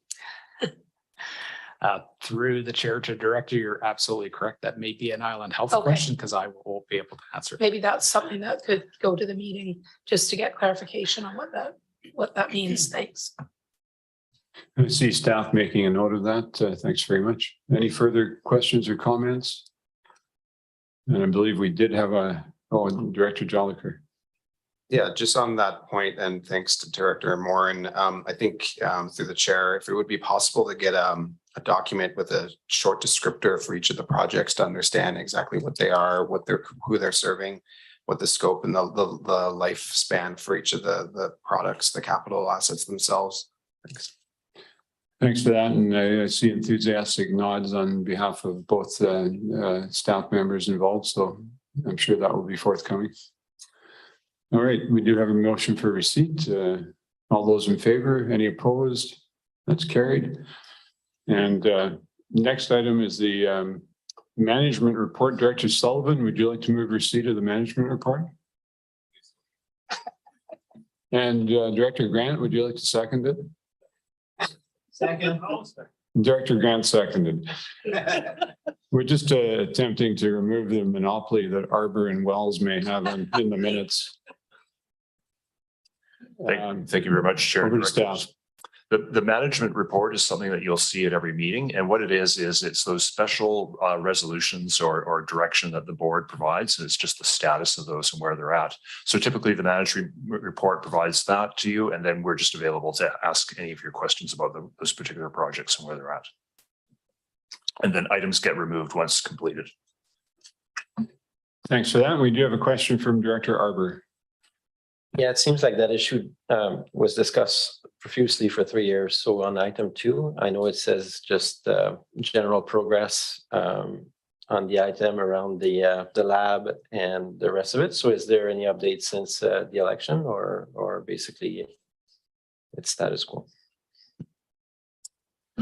Sorry, item 2 it pertains to the name facilities, and you referenced the lab. I think he's referring to item 3. Okay, item 3. Yes. So it was actually, James, do you have any update on that? I think the chairs sort of were leading this discussion. Sorry.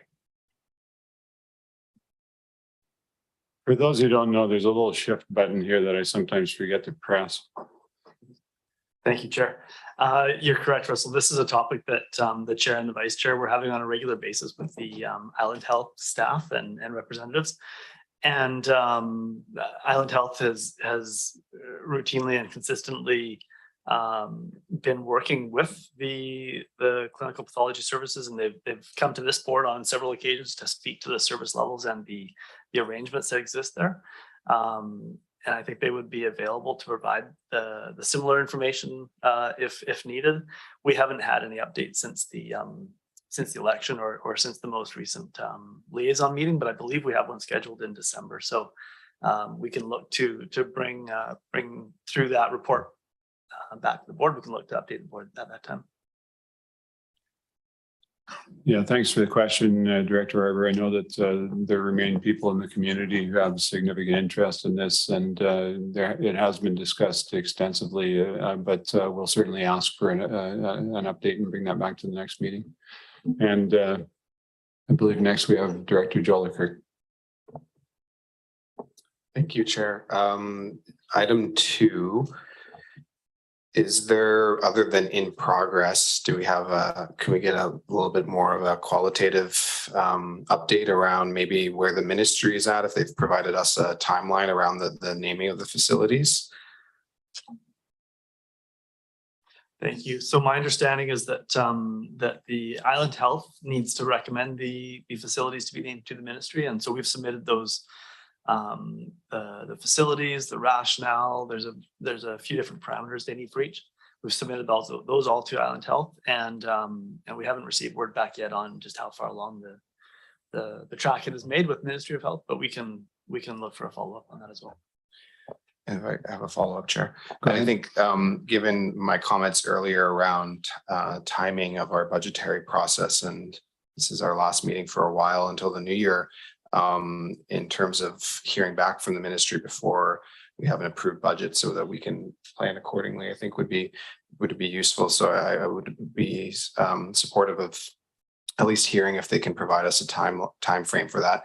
And then I guess just a request through the chair. Item number 3 refers to an advocacy framework that was endorsed by the board in April 2021. If that can be shared to myself and maybe other newer members of the board. You mean so you don't have to do an exhaustive search of the minutes? I'm sure staff can provide that for you. Yeah, we can do that. And if I could just add to the additional rural and remote facilities, the budget does include the funds in the event that the facilities are named in 2023. So so as the budget is presented now, if that's approved and then if the facilities are named, we can then provide those funds in 2023 without any further board direction.